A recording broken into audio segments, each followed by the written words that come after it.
Welcome back, everyone. I'm meteorologist Reynolds Wolf-Cuddy from Newport, Rhode Island. What's interesting about where we happen to be at this particular dock is this was actually damaged by a tropical system some years ago, and this is relatively new. And then as we step on this wood, we're actually taking a step back into history. Look at this, some older wood at this area. Now, the big worry that we had here yesterday, it seemed every one of these slips was filled up with craft. A lot of them took off, evacuated to other spots. Some of the larger ships really tied up, and there was actually some concern at one point that we would have such an issue here with waves and wind picking up that some of these boats would actually have to take evasive maneuvers and actually go out of the harbor, out to higher water, or rather deeper water, and just kind of have just a maneuver where they'd go in these giant concentric circles before making their way back through. But thankfully, we've got conditions that are improving. We had a great deal of rainfall. Since then, drier air has begun to envelop much of this area. But notice, I don't know if you can hear it, the sound of the wind going through these, again, the sails still, again, the sail's down, but obviously when the wind comes through, it does make this a pretty freaky kind of sound. What's interesting, too, is the building where we happen to be, just through much of the night and into the morning hours, you would hear just this rattling, almost like this, there was a creature outside the building itself, that being Henri trying to enter. And you have to also think that anything that was not tied down or compromised, you're going to have some kind of damage. Power outage is a huge issue here in Rhode Island. Thankfully, mercifully, amazingly, we still have power in this building, but there are many people that are waking up across the region and they're reaching over to flip on the light switch and there's no response. So certainly some difficult times. But again, power here, but you know what? If you have it, you're very fortunate. Jim, I know there are going to be many for days to come that may not have power. Crews are going to be very busy as conditions improve in some spots. However, the worst may be yet to come in terms of rainfall for so many people across this beautiful region. Jim, let's send it back to you. So yeah, Reynolds, rainfall and also heat and humidity. It's going to be warm here. After this thing goes by. It's going to get hot, the sun's going to come back out, and it's going to be in the 80s and 90s again. So that's the last thing everybody needs here on the other side of the bay. So Reynolds and Newport, I'm on the other side of Narragansett Bay, and Narragansett actually just moved down to Point Judith, which is where I am now. Pretty calm, actually. We had a little clearing, if you will, when we were near the eye earlier on, which came in about 30 miles or so to my west in westerly Rhode Island. But I wanted to take you back to the height of this, probably about two and a half hours ago when it was rolling through here. We had the big gust, 70 miles an hour at Point Judith, and you can see it was rocking. This is Charles Peak out here. He was down in this area, obviously dealing with the adverse weather as it kind of rolled on through, seeing, you know, pretty much what we saw at the Coast Guard restaurant. A lot of water, a lot of wind, gusts to 60, 70 miles per hour, almost on a consistent basis. And that, of course, has resulted in the power outage in through here. I just retweeted a picture from the Skywarn guys out of Boston and Macedo's group, and you can see there's a large tree down on a house.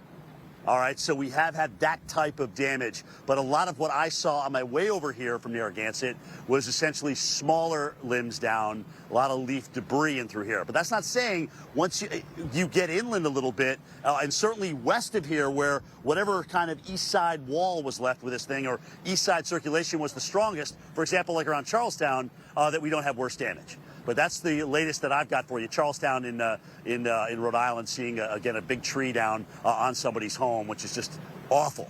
Needless to say, power is out here. It's been that way now for about 2.5 hours along the coast of Rhode Island, at least on the western side of the bay. All right, still gusty up in Providence, Rhode Island. All this still out of the south. Not surprising, Alex Wallace, with a storm that went just to our west. We're still on that eastern side of it. Hopefully by the time next tide rolls around, 8:35 tonight, we'll start getting a little bit more of a northerly component. But the good news is the winds just really, at least at this point, have really calmed down. They're about a third of what they were this morning here. Maybe a gust of 20 miles per hour occasionally. Back to you, buddy, in the studio. All right, thanks so much, Jim. And yeah, we can only hope that remains the case. That is for sure. But here's some more of Henri coming on shore here in Rhode Island, in Charlestown, which is just west of Narragansett. The strong winds creating the high waves and powerful surf really pounding away here on the shoreline. And this is much more of sort of the beginning here than the end here for us, again, as the system continues to push on shore.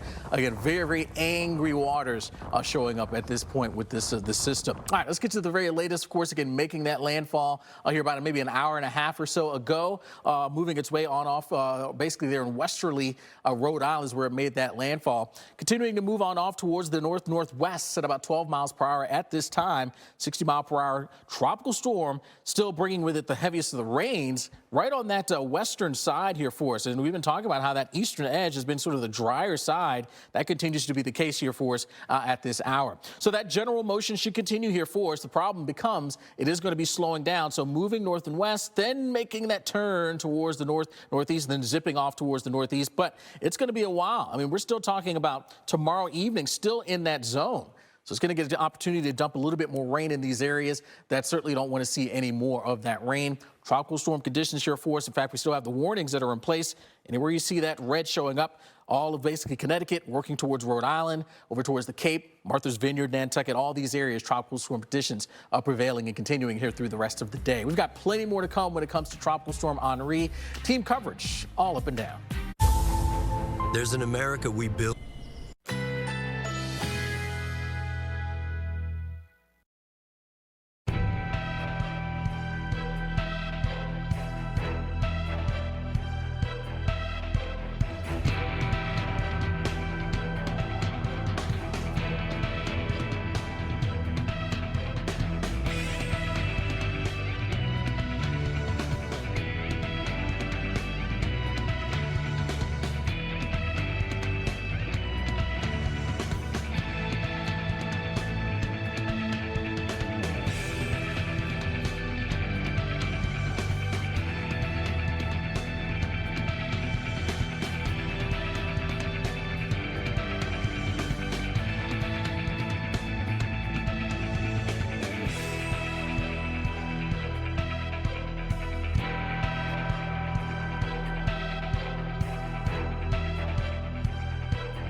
And the winds from Tropical Storm Henri taking down trees.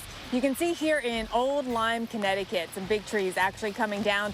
Winds have been gusting here today up over 50 to 55 miles per hour. And the concern there and just across the water to Old Saybrook, this area has been hard hit so far with some big trees coming down, taking out power lines. And we now have more than 25,000 customers in the state of Connecticut without power. That's one of the hardest hit areas. We also have some very heavy rain happening right now near Hartford and just to the east of there, around the town of Holland. Just saw a flash flood warning go up, and we've had more than 2 or even close to 2.5 inches of rain in just the last hour there. So watching streets for some flash flooding, but also especially watching rivers and streams in the area as well. I am in New Haven, where our rain so far, some type of evaporation superpower here is helping us out. The rain has not been that heavy, but we're watching the radar, and you know that yellow on the radar, which indicates some of the heaviest of rain, is so close to us here in New Haven. And so definitely communities that are on the east side of town, you're getting it much worse than I am right here out on the harbor. I want to show you what it looks like, though. We've had some winds that have been gusting at times at the airport. They're gusting to close to 20, even close to 30 miles per hour this morning.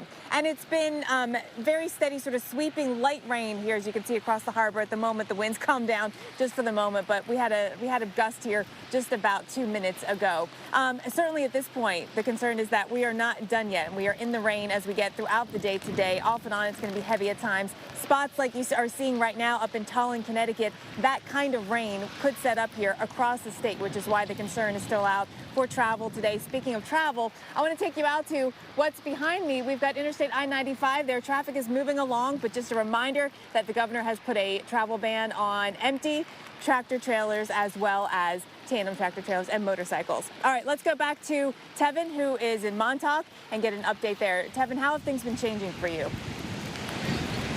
Jen, well, we are still windy and we are still wet here on the east end of Long Island. Gusts right around 20 miles per hour. Sustained winds between 10 and 15 miles per hour, depending on what time it is. Of course, the winds aren't just straight one velocity. Of course, we do pick up gusty winds again, closer to 25 miles per hour occasionally. What we're stuck in right now, though, is the rut of all of this rainfall. Look at how fluff of a beach day this is. So for the folks that did not depart Long Island nor did not depart Montauk, and they're just waiting around, a lot of people are just sitting and watching this. They are watching the violent waves crash ashore here on the east end. This is the Atlantic. It is churned up right now. It is angry. It is upset. Let's go to the right if we can. There are a couple of surfers out here now. Though the beach is closed, you might see some surfers out there. There's one right there with the blue surfboard, blue bodyboard there, red shorts. That's actually a lifeguard.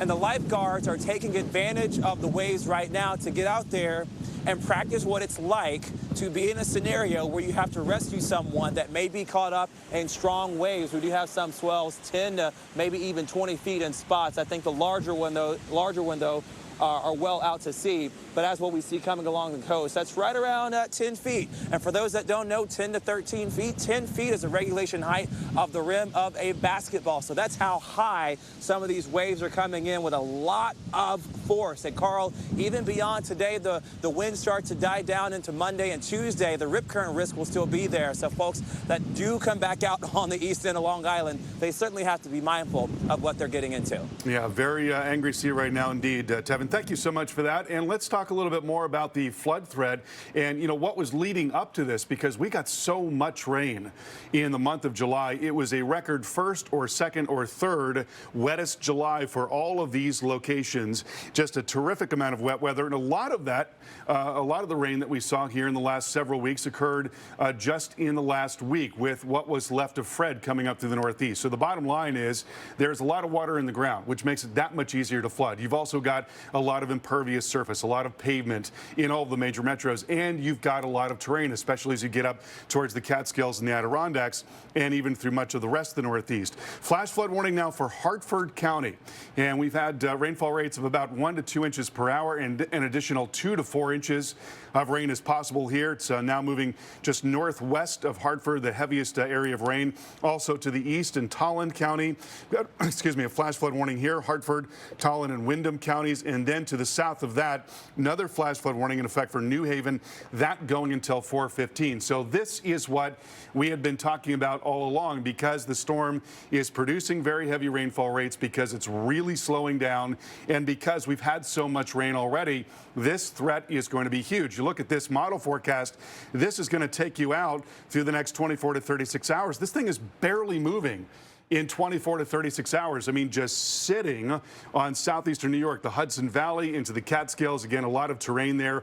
And then finally, it does start to kick out late on Monday, and the rain thins out as well. But the flood threat is going to be huge over the next day and a half or so. We are talking about likely flooding North Jersey, eastern Pennsylvania, southeastern New York, and southern New England as well. Looking at widespread amounts of over 2 inches of rain, but then some pockets of 3 to 4 to 5 inches and more. And so flash flood warnings in effect, or flash flood watches in effect, all across this region. We'll have much more on this coming up in a few minutes. Stay tuned.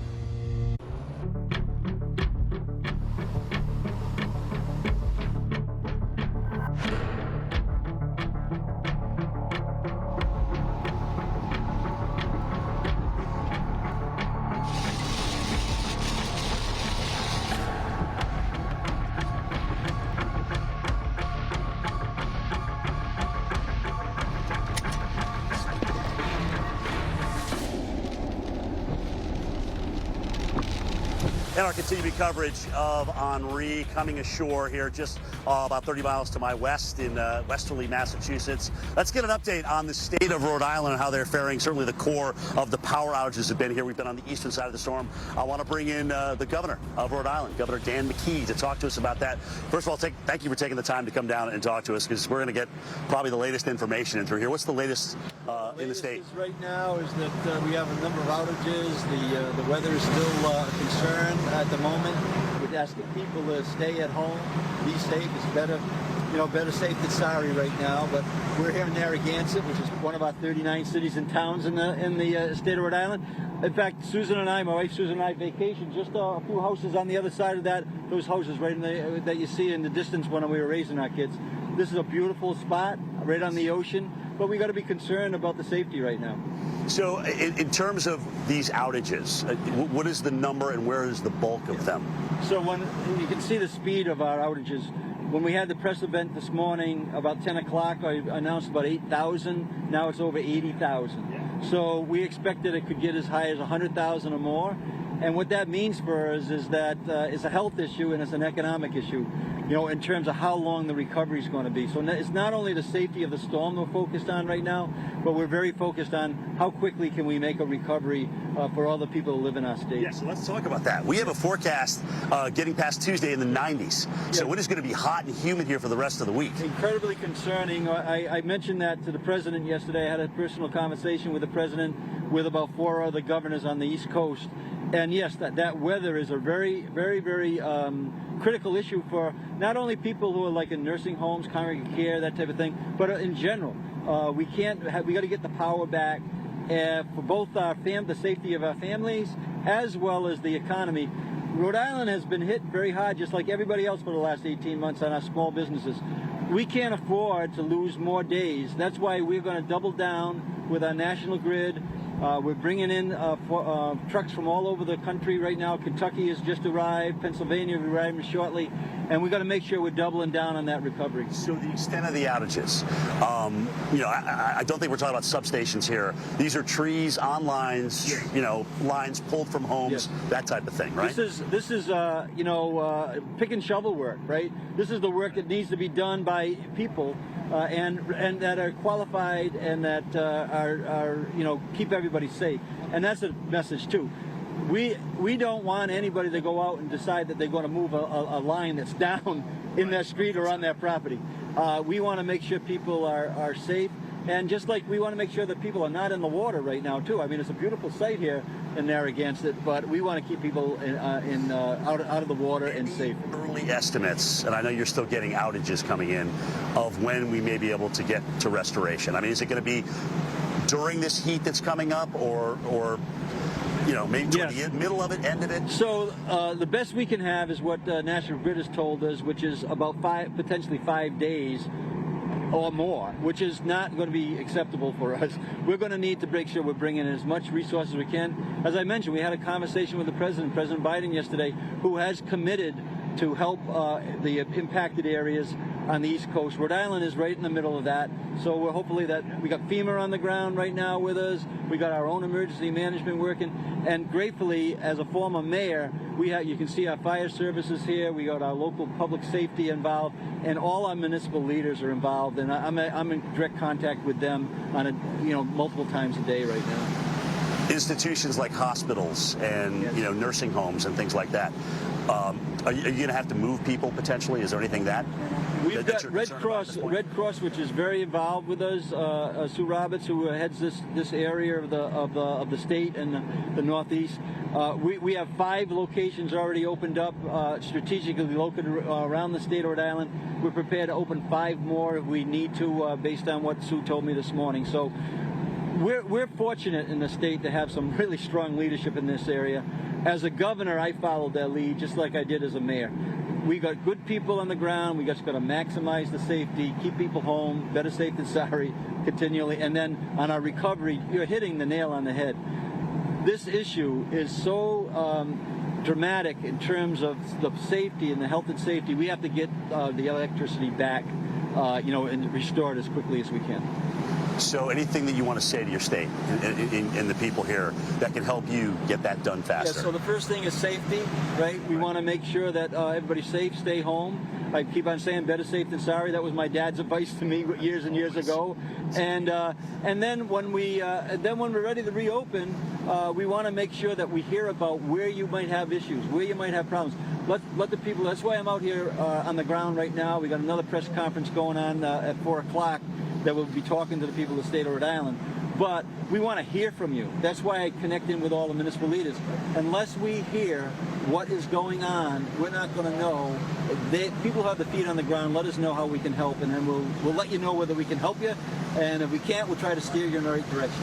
And, you know, certainly in terms of getting this power back online, like here we are at Point Judith, and the winds are light enough so that these crews can pretty much jump into action, at least here, right? I agree, and that's why coming down here, I was talking to our chief of staff saying, look, we need to keep the safety in mind, clearly.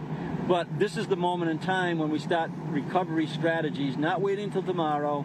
Let's make sure that we're doing everything we possibly can based on what you just said. Once the winds subside and we can get people out to restore the energy and the power, that's what we want to do. Closures tomorrow. Is the state going to be fully operational, or are you going to keep things shut down? No, right now we're on an emergency order that I signed this morning that brings us to the end of the day on Sunday, like at midnight. Right. And then during the afternoon, we'll be deciding what we do tomorrow. So, but for the morning, you want everything kind of shut down? Right now, we're in a position where we have, in terms of state workers, is to midnight tonight. We may extend that if we have to, but right now we're telling people stay home all the way through the morning, you know, before you intend to go back to work, if in fact the weather allows us. But stay posted to your local medias, like you're doing here today, national leadership, as well as our the social medias. We are doing. You're monitoring that. We're monitoring that. What's going on with people in our state, we have a good portion of Hispanic community in our state. We're communicating them with Spanish. The people in my office, our lieutenant governor is, multi-language, and so everywhere, everybody that's out there listening, if we can help you, if you see something we can help you on, you need to talk to us. You need to call us, and that way we can respond. And you will get it done as fast as you can. Governor Dan McKee, thank you, sir, for taking the time. Thanks for coming down to our shot, which is usually we have to come to you. I hope you're enjoying the ocean. This is beautiful. Trust. I'm a New Englander myself, so I grew up in this as well. So it's great coming back. Well, thank you for the opportunity. You're welcome, sir. Thank you. Thank you for talking to us. Again, just to hear from Governor Dan McKee, if you were just joining us, talking about how fast he wants to get the state back up and operational, making decisions in terms of if we're going to be fully operational tomorrow.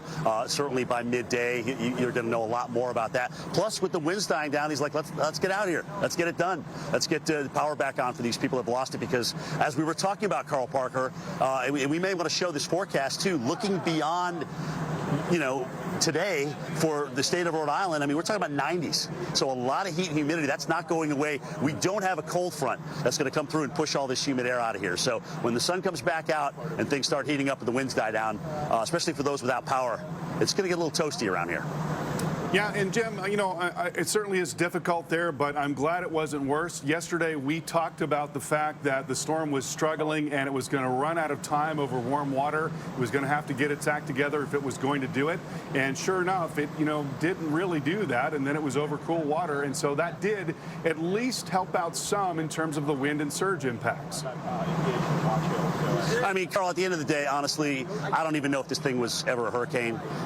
They may find that out in post. They may say it got to there briefly, whatever. But either way, 75 miles an hour versus 70 miles an hour, there's really no difference. We've seen the impacts. But this wasn't a Bob. This wasn't a Sandy up and through here. And you're absolutely right. The governor could have a lot more to deal with, surely, if we had a closed-eye wall and we had something that got into the strong Category 2 range before it started to weaken and come ashore. Now, that said, Carl, as we were talking about yesterday, it would have probably been farther west in terms of its landfall.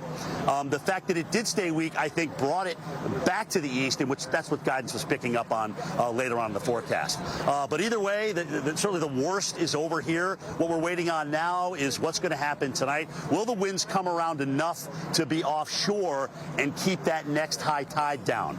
They didn't get high enough to overwash Ocean Road today, but they certainly got high enough to cause some power outages. As the governor stated, 80,000 and counting, and he thinks they may go to 100,000 before all is said and done. That's it from here. Carl, back to you. Yeah, Jim, and another part of that, of course, is the slower motion, because the storm, if it had been moving right along, would have had a better shot at staying stronger longer. So here is the latest on the storm. We have a 2 o'clock advisory from the National Hurricane Center, 50-mile-per-hour tropical storm. So we're seeing that decline in intensity. It's also now moving northwest rather than north-northwest, so we're seeing more of that turn. It's also slowing down from 12 miles per hour to 9 miles per hour. So that really is the story story going forward. This very slow motion across parts of New York and New England, and that slow motion is going to produce a terrific amount of rain, most likely in parts of New York and really all around the tri-state area and eventually up into central New England. But then it's going to begin to race out by late tomorrow. There you see the last 6 hours, and you see that core coming on shore. Made landfall just after noon in Rhode Island as a 60-mile-per-hour storm. A lot of rain preceding that. We had really heavy rain even last night in New York City and some flooding as a result of that. Still, a lot of the creeks and rivers are running high. The winds are still gusty, now gusting to 38 in Hartford and 35 in Providence. And as we saw, a lot of the weather is on the west side, a lot of the rain on the west side of that central circulation. That's what we saw in the modeling yesterday. Here you see dozens of reports of wind damage. This is what we talked about, those fully leafed trees. And sure enough, many trees down in Providence, a tree across 95 there in southern parts of Connecticut. It's going to be a lot of cleanup. The winds will remain strong across much of the region through the rest of the afternoon, and then they are gradually going to begin to settle down going into later tonight. So wind will become less of a factor, but we're still going to see that onshore flow in southern New England.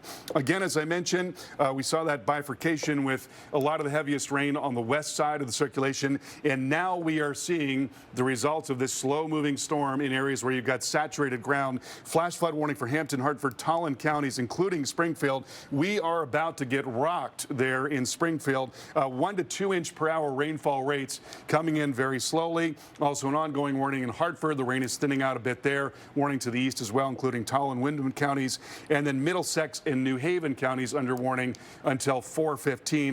And we're getting rain in the tri-state area right now, but no warnings at this time. But again, as I mentioned, we are certainly seeing some higher flows on the rivers and streams. So, Alex, going forward, this thing just crawling through parts of southeast New York and then up into western Mass. And that really is going to be the worry looking ahead, looking at that flood threat going forward. Yeah, absolutely, Carl. That's the thing to watch for sure as we head on forward. Slow motion, heavy rain, flooding. Well, here's what we know here at this hour when it comes to our tropical storm Henri. More than 35 million at this point are under flood watches here across sections of the Northeast. Again, in anticipation of this thing slowing down a bit more and dumping that rain. Also there in New York, Rhode Island, and Connecticut, they're deploying a state National Guard there as well. So certainly you want to be prepared there as the governors of those states have now deployed their state's National Guard to respond to flooding and assist with rescues. And there are now more than 1,000 flight cancellations in the U.S., with Boston's Logan Airport and the 3 New York City airports leading the way. And there are more than 100,000 power outages in southern New England, with Little Rhode Island here leading the way. More than 81,000 at this point. That number just continues to go up. All right, well, let's get you now into New London, where we find our very own Felicia Combs. And Felicia, I know you've gotten a chance to now see skies kind of brighten up a bit, but still some concerns there as maybe that wind starts to kind of switch and turn and change directions for some issues there in the waters. Yeah, Alex, not done yet here in the New London area, specifically even across the river into Groton as well, with that worry that of the storm surge as we head toward high tide tonight. So the winds have calmed down. I'll tell you, we barely even have a breeze at this point. Let me show you a visual representation of that. So I've been watching this flag, and you know, it's barely waving at this point. Completely different conditions from what we saw earlier on. Now, as you're looking out this way, I want to show you a couple different things. So as you look to the farthest that you can see, you see that dark line of clouds out there. That's actually another pocket of rain that could kind of swirl back through. But right now we're done with the rain. You're looking out toward the Long Island Sound. We're about a mile off the Long Island Sound where we are here in New London. And then we are actually on the Thames River. You'll notice all of these kind of boats that are hanging out here. What happens is these boats, they anchor. And so then they're able, it's called a mooring field. They're able to kind of just spin whichever way the wind takes them when you're dealing with a storm like this, and that's how a lot of them are choosing to ride out the storm. Now, we still have that possibility for a couple feet of storm surge here in New London, but specifically in Groton. Groton is where I'm more worried about some of those issues. Groton's actually across the river from us, and the town manager of Groton did issue a state of emergency. We're actually going to head that way and see what we can find over in Groton after we get done here, because you know, there were some mandatory evacuations reported portions of Groton. Now, of course, we have continuing coverage of Henri. We are not done, guys. Those power outages are going to continue to climb. Then, of course, that storm surge becomes a risk tonight here, especially around high tide. Much more coming up after the break, so stick with the Weather Channel.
When it comes to covering the most important issue facing us and our Earth, one day does make all the difference.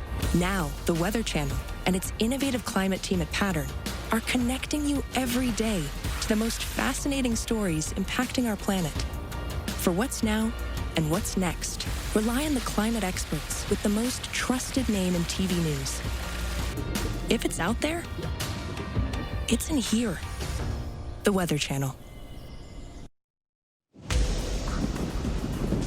It is a windy day here on the eastern end of Long Island. It's also a wet day as well. We're still dealing with low clouds, drizzle, and fog as well. Welcome back into the Weather Channel as we continue to cover Tropical Storm Henri. The storm may be beyond landfall now, but still bringing dangerous impacts. That is still dangerous wind conditions. Those can bring down trees, but also it's the water that we have to watch out for as well that's perturbed and disturbed from the strong force of the winds. I want to bring in Chris Sinkyu. He is the Montauk Chief Lifeguard here on the east end of Long Island. And Chris, can you take us through what it's been like monitoring these waters for the past 12 to 18 hours?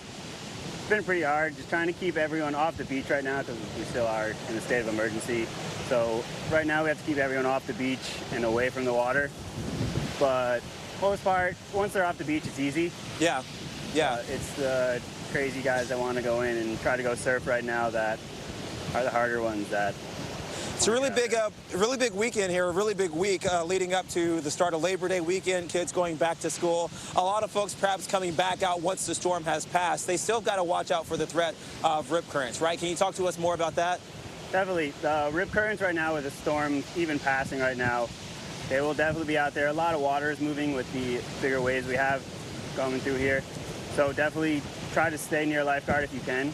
And how easy or not so easy is it to spot a rip current? I mean, I'm looking out. Obviously, we've got large swells, 10, maybe 15 feet in some spots. Do you see any right now? We definitely have one over in this area. Yeah. A little bit. You can kind of spot it with more of a murky, foamy area. You can sometimes see the current. A day like today will be a little harder for like an untrained eye just because there is a lot of foam and white water out there to see it. So it makes it tougher to see on stormy days. It's a work day for you, but it's also a training day for some of your staff. I saw a couple of surfers out earlier. I'm like, how did those surfers get in the water? They were actually a part of your staff. They are trained swimmers. There are lifeguards as well. Talk to us about the importance of that training, too. We like to get people in the water on days like today just because the bottom of the ocean and the ocean is ever-changing. So if we get in, and God forbid we have to go in on a day like today, we like to know what the bottom is like, what the currents are like, how bad the waves are, and how strong it is out there. So we know what we're getting ourselves into if we come. Hey, Chris, how bad are the waves? Today is definitely a hurricane surf day. So I'd say the waves, if I had to guess, probably upper like 10 foot. But it's a lot of water, so if you go in, which we don't want you to go in, you could be held under for undertow today is definitely not fun. Chris, any last words for the folks perhaps coming out for the days to come, even as the sun starts to shine here on Monday and Tuesday? All we can say is please swim near a lifeguard because the waves will still be pretty big and the currents will be out there. All right, Chris, thank you so much. Thank you. Montauk chief lifeguard out here on the east end of Long Island. Let's get over to Reynolds Wolf right now, who is tracking the latest on Henri and some of its inland impacts that we'll see as well. Reynolds. Yeah, absolutely. Well, conditions here are improving in the sense that we've got the wind, which is still constant, but it's lost a lot of its intensity. The rain has stopped. The drier air is moving through. But the real problem is to deal with the aftermath. And part of it is, as I go into our impromptu studio, this is our hotel room, you'll see the real glamour of behind-the-scenes television. One thing that people are across much of the region are not able to do is actually reach over and turn on the light. They're able to do it, but there's no response because so many people are without power at this hour. So that's going to be a really, really big issue. Now, to come to the rescue, Rodney, I'm going to sneak right past you and head back outside again, my man, is that there are about 13,000 people that are coming to the tri-state area to help out with that very thing to restore power. And you have to think of the job that's ahead of them. With those winds and with a ground that has been saturated, a lot of trees fell victim to the strong winds, toppling the trees hit power lines. So it all just comes together to give you this chain reaction of issues. So power outages are going to be something that could take some time to repair. I'll tell you, well, something else that's interesting, the power of the winds that we had earlier, this was like just a mosh pit of water and boats. You'll notice that a few of them just bobbing just a little bit like fishing corks, so to speak. And we still have a few boats remain, but this is just a ghost in comparison with what we had just about 24 to 36 hours ago. We had many, many more boats, but many of them left harbor to safer spots. And now we've got something else that is sailing, and that is Henri. Henri's still moving, bringing with it the heavy rainfall, the prospect of more flooding for many people. And this story, although we do expect this to weaken, does not mean that we can abate our, well, we can't rest easy as of yet because we still have some issues in terms of possibly some more flooding. That could be affecting areas, especially with high elevation. He's going to enhance that. And think about the stories that we've had already this morning would involve the flooding in places like, well, New Jersey and obviously in New York. And obviously the story in Tennessee that is still just the stuff of nightmares, heartbreaking. But again, I'll tell you folks, we're going to continue to follow this. We've got full team coverage up and down the coast along the map to give you the very latest of what to expect as we roll forward. I'm going to step out of the way and leave you with the sound of the gulls as we go to commercial break.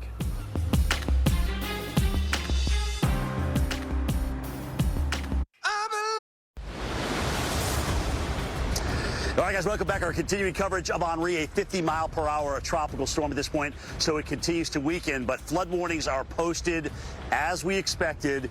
Back where we had Fred's remnants the other day, through the Litchfield Hills, up into the Connecticut River Valley, and all of that into eastern New York as well, and down to northern New Jersey. So that's where the slug of wet weather has gone. We're on the dry side.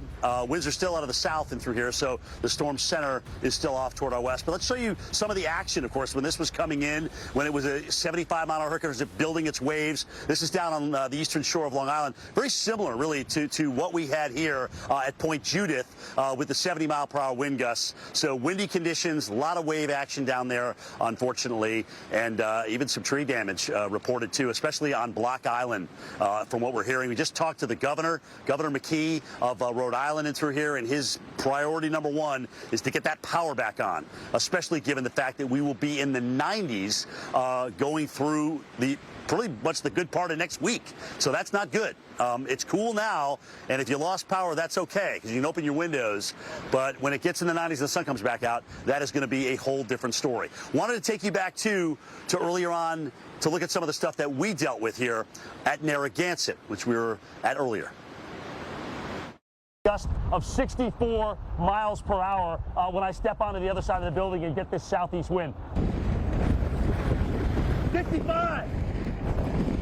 Obviously, people have walked down to just get an idea of how ferocious Henri has been, and it was certainly ticking here earlier, especially with these waves at the time of high tide. We got some pretty big splash up, even here on the second floor, which is where I am. Wow, I never thought I would see sea foam coming down heavy, but it is right here. Occasionally, you get a big spray up, and like the sea foam has covered the streets.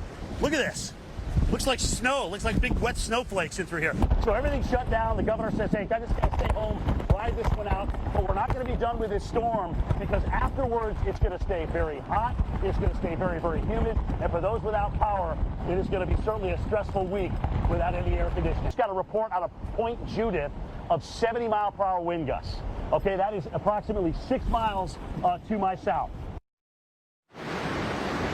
And so now that's probably about a mile down the road from where I am right now. This is kind of the point, if you will. It's kind of a big point down here, Point Judith, which is where we came down to. Obviously, this area, you know, when we had the height of the waves, they were crashing up here where we're standing. And even you can see them spraying up. They were staying about halfway up the way of that house. So there was some pretty big waves in through here. We're at low tide now, so that's nice to see the water. Plus, the wind's not as strong, so it's not pushing as much energy on the coast. Tomorrow, surfers are looking forward to maybe a little bit of a north wind and a swell. Should be a busy day for surfers, especially experienced ones that know what they're doing. They'll be able to get back out there and enjoy things while the state continues to restore power. Again, just early estimates from the governor. I just had him here. He says, Jim, we're hoping to be having everybody back up by the time we get toward 5 days. At least we don't have to deal with here the flooding rains like they do elsewhere. All right, let's go to Carl Parker in the studio. And Carl, it's kind of nice to see these storms behave like we kind of thought that they would in terms of where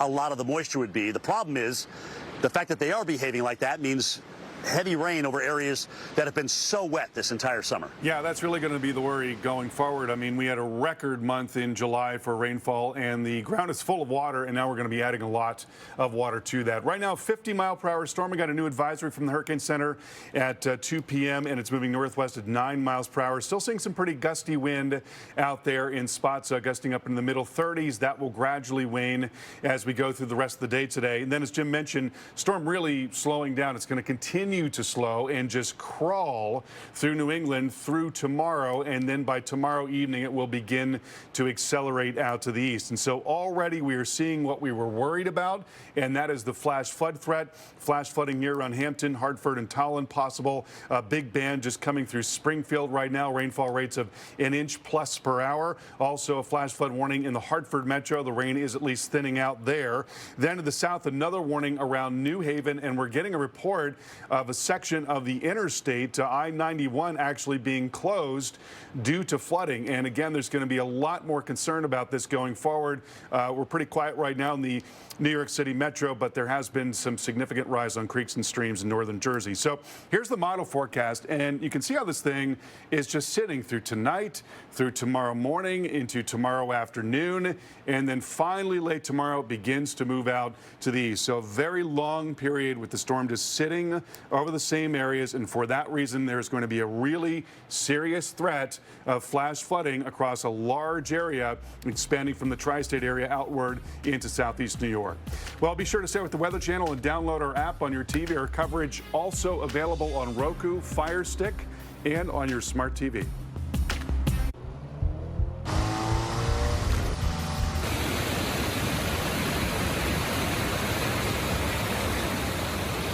Just devastating pictures here as you take a look in on Waverly, Tennessee, and you can see the destruction, the debris, the water in these areas where it should not be, thanks to just an incredible amount of rainfall that we had to deal with here over a period of time. Just too much rain in that period of time leading to scenes like this, and unfortunately, of course, we ended up with people dying as well. Just unbelievable how much water we took on in that area. The rainfall came in kind of two batches here for us. We had rain really come on in during the overnight hours into Saturday morning, and you can see that batch of rain moving on through here. And then we got a bit of a break. And then we saw another batch come right on through. Again, another heavy batch, some of those same areas. So you had two huge areas of rain getting a chance to really add up, past 36 hours worth of rainfall, and you can clearly see it was coming down. West of Nashville is where we saw the worst of it here for you. Look at these areas. I mean, we're almost running out of colors on our scale here for you. Getting to that, so almost purple, whitish shade here for us, more than a foot and a half here for us in some cases. There in the McEwen area, 17 inches of rainfall there being measured. So this was not estimates by radar. This was actual measurements being taken here. That's a lot of rainfall. No area is going to be able to handle that kind of rain in that period of time, and hence, again, the problems that we've had in that area. Fortunately, as we look at the radar picture at this hour, it's a much more calm, tranquil time here for us, allowing for those waters to recede. But it was a really, really terrible situation there west of Nashville with all that heavy rain coming down there. But again, right now, it's a much quieter time at this point. All right, so that's an issue when it comes to flooding here for us here in the States, but also as we work our way north and eastbound, tracking what's going on with Henri. Still a tropical storm at this point. A lot of rain still associated with that as well. And Tevin, as we check in with you there in Montauk, New York there on Long Island, I know you've been been watching the waters and the winds picking up here and there. In the waters, doesn't seem like too many people are getting there, but the lifeguards have been taking advantage of that to do a little training.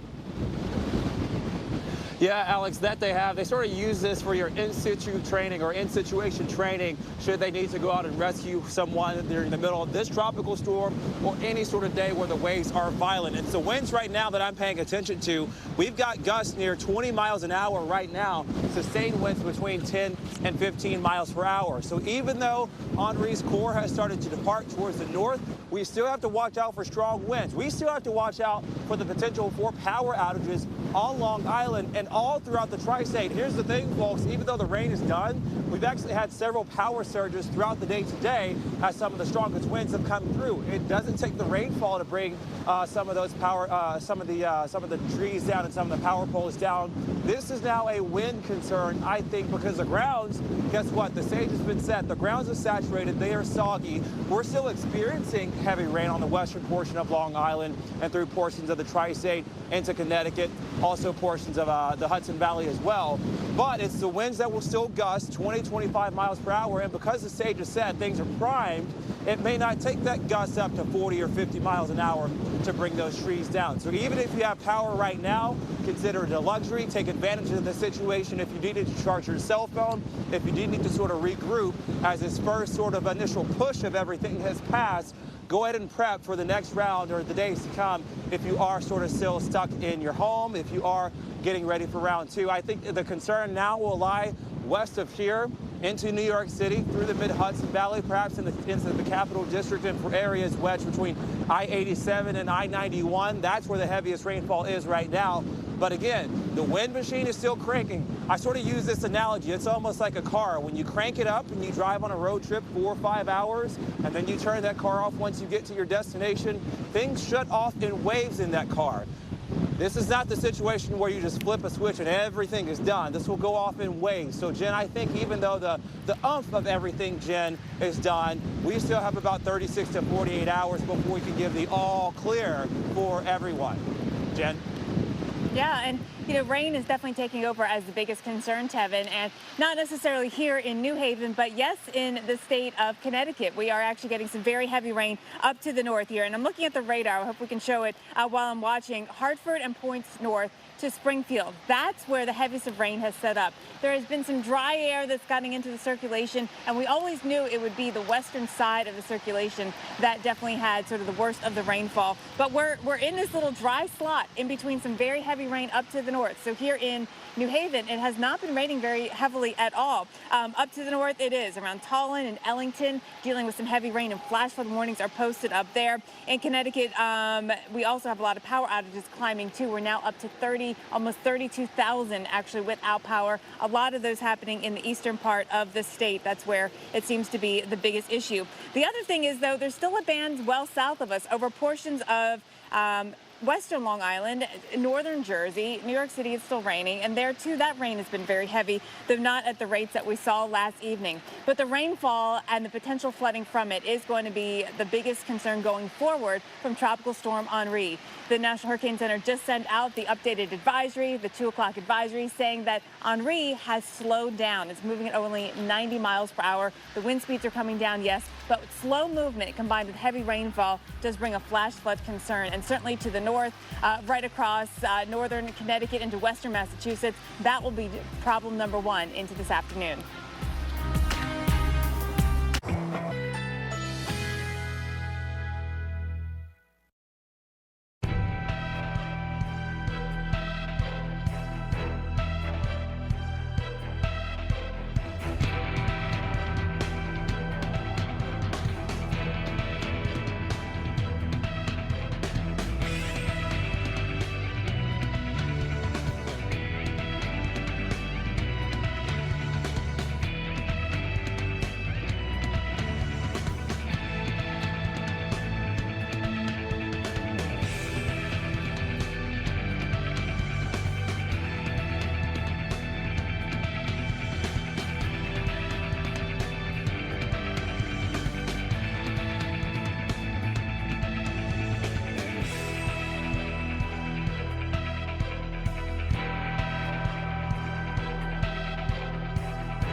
All right, guys, new video into the Weather Channel as we track Henri. This was in near Wakefield, Rhode Island, which my good buddy Bob just tells me is about 7-8 miles from here, right? We talking about that off to my north. So that is certainly some north and west, and you can see the waves crashing against the rocks.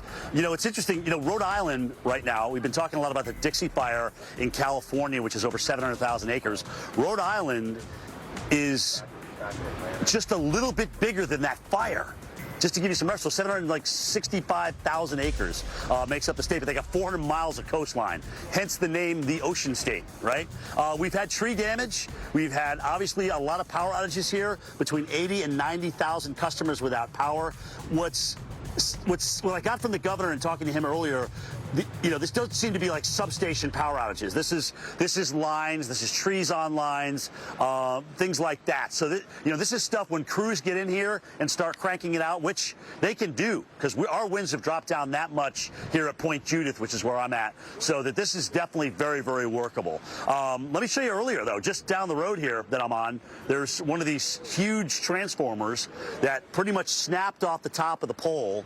I think it was probably still hot when it hit the wires there. But either way, the thing's been smoking and occasionally starting on fire. Looks like it pulled the wire, if you will, from one of these homes in through here. But we're without power here. We've been that way for a while. And that's really going to be one of the bigger deals in Rhode Island, as the governor stated when he was out here just about an hour ago, saying, look, we got to get these people back online. You know, we're worried about, obviously, people in nursing homes, because if we're going to get in the 90s next week with humidity, heat indices in the mid to upper 90s, that's going to be brutal.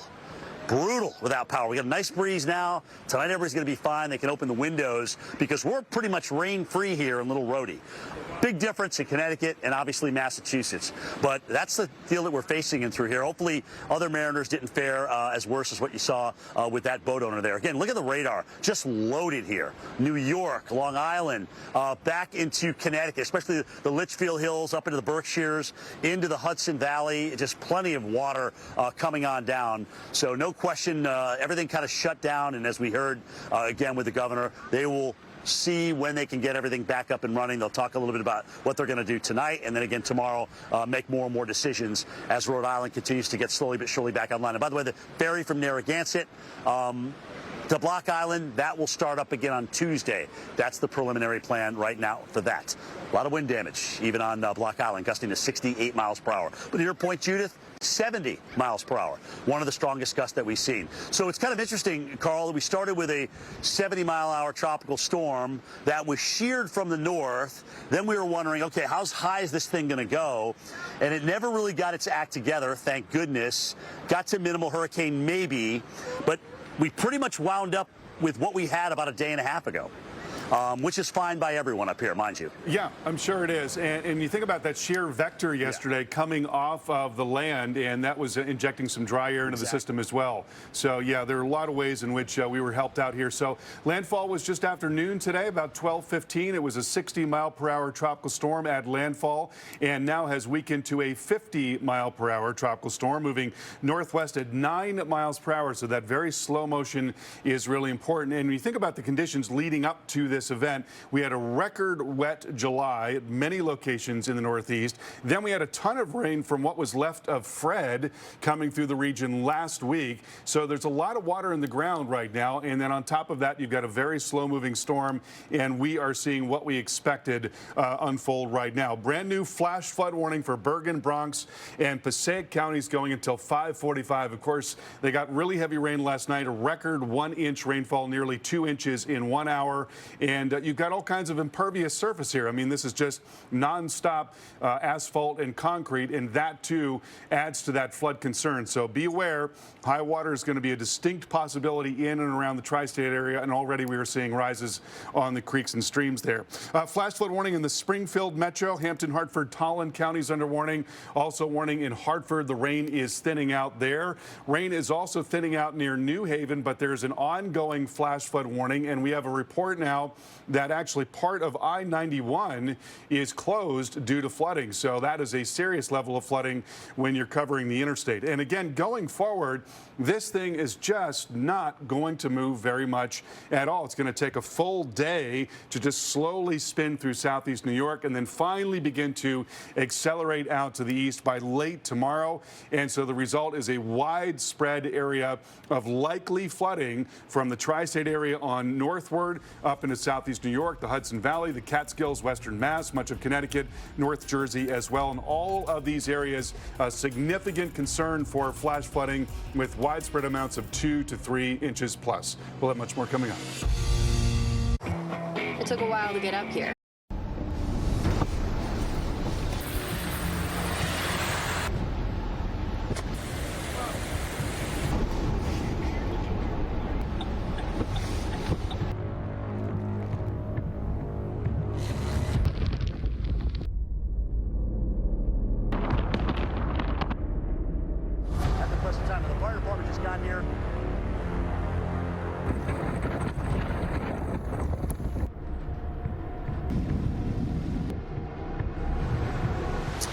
And welcome back to our continuing coverage of Henri, a 50-mile-per-hour tropical storm continuing weekend. But it's really a rainmaker now. That's the big deal. Obviously, the power outages here across New England. Just got an update from my good buddy at the Skywarn Spotter Network here in New England. 120,000 is where we're at. Now, that's everybody. We're at 80 in Rhode Island, so we've kind of leveled out with the power outage here for now. So that's good news. It's about getting people back online, not only here in Rhode Island, but also all across New England, because we've got one heck of a warm week coming up for you guys. We're talking about heat indices 95 to 100. And without power, that's a disaster up and through here. So 3.1 and 2 inches of rain at Portland, Connecticut, 52-mile-per-hour wind gusts. So we're still up there, certainly in that category. I want to take you back earlier. Now, things have obviously calmed down here at Point Judith, which is where I'm at. We had 70-mile-per-hour wind gusts. But taking you back earlier on, I wanted to show you what went on, certainly at the height of the storm, once we got on the eastern side of this earlier this morning. Gust of 64 miles per hour when I step onto the other side of the building and get this southeast wind. 55! Obviously, people have walked down to just get an idea of how ferocious Henri has been, and it was certainly ticking here earlier, especially with these waves at the time of high tide. We got some pretty big splash up, even here on the second floor, which is where I am. Wow, I never thought I would see sea foam coming down heavy, but it is right here. Occasionally, you get a big spray up, and like the sea foam has covered the streets. Look at this.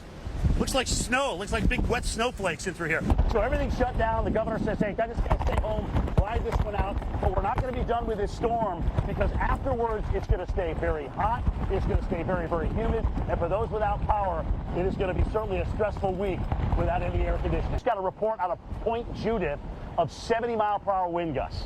Okay, that is approximately 6 miles to my south. Yeah, and obviously here we are at Point Judith now, or close to it enough. We're at the point. We're not down at the lighthouse, but winds are a lot calmer. I mean, we're south-southeast at about 15 miles per hour. We're going to stay in that south-southeast direction. Again, right just past low tide right now. The water's calmed down considerably from where it was. That should continue to be the case, but it will come up again certainly at the next high tide. We've got a little astronomical high tide that we were dealing with. But we are not dealing with the rain unlike our other friends in New England, especially in Connecticut, especially in Massachusetts, especially with our friends in New York, from the city into northern New Jersey all the way up the Hudson Valley. Let's go to Bridgeport, Connecticut. Jen Carfagno standing by. Jen, you got a little bit of a different wind there, but you're also on the what we call wet side of this particular storm. Yeah, and Jim, it's been really interesting, though. I moved to New Haven this morning to see what was happening here, and while I've been watching the radar and there's heavy rain just up to our east all morning long, it's all been lifting just a little bit north and really just drying up over us. I'm literally watching the echoes on the radar evaporate over us here, and the rain has not been that heavy at all. We've had, maybe a half inch actually in New Haven and Bridgeport as we watched the rain this morning.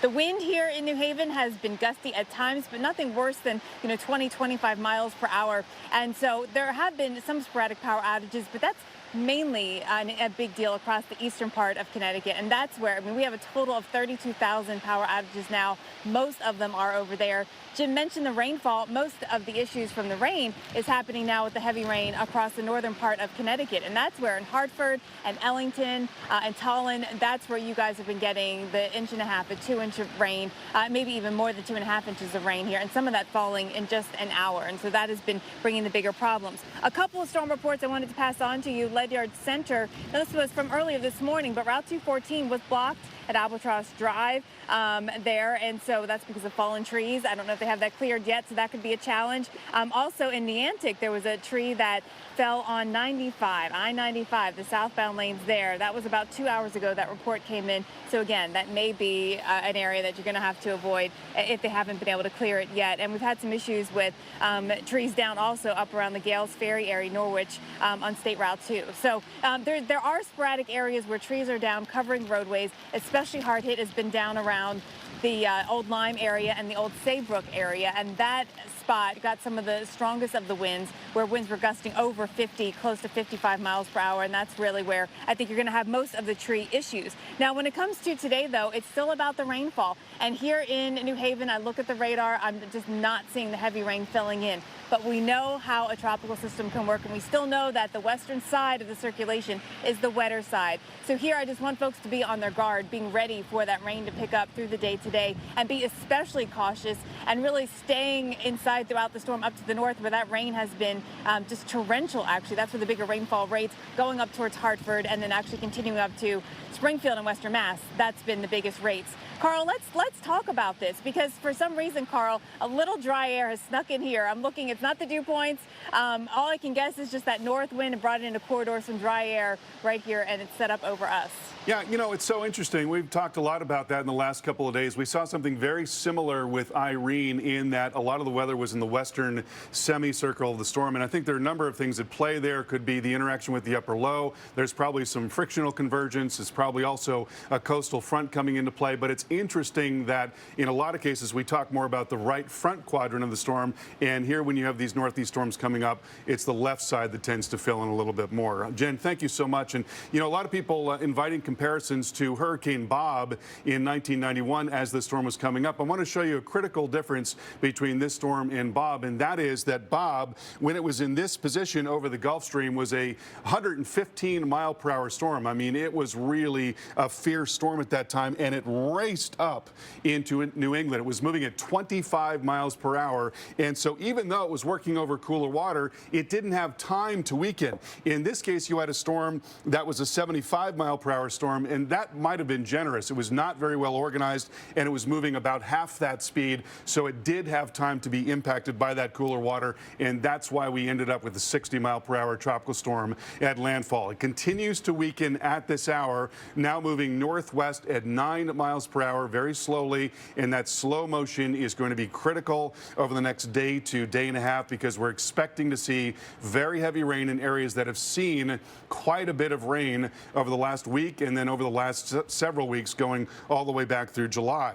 So here you see the forecast track again, very slow motion, and then by late tomorrow it does begin to accelerate out to the east and into the Maritimes. And again, a lot of the weather in the western half of the storm as it continues to slowly move in. And we have a new flash flood warning to tell you about. Bergen, Bronx, and Passaic counties. We saw a record 1 hour rainfall last night, nearly 2 inches in 1 hour in New York City. So we already had that last night, and this is on top of everything that happened in the last several weeks. And you've got all of this impervious surface, of course, in the tri-state area, and the rain really coming down here. That could be an inch plus there in Manhattan and extending out into Newark and Bloomfield as well, just really slowly edging southward there. Then as we get farther to the north, a flash flood warning in Middlesex and New Haven counties. We're hearing about parts of 91, Interstate 91, actually being closed because of the heavy rain there. Then an ongoing flash flood warning in Hartford County until 5:30, and another one in Springfield. And so as these heavier banding features temperatures continue to pivot westward, we may see yet more of those flash flood warnings. But again, the key to this flash flood threat is the exceptionally slow motion of the storm. Look at that. That's through late tonight, early tomorrow morning, through the day tomorrow. Finally, by late tomorrow, it does begin to move on. So, Alex, this is really going to be the big story going forward, that flash flood threat with this very slow-moving storm. And thanks so much, Carl. Absolutely. One of the things that we'll be following very, very closely. Let's get you to what we know at this hour. More than 100,000 power outages across New England, with Rhode Island bearing the brunt of those. Last check here for 78,000 customers without power there in Rhode Island. Now, Governor Dan McKee told us earlier that crews from Kentucky and Pennsylvania are arriving later today to help. In all, more than 13,500 workers from 30 states have mobilized to help restore power. Connecticut Governor Ned Lamont says that the state has had to close some nursing homes and move 280 patients out of Guilford, Old Saybrook, and West Haven. And northbound lanes on Interstate 91 there at Wallingford, Connecticut, are closed due to flooding. So yeah, still quite a bit of a mess out there for us, and more to go as we head through the rest of this afternoon and into the evening. Let's head on out to our very own meteorologist Tevin Wooten, who is in Montauk, New York. And Tevin, obviously it helps that the day is not the brightest of days, but I'm hoping folks are staying out of those waters.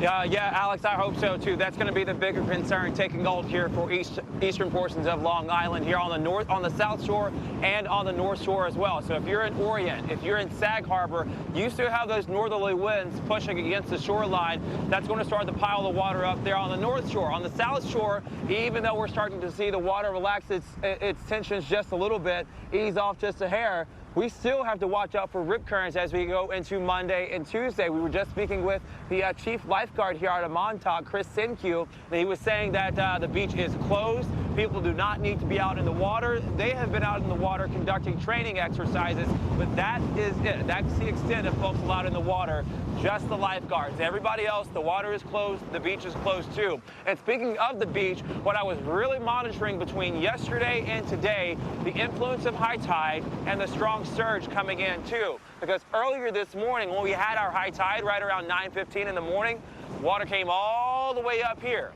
Yesterday, in terms of high tide, the water was about here. So we got that surge closer and closer towards the dunes, which, by the way, as you can see here, not a lot of dune space, maybe 4, 5 to 6 feet or so in terms of the dunes, and then everything else is below the dune level. So it's very important that the beach keepers here and some of the county officials out of Suffolk County keep these dunes built up so they can protect when tides come in and when storm surge comes in as well. And here's the thing, this beach is actually smaller than another section down the way. That section's much larger. In fact, they've got about 40 to 60 yards of additional space once you take into account where the water's edge does stop. So overall, yes, I think we fared quite well here in Montauk and on the eastern end of Long Island. It's the western end now that will be the concern for folks with the heavy rainfall that we see going through Brookhaven right now. Just checking some of the latest outages on that side of Suffolk County and on that side of the tri-state. We do have about 800 outages. That is down from earlier today with about 1,800 customers without power. So overall, we're making progress, but still be careful. The winds are still gusting, by the way, if you couldn't tell. 25-mile-an-hour gusts is what I just registered before we came on to you. So the winds will still be strong. The grounds are saturated. Trees can still come down. Of course, that could cause more power outages. Let's go to Groton, Connecticut right now with meteorologist Felicia Combs. Felicia, I understand there is a state of emergency there. Yeah, that's right, Tevin. The town manager of Groton issuing a state of emergency here for that town. And I will tell you, there were initially voluntary evacuations issued for low-lying portions of Groton that are flood-prone. And then overnight last night, it became mandatory. We actually moved from where we were in New London across the Thames River into Groton. And we drove around much of the mandatory evacuation area, and we did not see a lot of damage. That's, of course, the good news. Of course, you see your typical You saw some trees down. We did see some low-lying areas that had quite a bit of ponding, but you didn't see, a ton of crazy damage. So let me kind of give you a tour of where exactly we are and what I'm thinking as we move forward through the next several hours for a place like Groton. So as we look to the east here, you're seeing some of those areas that jut out a little bit more, and that was part of the mandatory evacuation area. You can see obviously butting right up against the water here. Now, as we look out to our south, this is the Long Island Sound, which of course eventually opens out to, if you keep going south, you'd eventually end up near Montauk, and then you'd be out in the Atlantic. So that is where you see that kind of bigger body of water. You can see the waves crashing in at this point. Now, here's the difference as we move through the next several hours, and this is what we're beginning to see. We're having this wind shift around. So while the storm surge warnings have been dropped, we're going to head to astronomical high tide around 10 o'clock tonight. And we're going to continue with this onshore flow of winds, 15 miles an hour, 20 miles an hour at times. And that steady flow is going to impact not just the Long Island Sound, but also the Thames River. That's what you're seeing as you look here. And you can see the difference in direction now. So initially we had the waves and they were going out toward the Long Island Sound. And now this water is being pushed back up the Thames River because of the change of direction of the winds. Now we are actually headed toward low tide right now. Low tide is around 4 o'clock. So what it would typically be happening is you'd see the tidal levels going down. But because we have this onshore flow, we're actually seeing those tides coming in. And then around 10 o'clock, we've got our next high tide. That is when I'm most worried for those low-lying flood-prone places here along the Thames River.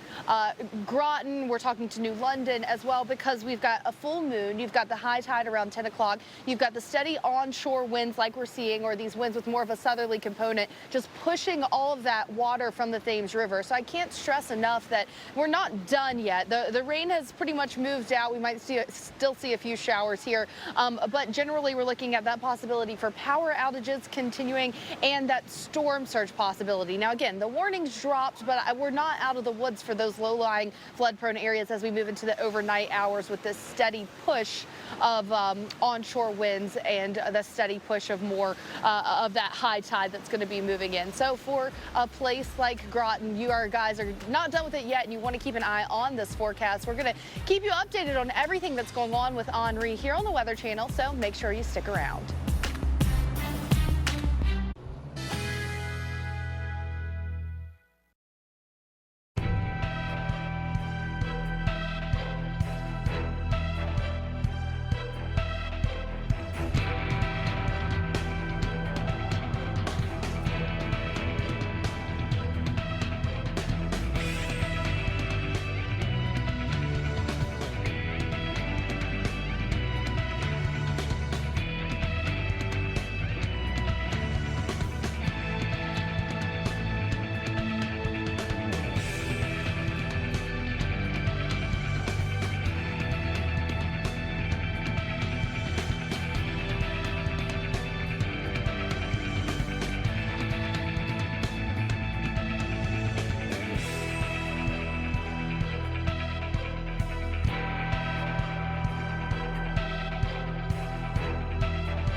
When it comes to covering the most important issue facing us and our Earth, one day does make all the difference. Now, the Weather Channel and its innovative climate team at Pattern are connecting you every day to the most fascinating stories impacting our planet. For what's now and what's next, rely on the climate experts with the most trusted name in TV news. If it's out there, it's in here. The Weather Channel. Hello, America. Welcome back to continued coverage on Tropical Storm Henri. I'm meteorologist Reynolds Wolf, coming to you from Newport, Rhode Island. And if you can see the water just off the dock and out in the harbor, it has a bit of a disheveled look to it. It was mirror smooth about 24 hours ago, and we had actually quite a few more boats out there. Many of them have gone to what they consider to be safer harbor, but this one has done pretty well for much of the day. And I'll tell you, you see some of these larger boats here. They're secured with some extra ropes.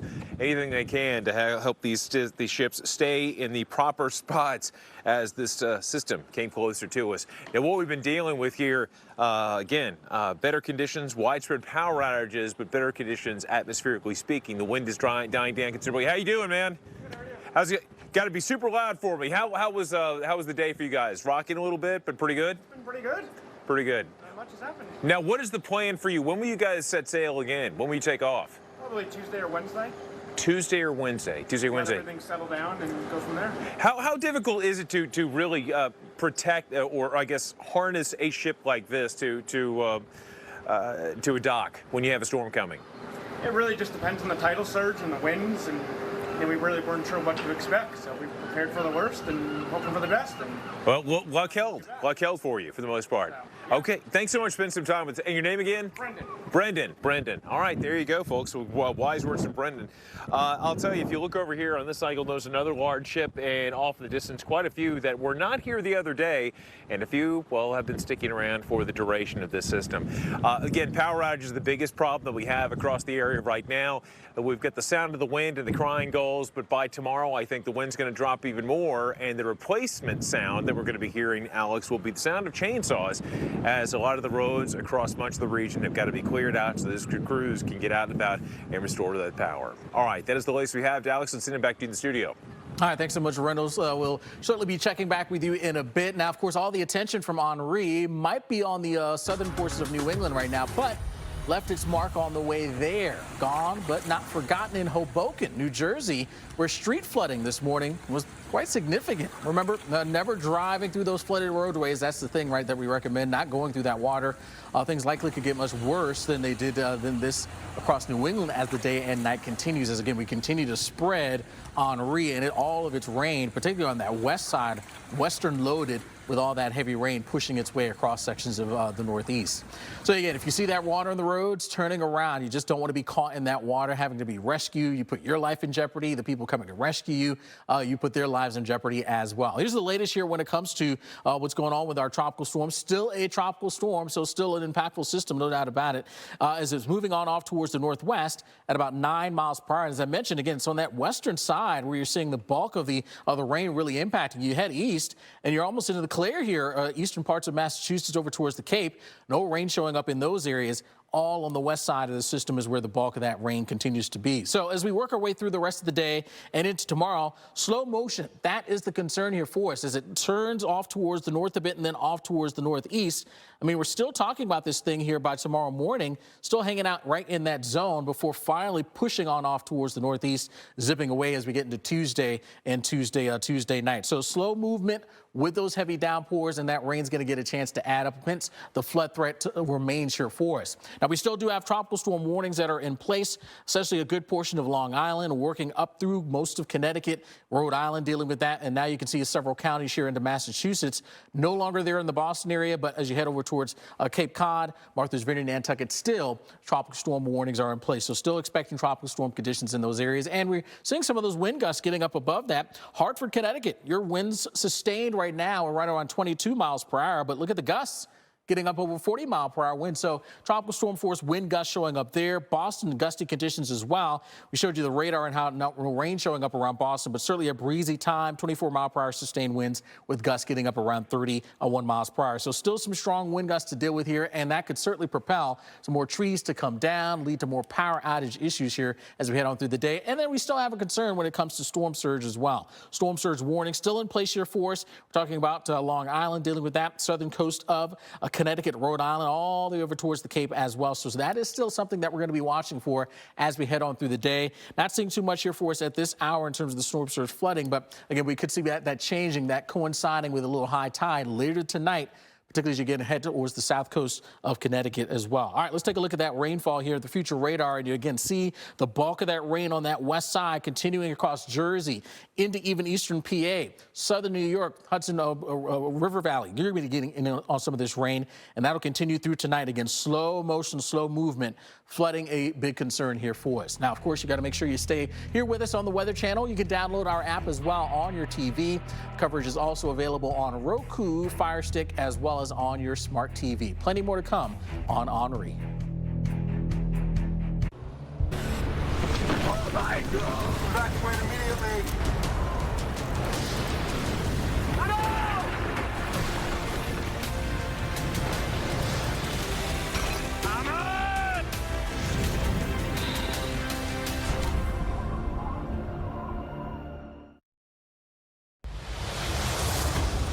Welcome back to our coverage of Tropical Storm Henri. You are looking at a live picture of New York City as the rain is coming down heavily.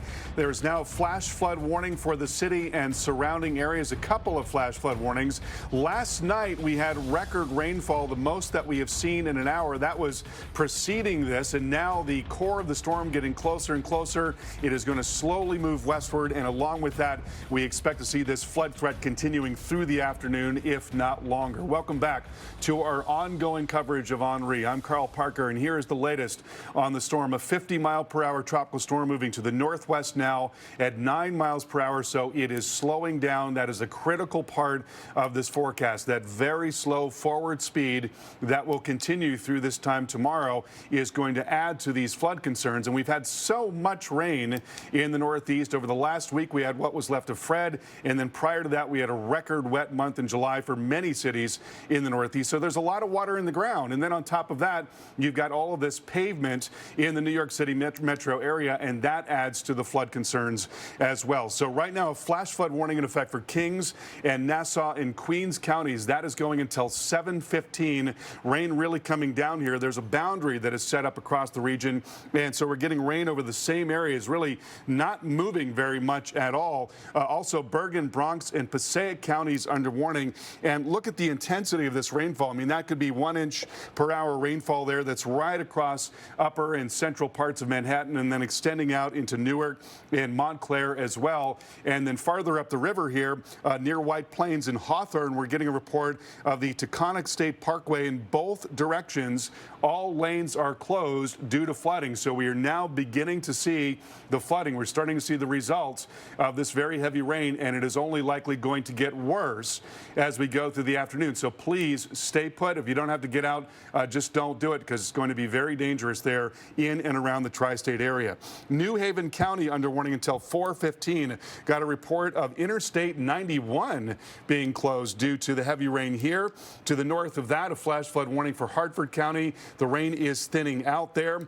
And then to the north of that, also a flash flood warning for Springfield County. Now some of that heaviest of rain is working into western Mass and western Connecticut, and it's going to be setting up in southeastern New York. This is a high-resolution model forecast. I want you to notice the timing here. This is going to take us into tomorrow evening. And so the storm works west into the Hudson Valley overnight and then just sits there through a lot of the day tomorrow, and then finally begins to move out into late tomorrow. So that is going to mean, again, very heavy rain, prolonged heavy rain in areas where you've got saturated ground, where you've got a lot of pavement, where you've got a lot of terrain. And so we are likely going to see flash flooding through a large area of North Jersey, Northeast Pennsylvania, Southeast New York, parts of Connecticut and Massachusetts. And here you see the potential for flash flooding there, the potential rainfall, talking about 2 to 3 inches in a widespread area, and then pockets of 3 to 4 to 5 within that. So we want to go out now to Jen Carfagno, and we want to go to Jim right now. And you know, Jim, the models did a bang-up job with this storm, talking about the fact that we would see the left-hand side of the storm be the wet side and the east side being the dry side. Carl, yeah, and still, though, we're not out of the woods yet. Bolton, Connecticut, 425. Manchester, Connecticut, 419. Hartford, Connecticut, 25.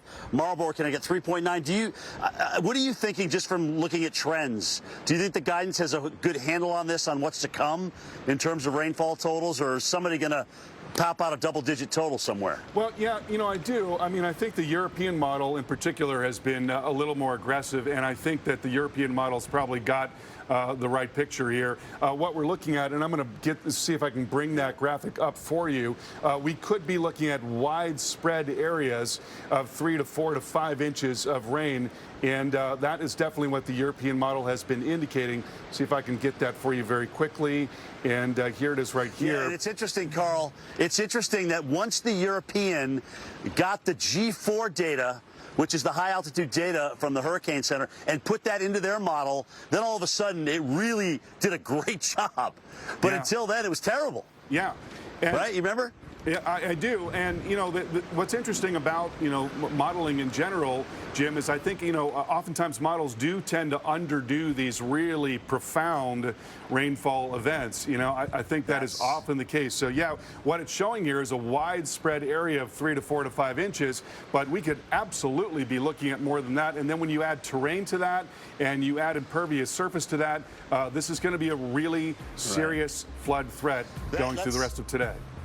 Let's take a look at a lot of these rivers too, Carl, or these and streams, because all this is trying to get to the Connecticut River and the Hudson River. We'll be right back. With the Capital One. Well, the death toll continues to rise from catastrophic flooding in the state of Tennessee. This is the scene in Waverly, which is about 55 miles west of Nashville. Now on Saturday, Savannah, Tennessee, I should say, on Saturday, up to a foot of rain falling there in Middle Tennessee, prompting water rescues and road closures. At least 15 people have died and around 30 others are missing in Humphreys County. 4 emergency shelters have been opened, and the Red Cross has created an online resource to help families. But just an unbelievable scenes that you can see here. Just goes to show you the power of water. Almost some of the scenes look like a tornado just ripped through this area, but no, that water gathered up and took anything in its path and just swept it away. Look at this car flipped on its side. Just the debris everywhere. It just goes to show you what that water can do. And it was all thanks to just rain coming down. Too much rain in a short period of time. There's the radar recap showing you what was going on Saturday. Really, it was late Friday night, early Saturday morning. Had a big batch of rain come right on through this area. And then another batch came right on through the same area. A lot of rainfall coming down. Look at the estimates here for us by the radar. Some of these areas here west of Nashville, again, getting into that pinkish shade, over a foot of rainfall being indicated there. And we had some ground truth to this. In fact, 17 inches being measured there in a gauge of McEwen. So that kind of rainfall, no area is going to be able to handle that, and hence the scenes you just saw. Just incredible flooding and the damage and debris taking place as well. Now, as we zoom things back out and look at how things are faring for us at this hour, it's a much better scenario here for us. We've gotten rid of that rain. The waters have gotten a chance to recede, but no doubt the damage has been done. Cleanup is going to take quite some time in this area here west of Nashville. But fortunately, at least the weather right for now is cooperating. So that's the flooding scenario that we've seen there in Tennessee. Of course, we could be looking at more flood issues farther to the north and east in association with Henri, still a tropical storm that's impacting us at this hour. Let's head on out to meteorologist Jen Carfagno there in New Haven, Connecticut. And Jen, we're still finding some gusty winds, but again, that heavy rain threat still around out there for us that we're going to have to face for the rest of this afternoon and into the evening. Yeah, and especially up to the north of me. But it's a steady rain here in New Haven. And we've been in and out of this all day. We've had about a ½ inch of rain so far.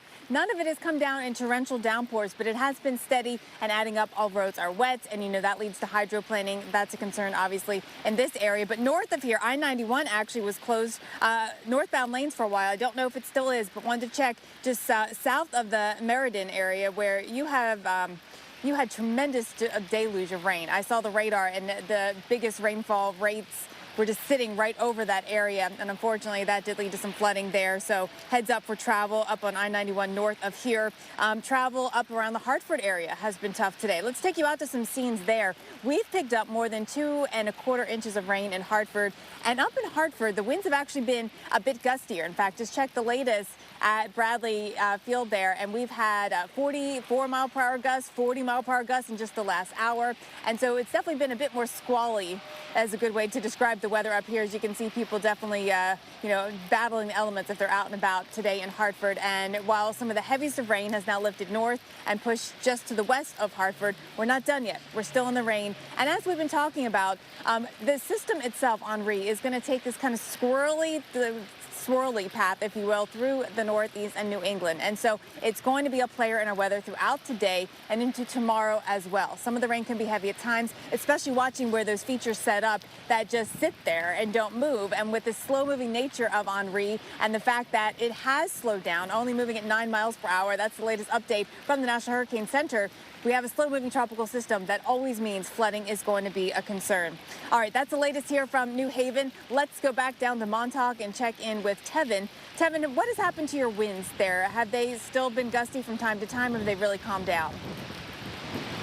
Jen, I wish I could say they've calmed down. I think they've actually picked up. We've got gusts between 25 and now 30 miles per hour. And I'll tell you what that's doing. That is picking up a lot of the loose sand here on the top layer of some of the beach and actually drifting it and carrying it towards the east. If you take a look at the clouds here, the low clouds that we have as well, they're also being transported by some of the strongest winds here in the lowest levels of the atmosphere. So the direction in terms of where some of these clouds are going, that's shifted. Earlier today, we had the winds out of the east. Now the winds are out of the north and out of the northwest, and that's because the storm itself is to our north. Now, as that happens, again, we still have to watch out for bouts of rainfall, especially on the western shores of Long Island here. On the north shore, I think you've got to watch out for those northerly winds as we get to high tide later on this evening. So places like Sag Harbor and also Orient, perhaps seeing a little bit more tidal flooding than the south shore today because of that northerly wind influence building up some of that water from the Long Island Sound. In terms of what we're expecting here across portions of Montauk, take a look at these waves and take a look at the water. It was not just the water in the ocean, it was also the water falling from the sky, the heavy rainfall that we had as Henri made its closest pass just about 15 miles to the east and northeast as that system did make landfall today just right after the noon hour between Rhode Island and Connecticut and westerly Rhode Island. We still saw a lot of heavy rainfall here and strong winds. And speaking of heavy rainfall and strong winds, we got to take you live to New York City where we are under a flash flood warning. Some 2 to 4 inches of rainfall already fallen, and we're still looking at flash flooding today. Some of that lasting into tomorrow. We'll be right back, folks.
And our continuing coverage of Tropical Storm Henri as it continues to just rain itself out over Massachusetts, Connecticut, New York, into New Jersey. Just a lot of rain with this thing still to come. We have flash flood warnings out, as we expected we would. We are on the eastern side of really what has been a dry storm since this morning. We had some heavier rain last night between about 4 and 6 a.m., and then it just basically got windy.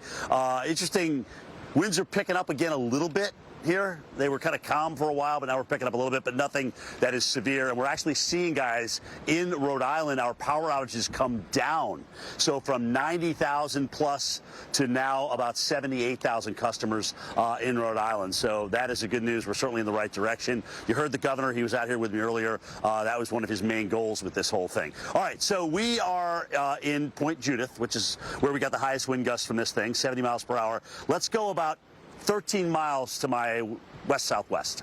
So we're talking about Green Hill, Rhode Island here. I want to show you some of the damage that occurred down that way, and you can see it. And this is kind of closer to the east side of the center, which came in at westerly. So this is what we're hearing about really across all of southern Rhode Island. A lot of trees about this size. One of them I do know in Charlestown that was on a house, but all in all, you know, it's resulted in about 90,000 power outages, which has now dwindled down to about 78,000. So winds, at least in this area where we are, Point Judith and Narragansett, probably down low enough so the crews can get out here.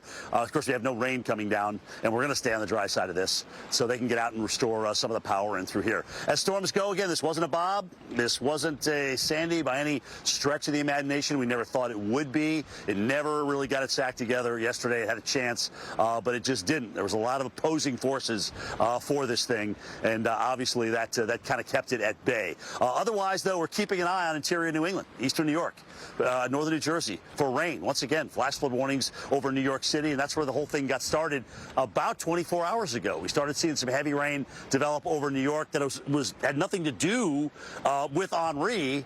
But now it has everything to do with Henri, with the heavier rain, and we kind of knew this was coming. So the storm heads north, does a little loop-the-loop, and then heads to the east. It'll continue to weaken during the process. But what's interesting is because of full leaf canopy, and also, you know, what's going on with the rainfall there, and it's been so wet, it won't take much to bring down more trees and certainly cause more power outages. So that's what we're looking at in through here. Jenkins, where am I going? I totally spaced on it. It's been a long, that's right, Felicia and Groton, Connecticut. All right, so between me and Felicia, landfall, westerly Rhode Island. She's gone to Groton, Connecticut, I believe the home of the Coast Guard Academy there. Felicia, what is you're still northerly with the wind, right? We still got the counteractive winds going on. No, actually, Jim, those winds have actually shifted around to more of a southerly direction.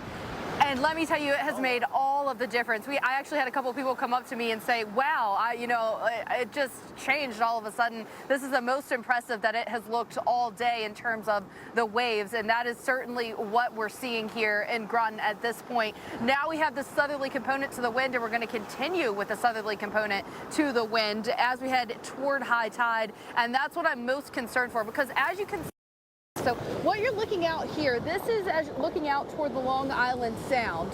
You can see those waves coming in. Guys, get this. We are at low tide. We're approaching low tide at 4:19, and look at how these waves look because of the wind, because of the setup that we've still got going on from Henri. Now, what is going to happen is this water that you're seeing here out over the Sound, it's all getting pushed up and funneled up the Thames River. You see that behind me here. And what's going to happen is we're going to continue to have this push of wind energy that pushes the waves and pushes the water up the Thames. So as we get that astronomical high around 10 o'clock tonight, that is concerned for storm surge for places like Groton and places like New London, because you're just going to continue to have this wind energy now pushing this water up that way, pushing it farther inland. So those places that are flood prone, when you get those high tides, you're going to be dealing with some flooding. So we're not done with Henri just yet. I was actually speaking with a woman who lives here in Groton a little earlier, and she was telling me that her power went out around 11 a.m. and it's been out ever since. So she was like, I'm going to get out, I'm going to walk around a little bit. Apparently we've got some trees down around portions of Groton, and that has led to some power outages. I asked her if she had any idea or had any implications of when her electricity might be back on, and she said, yeah, no idea. And you know what, I'd be willing to bet that now with these winds picking up and kicking up, this is the strongest winds I've felt all day. I'd be willing to bet that some of those repairs that we were seeing are probably going to have to be paused, because I would highly doubt that you can do a lot of work safely in winds like we're seeing right now. Of course, we're going to have much more on Henri coming up after the break, so stick with the Weather Channel.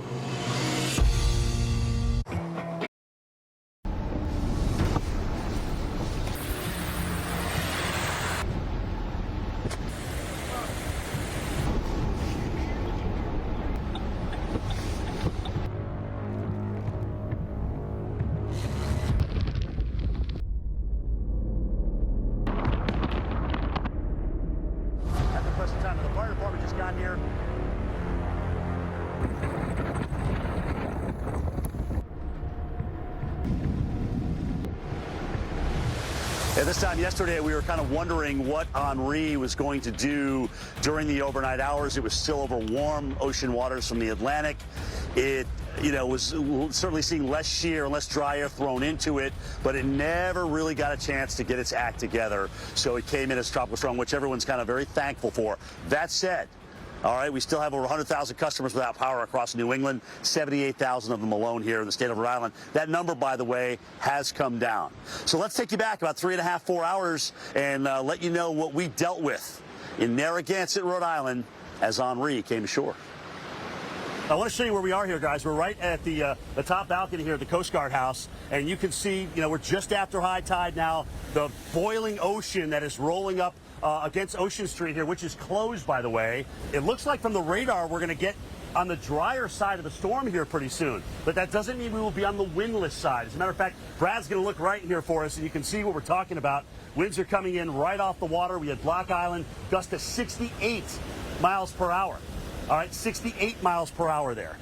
I'm on the downwind side of the building. I'm going to walk out on the other side. Whole different animal out here. As a matter of fact, my producer has to hold my cameraman. I've got an anemometer. I'm going to hold it up, get to the gust. Last time I came out here before our shot, 64 miles an hour. 64 miles an hour coming. Oh, that's a good one right there.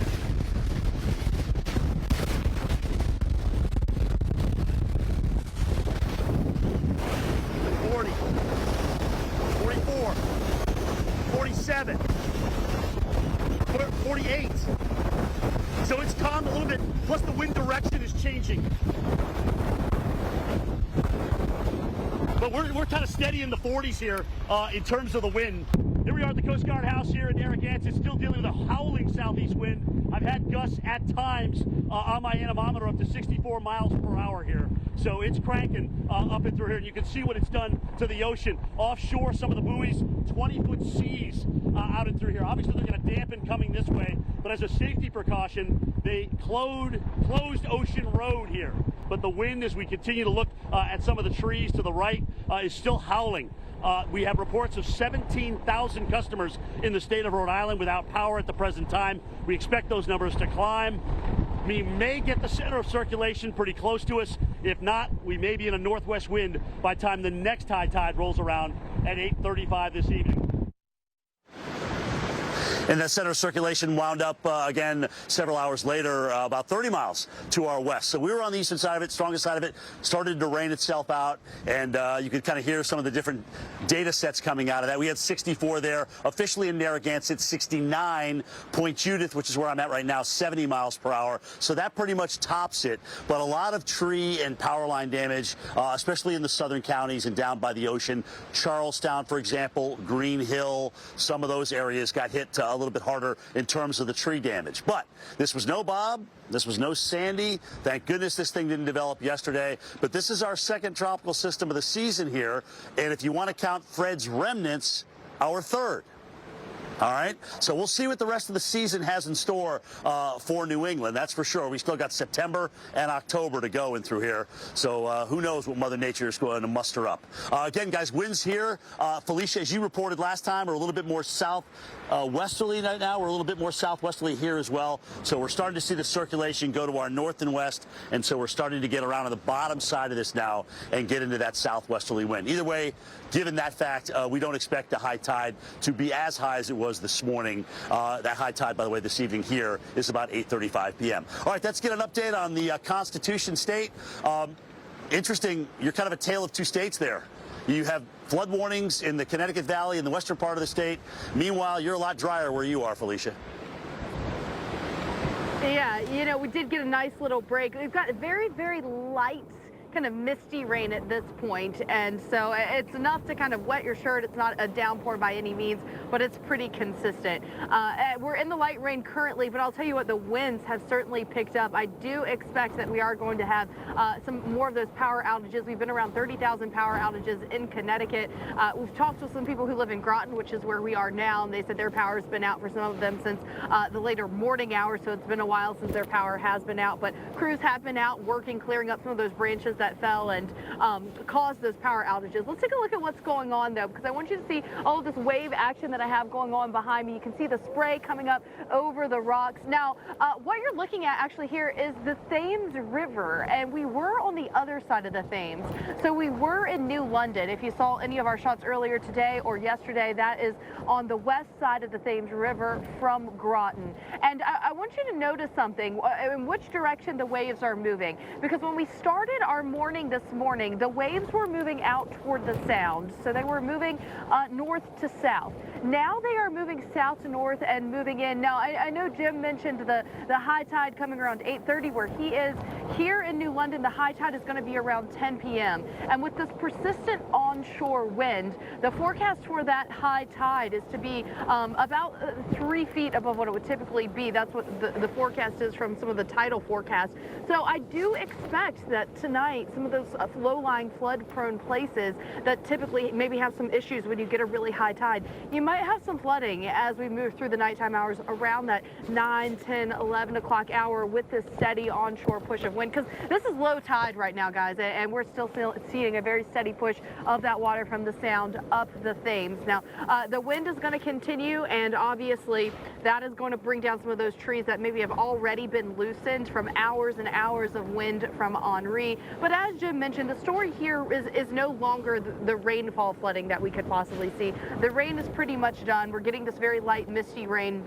It is going to be that possibility for the storm surge tonight, and of course the power outages that people are going to be dealing with. Now, as we head through the overnight tonight, you're going to continue to see things improving. That's the good news here in New London. That's not the story everywhere, though, obviously, as Henri continues to move off. So key points here is I would make sure that you just know you could be having some storm surge issues as we head through tonight toward high tide because of that steady onshore push. We wouldn't want anyone to let their guard down, maybe start removing some of those sandbags, because I know some people did put sandbags out. So removing those sandbags when you might still need it for some storm surge issues. So that is one thing that you have to keep in mind here in the New London and the Groton area. Now, are we going to see it get worse in terms of rainfall, in terms of possible flooding? No, we are not, but still, I'd say we're not quite out of the woods with Henri yet here in this area. Back to you.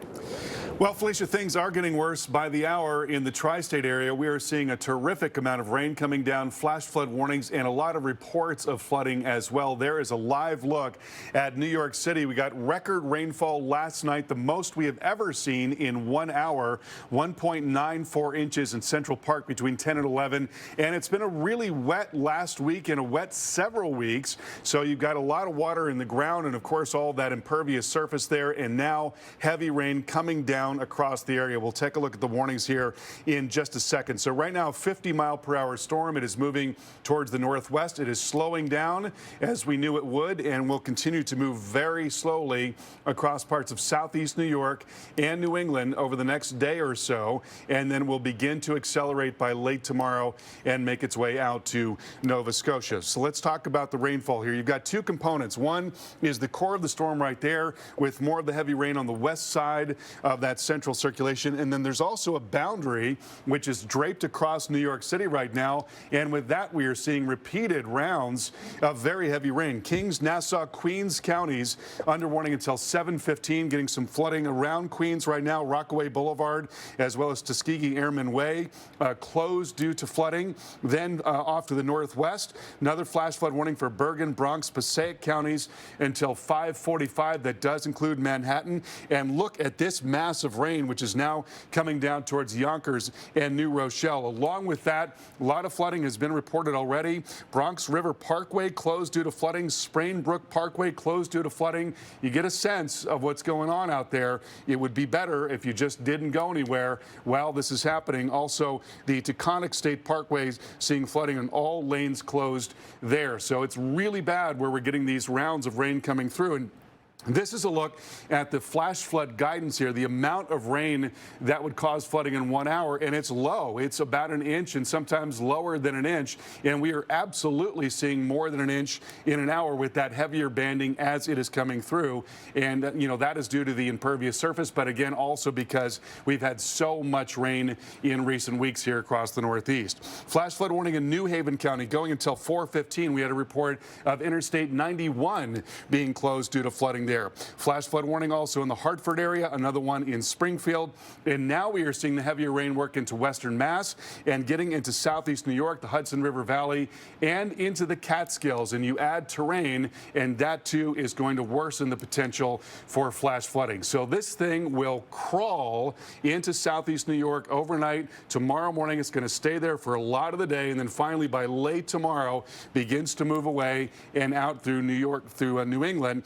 And so a large area of likely flash flooding as a result of the system moving so slowly. There's a look at the rainfall forecast from the European model, and that is a huge, enormous area of 3 inches plus. So this flash flood threat, Alex, is going to be just huge over the next couple of days here. Yeah, absolutely. No doubt, Carl. We'll be watching that very, very closely. Let's get everyone up to date on what we know now at this hour.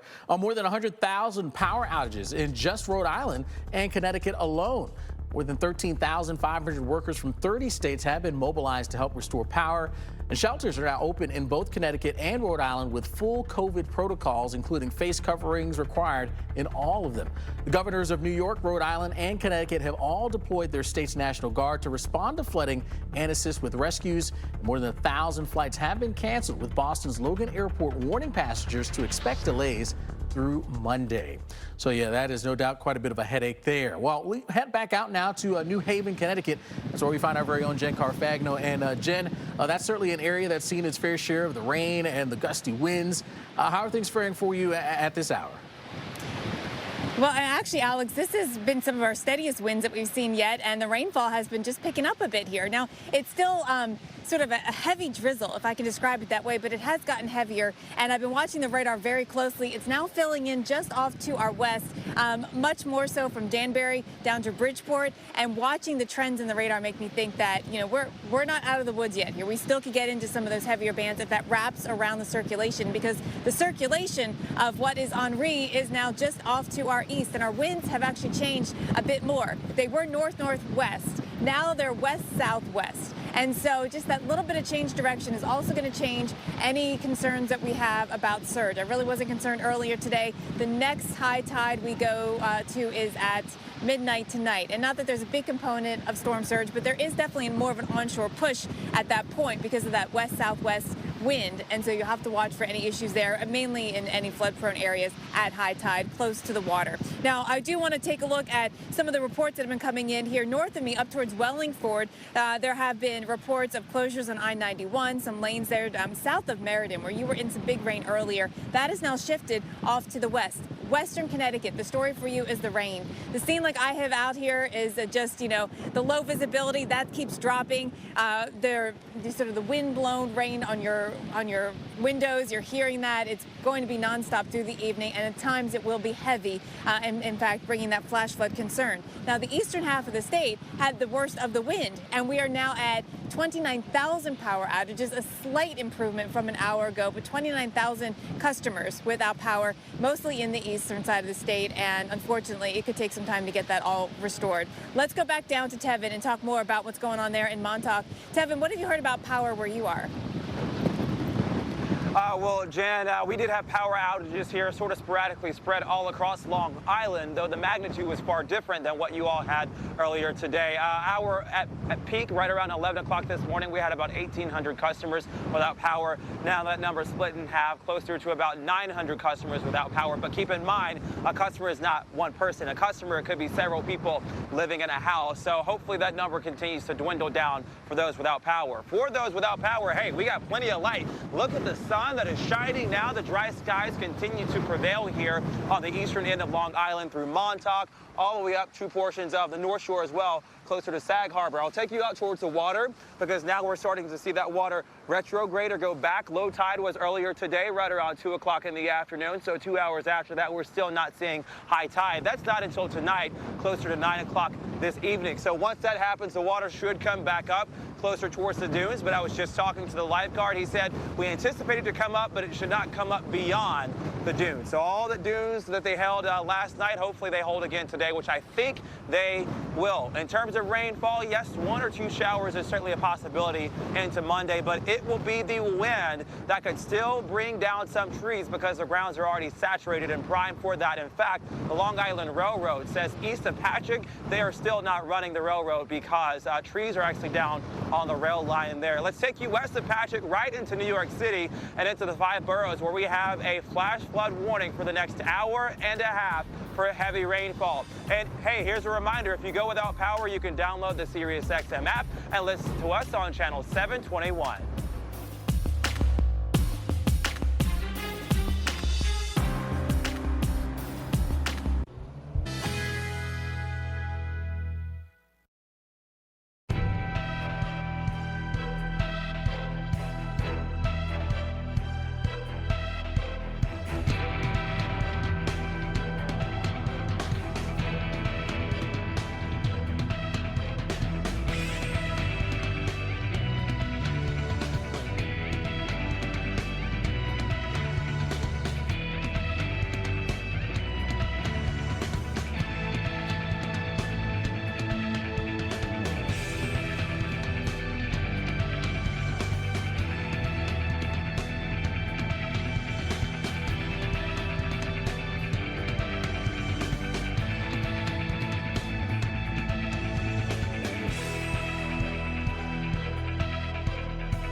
When it comes to covering the most important issue facing us and our Earth, one day does make all the difference. Now, the Weather Channel and its innovative climate team at Pattern are connecting you every day to the most fascinating stories impacting our planet. For what's now and what's next, rely on the climate experts with the most trusted name in TV news. If it's out there, it's in here. The Weather Channel. The death toll continues to rise here from catastrophic flooding in the state of Tennessee. At least 21 people have died, and around 50 others are now missing in Humphreys County. On Saturday, more than a foot of rain falling across parts of Middle Tennessee, prompting water rescues and road closures. And we're getting a chance to see some of the aftermath of all of that flooding. I mean, if you were to look at this year and we didn't tell you it was due to flooding, you'd think maybe it was a tornado that ran on through. But just goes to show you the power of that water.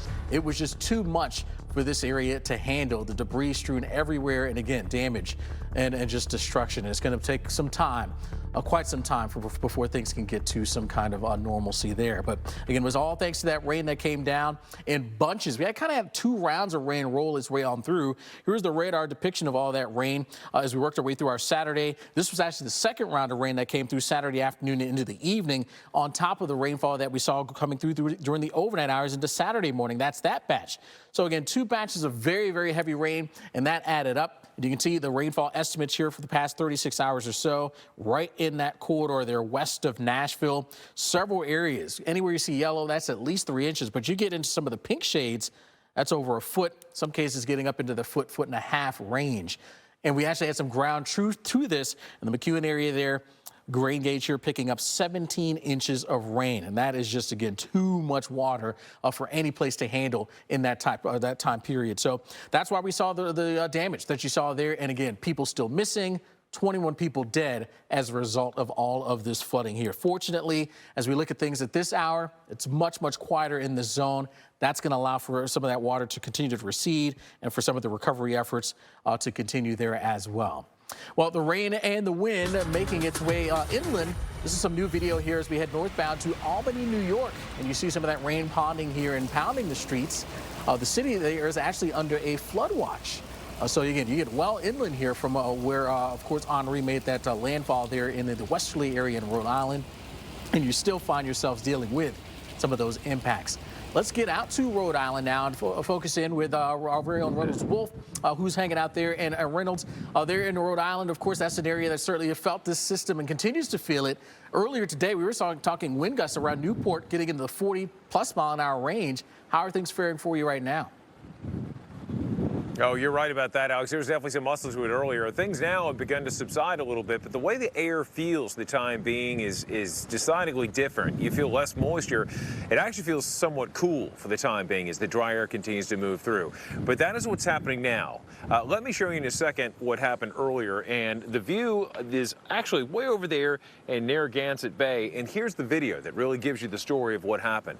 I mean, it was coming in. You see the water just piling up here, lashing the shoreline with just a fury. We were talking earlier amongst ourselves how the topography changes in a sense, where you go from the sand around New York State, the beaches, and then you go farther north, and then we see things begin to change. A lot of rocks here or there, and they are just beautiful. They are majestic, and I'll tell you, they caught the brunt of it today along the shoreline as the water was just piling up like crazy, all driven by the wind. And we still have the issues that we could be dealing with in terms of surge, and again, another 2 to 4 feet rather, possible. Now, let me show you something else. As we come back here for a moment, you'll see a row of buildings off in the distance. You'll see these masts, and then you see what looks like a construction crane right off in the distance. That's the shipyard. I was told by a gentleman a short while ago that they lost power. They lost power. However, if you extend your view a bit more to the right, these buildings right across the way, a couple hotels on the side, they never lost power. We did not lose power in our location. How it happened, there's really no rhyme or reason. A lot of it is just random, how you'll have one street where the power never lost. Other places, it happened right away. But as we roll forward, it's going to be a big work, a lot of work, and a lot of great work's already been done as power numbers are improving in the state of Rhode Island.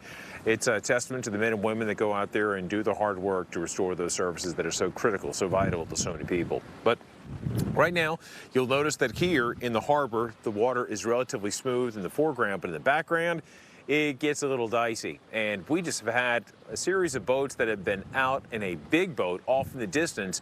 Well, that one just came back in. That's about a 100-footer, and it is quite the craft, to say the very least. It's funny, I was out here with Clint Crowley, our audio engineer, and we were talking about how the boat was moving in very, very smoothly. We turned our view away for a moment, and boom, did a total turnaround very quickly, but very nimble craft despite the massive size of it. But we have something else that's sailing, and that is Henri. And Henri's going to continue to bring a lot of problems to parts of the Northeast. As Jen Carfagno said a short while ago, we are long from being over with this story, and flooding has been and may continue to be the top story overall that we're going to deal with the onslaught of this tropical entity.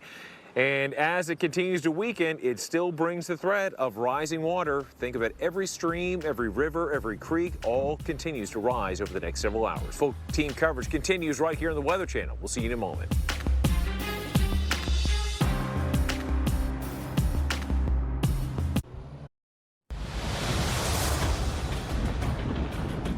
All right, welcome back into the Weather Channel as we continue to track Tropical Storm Henri. It may be a tropical storm, but this is causing major impacts in Manhattan. Take a look at the gray skies, the wet roadways here in the Brooklyn Bridge, too. Low clouds and a lot of heavy rainfall plague this area right now. In fact, we've got flash flood warnings that go for the next hour to perhaps 2 hours in length, and some of those will likely be extended in time and in coverage as we continue to track the moisture surge coming along on the western hand side of Tropical Storm Henri. I'm meteorologist Tevin Hanwooten. We are on the eastern side of Long Island here, about 100 miles to the east of all those gray skies and the rain. We present to you cloudy, but also blue skies and peaks of sunshine here on the east end of Long Island. We're live for you from Montauk, where right now it is dry and it's also still windy too. Sustained winds right around 15 miles an hour, but gusts at times closer to 20 or 25. That is nothing, folks, compared to what we saw just 12 hours ago. In fact, take a look at some of this video here, which shows you what a rough go we had earlier today across Montauk and portions of eastern Suffolk County here in New York State, because we had Henri just about 15 miles to hour east in terms of its center, but we certainly saw strong winds. Some of the strongest gusts today, by the way, just off of the shore here at a buoy, right around 45 to 50 miles per hour. For some of the strongest gusts. In terms of rainfall, we picked up nearly 2 inches of rainfall. There's been some drizzle lingering around and lingering showers too on the backside of this, but overall it is now the dry skies that take hold, and we should actually hold on to the dry skies for the better part of the evening and into our Monday. I'd watch out though for the winds. They're still gusting today, and that's certainly enough to bring down any trees and perhaps power lines as well. And when it brings down the trees, they don't just snap. The winds aren't that strong. It uproots the tree from the ground because it's the root system that's weak right now because the grounds are soggy and saturated from the rainfall that we saw today and yesterday, but also some of the rainfall that we saw from the remnants of Fred just last week. So we've had 2 decent tropical entities come through in just 7 days' time. So that's why you got to watch out for power flashes at the very least, power surges, and also trees coming down too. That's not just here on the island. That's also in places like Connecticut, that's in Rhode Island, and perhaps portions of Massachusetts as well. Our crews are spread out, by the way, covering this for you. This is not just a one-and-done system. This is now a system that is a category slow, as Dr. Rick Knabb might call this, because we've got to make the pivot towards the west, which we're working on now. And as this system retrogrades west, then all of a sudden it gets picked up and carried towards the north and east. So, Carl, overall, you know this just as well.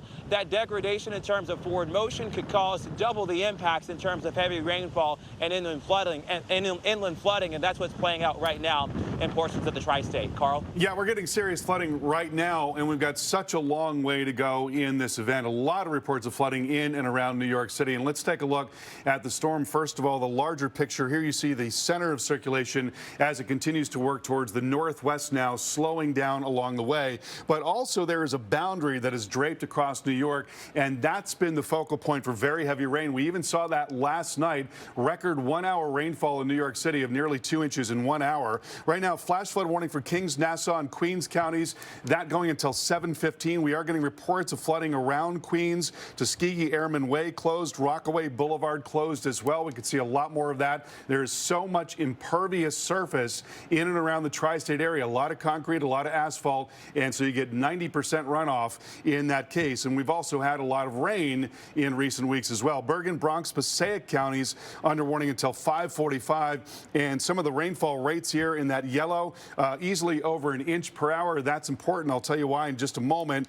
And then as we look at some of the reports coming out, Bronx River Parkway closed due to flooding. Sprain Brook Parkway also closed due to flooding. And then to the north of that, we're hearing about the Taconic State Parkway being closed as well. So it is getting really, really bad out there. If you don't have to go anywhere, the best option would be to just stay put.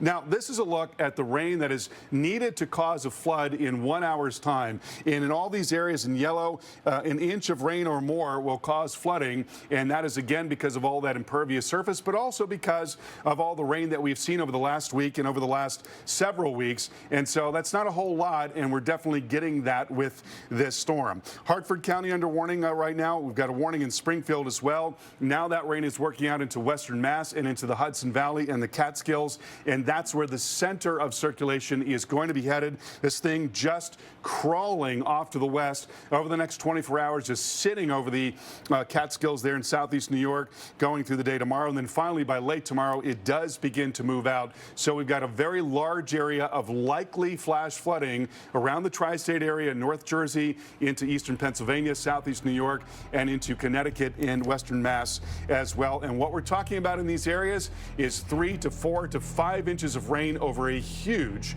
area of real estate. We'll have much more coming up.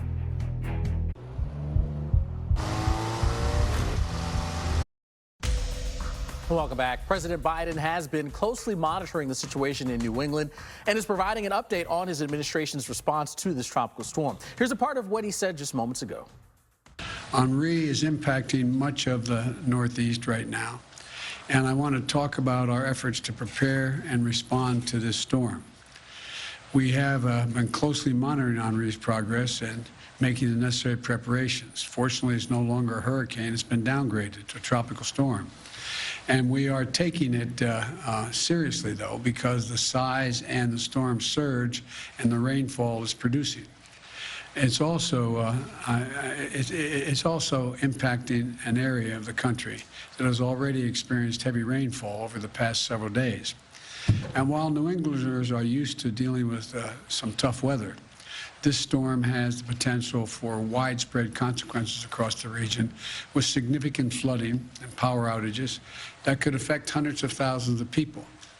And so we're doing everything we can now to help those states prepare, respond, and recover.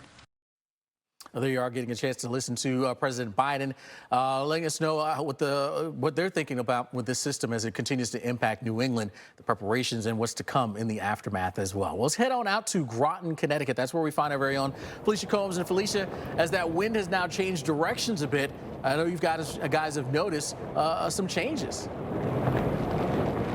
Oh, yeah, definitely some big changes, Alex. In fact, right now we've got little tiny drops of rain that are blowing basically horizontally. I don't know if you can make that out, but the wind is blowing this pretty much horizontally. The wind's not only blowing the rain, but it's also blowing the waves behind me. You can see that this is the worst wind we've been in since we've been out here since about 11 o'clock today. That wind shift making all the difference. So look at how impressive these waves look at this point. This is actually from the Long Island Sound going into the Thames River.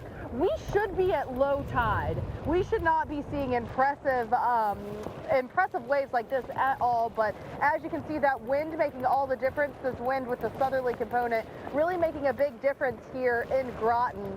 And here's what I'm worried about, the fact that the wind energy becomes cumulative after a while. So the longer that you have these winds with a southerly component coming onshore, pushing up the Thames River, the longer you're going to have that wind energy building up, and the more you're going to be able to see some of those storm surge type of characteristics.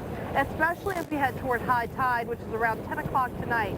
So those low-lying areas of Groton that do typically deal with maybe some flooding issues during high tides or during especially high tides, like when you have a full moon, which we have, I do think you might run into some of those flood issues from the rise of this water, from the combination of the wind and the pull of the full moon. Now, the winds have been pretty steadily sustained here, upwards of 25 miles an hour, gusting even higher than that.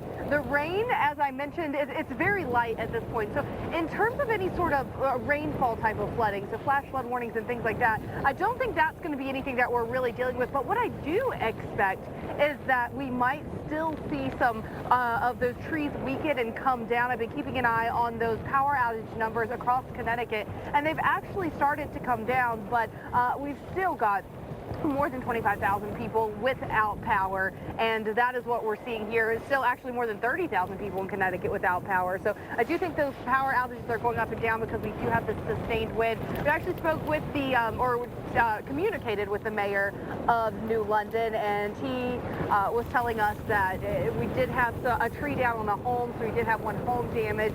There's still, a couple hundred people in New London without power. So still kind of faring this, Jen. And I know I heard you mention as well, too, that these were the strongest winds you had seen since you'd been out just recently, and noticing that southerly component. The storm surge definitely could be a thing. Yeah, no, and the fact, you said it right exactly, Felicia, the fact that the winds have turned makes all the difference. The wind direction makes such a difference. We had a north wind this morning at high tide, and that would prevent any major issues. And so now that we have this southwest wind, and I can feel it on my face actually coming this way, and that's the western direction, and that will bring some concerns. It's not a major issue, but definitely flood-prone areas near the water, especially I think down towards Bridgeport. I was watching near Stafford earlier, that would be one spot to watch at high tide, which is tonight at midnight. Hopefully there's not a lot of people out on the roads at that time. Now, I do actually want to bring you in some updates. Let's see, a National Weather Service observer gave an update on some rain up around Staffordville, Connecticut, an inch of rain so far, and he's had, it was Jeff Abcorny, he's had 23 inches since July. That's since July, right? That's a lot of rainfall, and that's why we're so worried about trees coming down in already saturated ground with additional rainfall. Most of the power outages, though, have actually been so far in the eastern side of the state, as Felicia mentioned, and we do actually have some new pictures that are in from Eversource to show you what they are dealing with out there. This is in Waterford in the Great Neck Road area, and they've had a lot of damage like this. You can see big trees over power lines, so they've got to get the tree off, and then they got to fix the power lines before they can get power restored. And that's what they're up against with Tropical Storm Henri. We've got continuing coverage right here on the Weather Channel. The rain and the wind, but especially the rain, will be a problem with us through the overnight into tomorrow. So we have the latest right here on the Weather Channel. Stay tuned.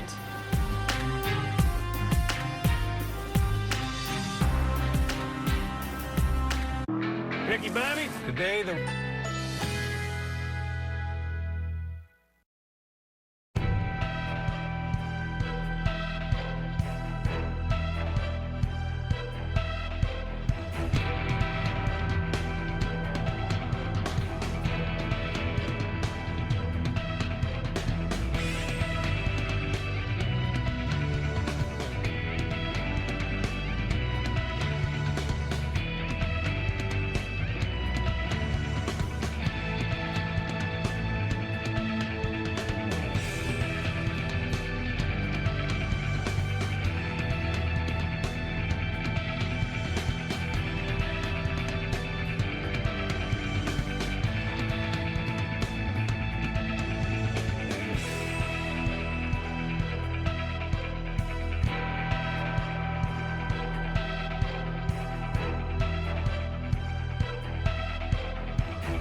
All right, folks, let's take you into Manhattan, where we've got some major rainfall falling, and this is leading to flash flood warnings through portions of New York City, the 5 boroughs, and of course New Jersey as well. That includes Bergen County, New Jersey, and northeastern New Jersey, Essex County, Hudson County in northeastern New Jersey, and also Union County as well. And then, of course, through portions of New York City And western Long Island, too, I wouldn't be surprised if we got a little bit more rainfall here over the next several hours because of the western-hand side of Tropical Storm Henri. I'm meteorologist Tevin Wooten. Welcome back into the Weather Channel as we continue to cover Tropical Storm Henri. And though this system may be a tropical storm, it's already made landfall. We still see those significant impacts. One of those impacts, of course, the wind. The winds are still gusting here in Montauk on the eastern end of Long Island, right around 25 to 30 miles per hour. So though we have the dry skies right now, we still have plenty of cloud coverage, though, and that's filtering some of the sunshine. We do get a peak here or there, full sun, but overall, we'll hold on to the clouds for the remainder of the day. Also, what is that wind doing? It is bringing down trees. In fact, Long Island Railroad tweeting out just a couple of hours ago that there was a tree that was down on the tracks, and one of the service trains was going through just to make sure the tracks were clear. It was not in Patchogue, so everywhere east of Patchogue, service is still suspended for now. West of that, though, they're trying to get those commuter rails back up so folks can get on and off of Long Island and back to New York City. So that's just one of the lingering impacts. The other thing that we're still watching for and monitoring for, if the trees can come down on the train tracks, they can also come down on some of the power lines, and they can bring down those power poles. So we're watching out for power outages. I will say we don't have those upper echelon forecast power outage numbers, for example, that Eversource was giving out yesterday. And thank goodness, I don't think anyone is upset that we don't have those high numbers, with the exception of those some 30,000 that are without power in Connecticut right now. But again, slow improvement as we go throughout the day in terms of the power outages there. Others, though, if you are still in the full brunt of the rainfall right now, like we are in New York City, you need to hunker down, stay where you are. Of course, we'll watch for impacts, too, through portions of the subway system as well, because we do know that water wants to sink down to the lowest point.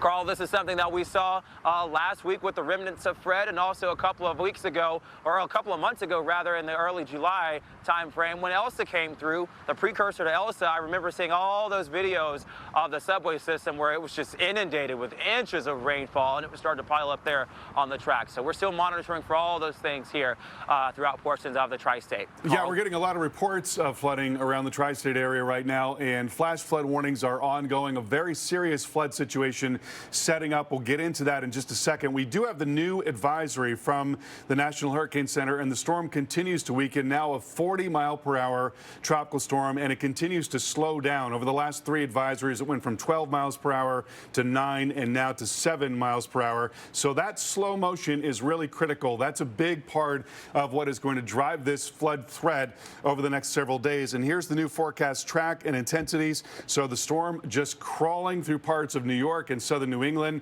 for the next 24 hours or so, and then by late tomorrow it does begin to finally start to move along to the east and move out over the open water and towards the Canadian Maritimes.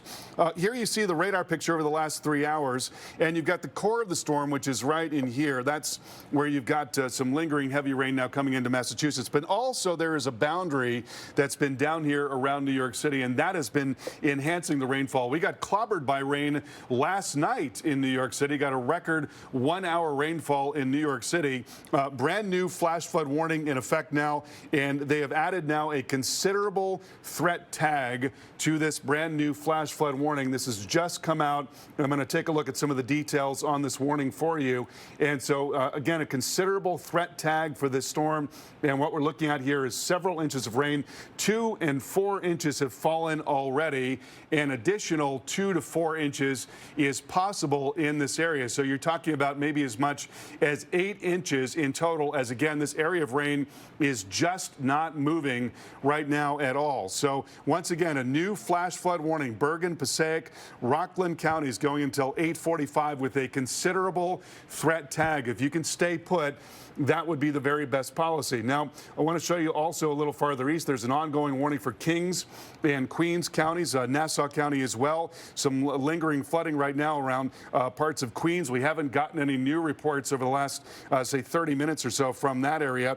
There again, that new flash flood warning. Look at the intensity of the rainfall here coming down through northeast Jersey right now and down towards the Bronx and Yonkers. I mean, it is really, really pouring in those areas. And we've gotten a bunch of reports of flooding here. Bronx River Parkway, Sprain Brook Parkway, all closed due to flooding. Also flooding in Hillcrest and at Upper Saddle River. So this is only going to grow. This threat is only going to continue over the next several hours here. Got some ongoing warnings in parts of Massachusetts and Connecticut, and the heavier rain now off to the west. And again, as it slowly moves through parts of southeast New York, the Hudson Valley, the Catskills, that flood threat will continue in the tri-state area, continues there as well. We're going to have much more on this ongoing flood threat coming up here in just a few minutes.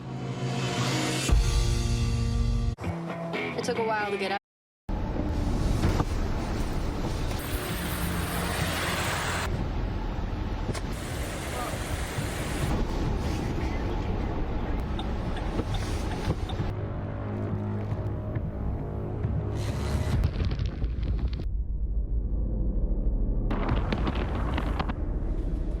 At the present time, the fire department just got here.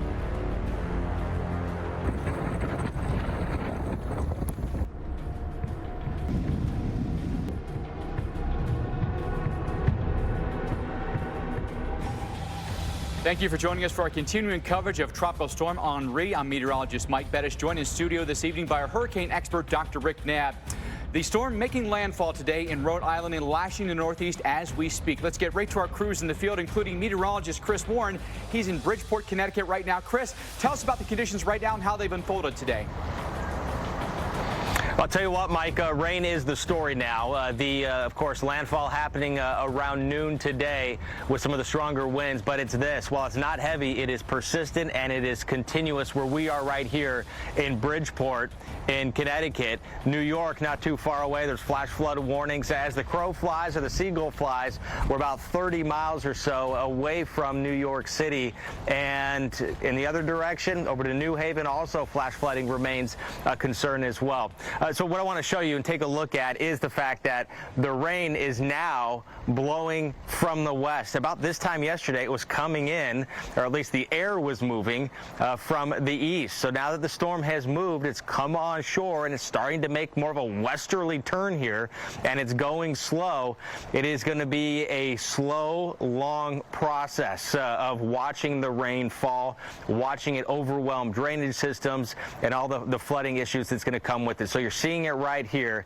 The rain is coming in. Again, it's not the heaviest rain you've ever seen here in Bridgeport, but it's consistent and it's lasting a long time, and it's going to last tonight and into tomorrow. The radar's been showing us that, and we're seeing that with some of the heaviest rainfall right now in New York City and into the Bronx as well, with flash flood warnings currently in effect over Long Island. While the eastern part of Long Island was where we were, looking at potentially seeing some of the worst impacts, they fared pretty well.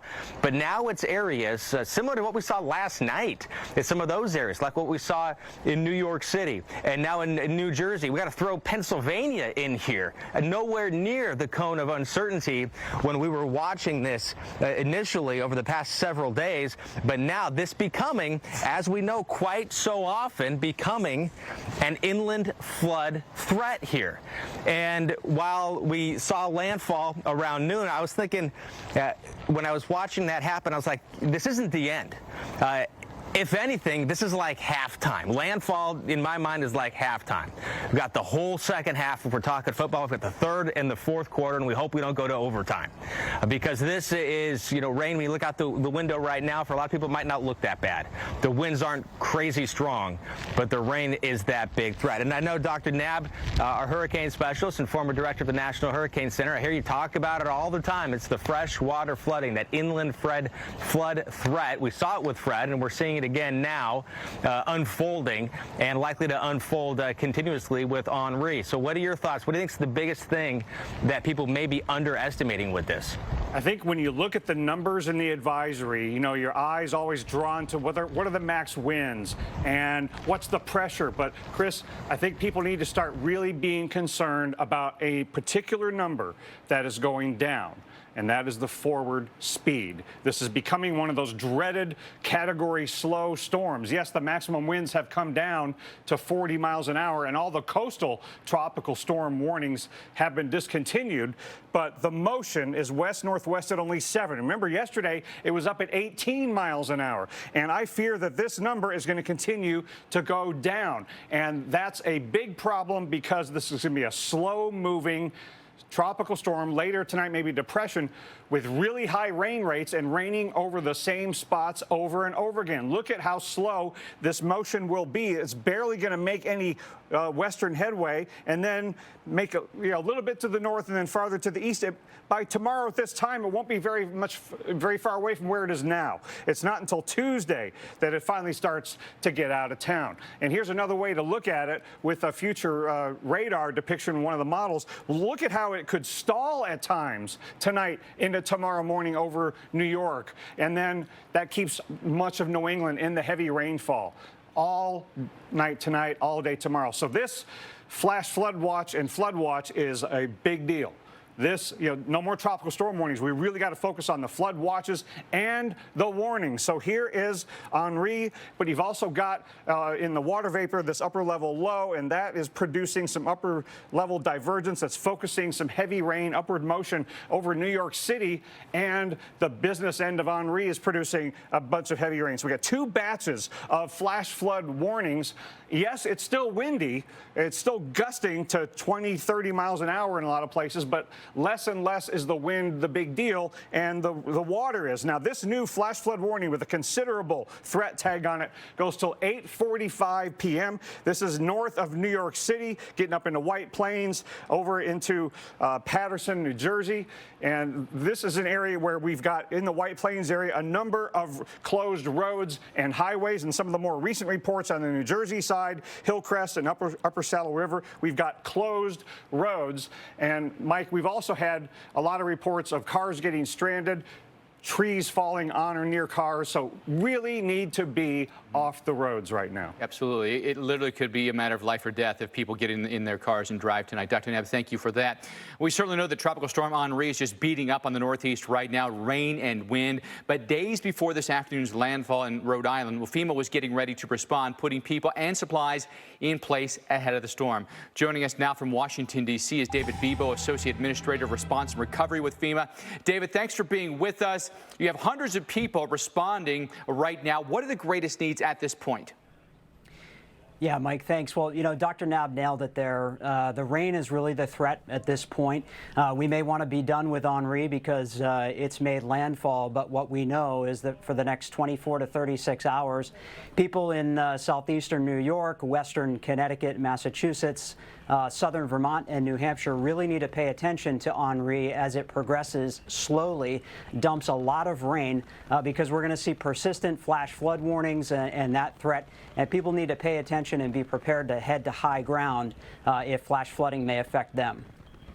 David, in my experience over the years in dealing with emergency managers, a couple of things often happen is that states cooperate to bring swift water rescue teams in to have resources to rescue people from flooding, and power crews and equipment come from other states. So what resources from out of the affected area have been brought to bear to help out such a highly populated area getting hit so hard?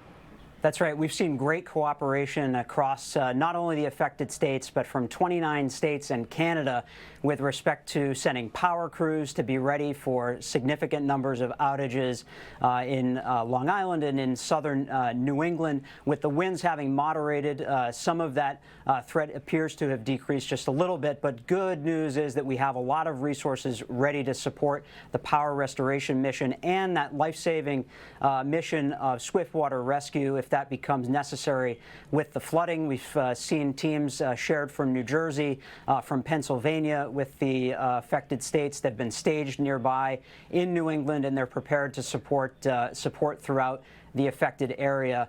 We, FEMA, have moved in incident management assistance teams as well as meals, water, tarps, communications vehicles to be ready to support the affected states as Henri progresses over the next 24 to 36 hours. David, a lot of times when we have a landfalling tropical system, it's in and it's out. You can get in right afterwards and do your work, right? In a case like this, we have a slow-moving system, potentially a lot of rain, and maybe a lot of roads that are flooded or washed out. What logistical challenges does that pose trying to get in there and respond? Well, it certainly does pose challenges for the local officials, and one of the things that can exacerbate those challenges if people go out and start exploring to see what happened with the storm. If you don't need to be out, stay home, stay put. Listen to your local officials. They've got your best interests in mind. If you must be out and you encounter standing water, turn around, don't drown. You can't tell how deep that water is. You can't tell if there are downed power lines in that standing water. So we say to everybody, turn around, don't drown. Your local officials are going to get out there, start to do damage assessments, clear the roadways if that's necessary, and make sure that they can still provide vital 911 services and other services. They don't need folks out there looking around and making that job more difficult. So if you don't need to be out, go ahead and stay home. Sit tight until the effects have fully passed and your local officials tell you it's safe to get out. David, as a tropical system is approaching land, obviously there's a lot of conversation between the National Hurricane Center and FEMA with the Hurricane Liaison team down there on site in Miami. But after landfall and once the flash flood risk becomes the big problem, the Weather Prediction Center becomes a big partner. How are you getting briefed from them on how bad and where the flooding could get over the next couple of days? Yeah, that's right. Every morning, your old colleague Greg Carbon and the entire team at the Weather Prediction Center bring us not only the latest information, but they're sharing it with our regional offices and most importantly with local emergency managers. We talked to so many governors across New England yesterday who talked about the importance of the partnership with the Hurricane Center, with the Weather Prediction Center, and now with the National Water Center in Tuscaloosa, really helping everybody understand what the confluence of the remnants of Tropical Storm Fred combined with Henri making landfall mean for that flash flood threat. And really what it is that this water is building up, doesn't have many places to go. It's why it's so important for folks that are in the path of Henri. Download the FEMA app, put your zip code in so you can get up-to-date weather alerts, get those flash flood warnings, keep yourself and your loved ones safe. But it's an amazing partnership and team with all the National Weather Service and NOAA colleagues, with the hurricane hunters who go up and try and fix position on these storms so we can get the best possible information to the public and to those local emergency managers. Incredible teamwork. Oh, David Bebo, Associate Administrator for FEMA, joining us this evening. David, thanks for your time. I appreciate everything you can tell us this evening. And hopefully we don't have to talk to you again. But David Bebo joining us live. We want to get back out to our coverage this evening in New England. Weather Channel's Dave Malkoff is in Hartford this evening. Dave, a place we thought might flood. What are the conditions like right now? I want to bounce off of what David was saying from FEMA, how he was saying that they were working with crews from out of state to come in and fix the power line problems. That is happening in a big way here in Connecticut, where they've got the largest amount of crews in the state history, because they've never had so many people from Eversource come down. They've got 4,000 crews. You see, one has just arrived within the past few seconds or so. And these crews are coming from Texas, they're coming from Oklahoma, they're coming from Canada, they're coming from all over, not just in New England. And we can show you live what the problem is. They're coming after all of these trees that have come down on the power lines. And this tree is just suspended up here over this roadway here in West Hartford. And you can see that it's cut power for the entire neighborhood around here, because if you listen carefully in the background, listen for a second, you can hear the buzz of generators here. People definitely running their either gasoline or natural gas powered generators here, generating electricity for their house. But that can also be a danger if you have that running anywhere near an open window. You got to make sure that you're not dealing with carbon dioxide or carbon monoxide coming into the house from that silent killer that is just sitting right outside your house. You have to make sure that you're away from the house with those generators, or have the ones that are installed. So right now we do have this power line down here. Crews are working to put power back to 30,000 customers throughout Eversource, and they are on scene right now. They actually had to leave for a while because of high winds, but they've come back to this neighborhood to try to get power back on for the neighbors here who may have food or vital medicine that needs to be refrigerated.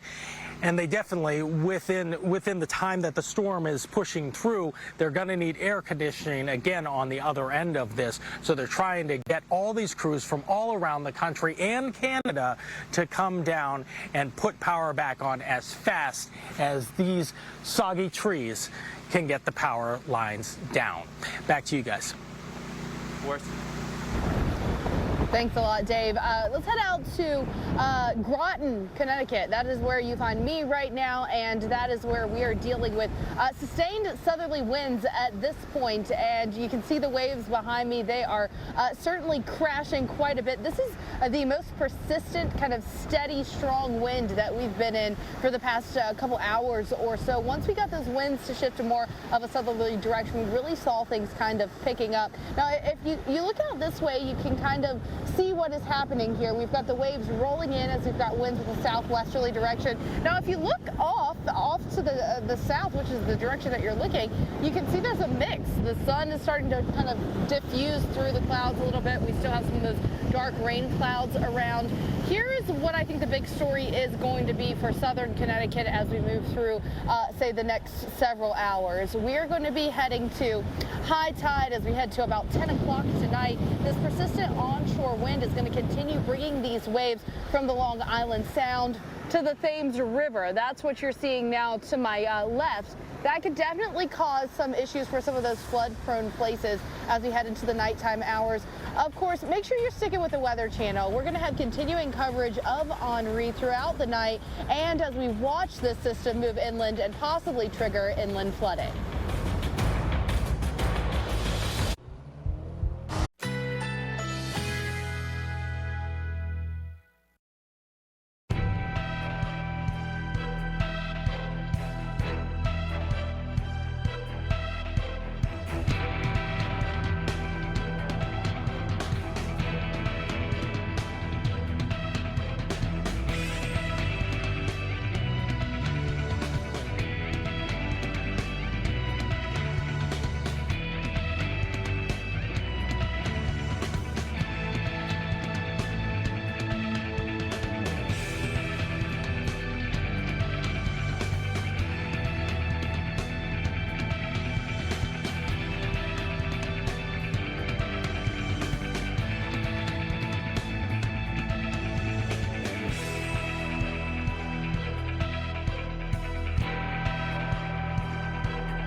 When it comes to covering the most important issue facing us and our Earth, one day does make all the difference. Now, the Weather Channel and its innovative climate team at Pattern are connecting you every day to the most fascinating stories impacting our planet. For what's now and what's next, rely on the climate experts with the most trusted name in TV news. If it's out there, it's in here. The Weather Channel.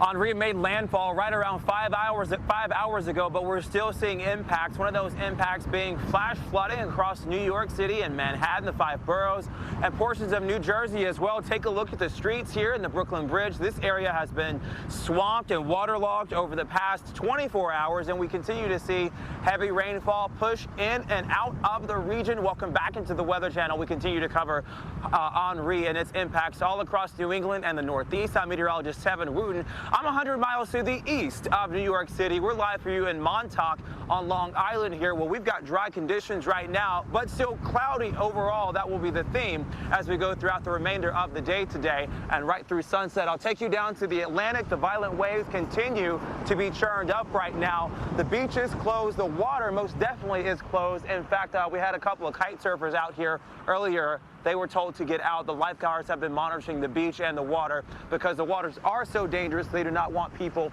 in them. We're about 4 hours from our next high tide, and when that happens, that water will come back up. In fact, the Montauk chief lifeguard is expecting that water to pretty much come back up to where we had that peak storm surge to right here. So all of this will be covered in water. The good news is for the beachfront properties, we've got dunes protecting us here. They're elevated and they're also elongated as well. So a lot of the properties here, they should be fine. The issue that I always see throughout this strand of the beach, though, is that they're actually dropped down below beyond the dunes. So luckily, the water did not invade the dunes, or else we would have saw a lot of flooding for the first floor and basements of a lot of the homes here, which has not been the case. We did have some power outages and a couple of power surges, but overall, those have been minimal in terms of impacts. Let's work our way to New Haven, Connecticut. That's where we find meteorologist Jen Carfagno. All right, Tevin, I'm estimating that Tropical Storm Henri is actually about 35 miles off to my north, the circulation. So now we're on the southern side on getting those west-southwest winds here, and they've been very steady, gusting at times close to 25 to 30 miles per hour. I don't think we're going to see a lot of change in our weather here, at least in the short term, but we have some big rain up to the north and some big rain off to the west. So let's start with to the north. We go up to Simsbury, where shared with me on Twitter from Live in America. Thank you for this video to show us what it's looking like out there. We've had the wind, we've had the rain. He said very steady. He estimated wind gusts to 40 miles per hour, and he said that the lights were flickering. And so hopefully that you do get to keep power. Speaking of power, we did hear that Eversource is bringing in crews from Kentucky and Pennsylvania, and they're working on the power outages. But this is a fluid situation, no pun intended, because water is going to be the biggest factor. And let's go out to the radar, because I want to show you what's happening. We have some light rain here in New Haven, but for communities in western Long Island and around the New York City metro area, northern Jersey here, a lot of storm reports coming in. I'll take you to some of them in South Huntington, the North State Parkway, exit 41. You've got lanes closed there because of water. Valley Stream in New York, you also have flooding there. Rockaway Boulevard is closed in that area. A location near the Throgs Neck Bridge, we've got cars that have been stranded in standing water there. And so the list goes on. In Harlem, in Hoboken, Dr. Nab, West Milford, one area with big rainfall rates. So let's talk about that here. How people want to know, how long is that band of heavy rain going to sit right there? It could be for many hours, Jen. Really concerned about that area because it's on the southwest side of the circulation of Henri, and then there's an upper level low to the southwest that's helping to keep the air going up in that part of the storm. And the slow motion of Henri is becoming very concerning. The worst number in the 5 p.m. advisory is the 7 miles an hour motion. It's going to get even slower. So as the circulation center goes this way, the center of action with the rainfall is off to the northwest and to the southwest. And on the southwest side, in Patterson and White Plains, a considerable threat in this flash flood warning that now goes till 8:45. And again, many reports in the White Plains area, Hawthorne, Elmsford, Greenville, of water-covered and closed roads. And you go over into New Jersey, increasing number of reports coming in Hillcrest, Upper Saddle River, of roads closed. Stay off the roads. Stay at home. The greatest risk you could pose to yourself is by getting out there onto the roads. New York City itself still under a flash flood warning. We'll have to see if that gets extended beyond 5:45. And then over in Brooklyn and Queens, the warning goes till 7:15. And we've got reports in Valley Stream and in Jamaica of closed roads. So don't drive around any barricades. Don't drive around any law enforcement vehicles. They're telling you the road is closed. Now, the other batch of rain and flooding problems up in Springfield, Massachusetts, you got the warning until 5:45. Something could be extended there. And look at this in Palmer, east of Springfield, a tree fell through the windshield of an occupied vehicle. So with winds still gusty and the soil's wet, trees can come down. Hartford, Connecticut, you've got the flash flood warning, and we had some flooding in the first floor of a condo complex. Lots of water. I brought in InsureMax.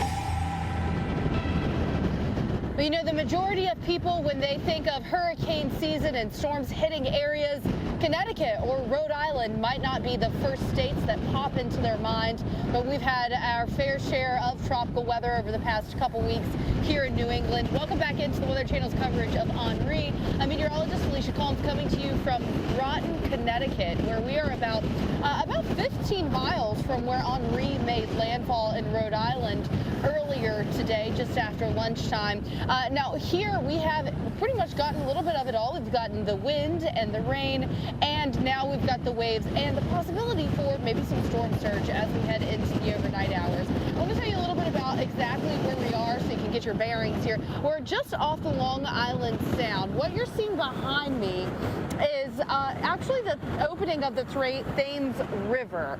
So it goes from the Long Island Sound into kind of an estuary to the Thames River that goes about 15 miles north, and it's split here toward the mouth of the river, or the opening of the river, between Groton, Connecticut and New London on the west side of the river. We were on New London earlier. Now the rain has pretty much stopped. So we've actually got some diffused sunshine going on. As you look farther north, there's still some rain hanging out there, but exactly where we are, the rain is pretty much stopped. But what is concerning me now is this persistent wind with a southerly component to it, and the fact that we are going to have high tide with a full moon and this persistent onshore wind, this persistent wind with a southerly component to it, Dr. Nab. So I do think that places typically that see some issues with tidal type of flooding could still be dealing with some storm surge problems even as we head into the overnight hours, that 9, 10, 11 o'clock hour, Dr. Nab. Yeah, but the good news is, Felicia, at least it won't be as bad as in previous high tide cycles when we had the strong onshore push. There are no more storm surge warnings or tropical storm warnings up for coastal areas, but there are plenty of wind and water issues yet to be dealt with. The winds are still gusty. The soil is moist. Trees can easily still be blown down, and a large area that is at risk for flash flooding tonight, including areas here in eastern and northeastern Pennsylvania that don't yet have flash flood warnings. That could yet be coming. Getting into Binghamton and Albany, New York, no flash flood warnings yet. That will probably change later on because we have not only Henri, but we have an upper level low right nearby, and that is splitting the atmosphere apart out here. A lot of upward motion, and the slow motion of these systems means that the high rain rates are going to fall over a lot of the same places, a lot of training. This is really a concerning area here as you get this little bit of a boundary setting up. So that's batch number 1. This is batch number 2. And we continue to get more reports of flash flooding coming in, even though the winds are coming down, but still gusty. Take a look. This flash flood warning that goes from Paterson, New Jersey, over to White Plains, New York, considerable threat till 8:45 local time. We're getting 2 to 3 inch per hour rain rates. And a couple of the more recent reports in New City, West Clarkson Road closed due to flooding, Woodcliff Lake, Pascack Road flooded. So, Mike, while roads being flooded are the main concern right now, this could escalate to a situation where we might get flash flood emergencies and might get communities and structures being at risk. Yeah, a lot of people in harm's way, and being smart is the best thing you can do right now. Dr. Nab, thank you. We're going to return to our coverage of Henri in just a moment. Another major weather story that's unfolding right now are the serious floods that we've had in Middle Tennessee. 22 people have died here in the last 24 hours, 40 people still missing with the catastrophic flooding.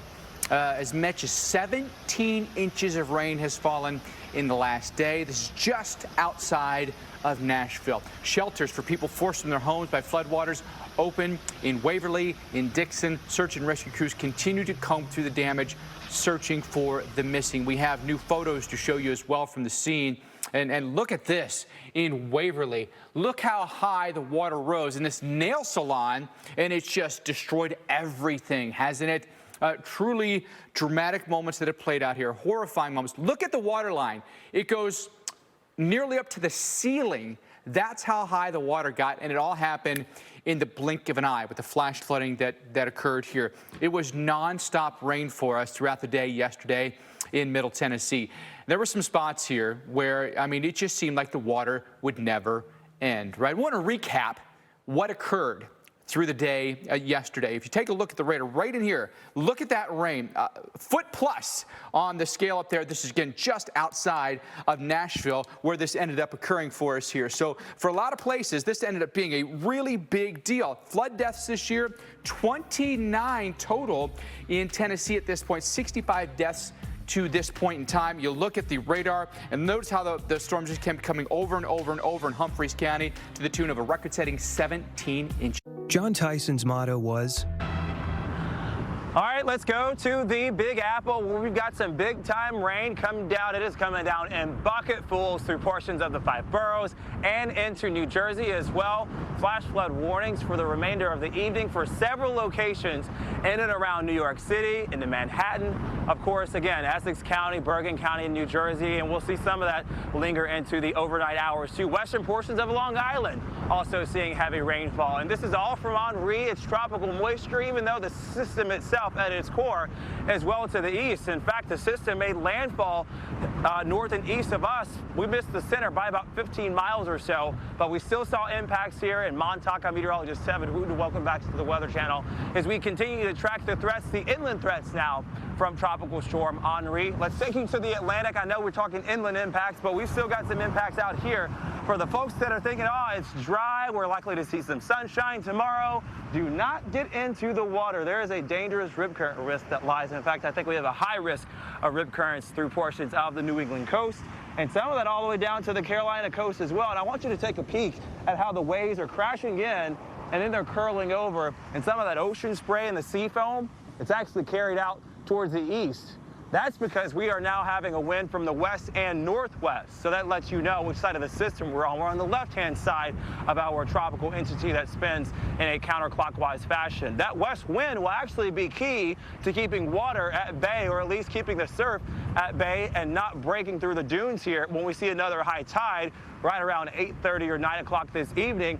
Talking with the lifeguard chief, he said, yeah, we'll probably see that tide come all the way up towards the dunes to approach the dunes. That'll cover some of the stairwells here too. They've taken the lifeguard stands out so those don't get knocked over. But overall, plenty of room to work with in terms of some of the condos, the businesses, the restaurants too that lie along the Atlantic coast here in Montauk, New York. Let's go to Bridgeport, Connecticut though, and get to meteorologist Chris Warren with more on Henri's inland impacts. Chris. All right, thank you so much, Tevin. Yeah, we're a little bit to the north and well to the west of where Tevin is by about 70 miles or so. And we're here in Bridgeport. We're in a cove. We're in a safe harbor, essentially, where the wind has changed directions completely in 24 hours. Yesterday, about this time, it was coming from that direction. So from the east to the west. Now the storm is over there. The winds are wrapping around, and it's coming now pretty much due west, from the west to the east now.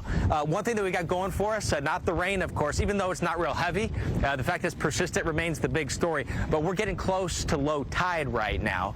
And the dock, because we're in an area where the tides fluctuate quite a bit, these docks, they move a little bit. They float.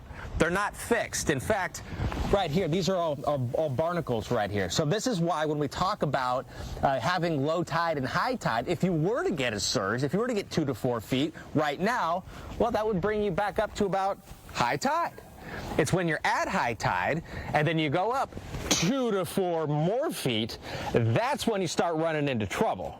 Right, but right now, again, getting close to low tide, and you can also see when you look at some of these pilings that were, pretty low. Another real obvious thing when you're looking at whether or not it's low tide or high tide is the ramp. At low tide, it gets a lot steeper.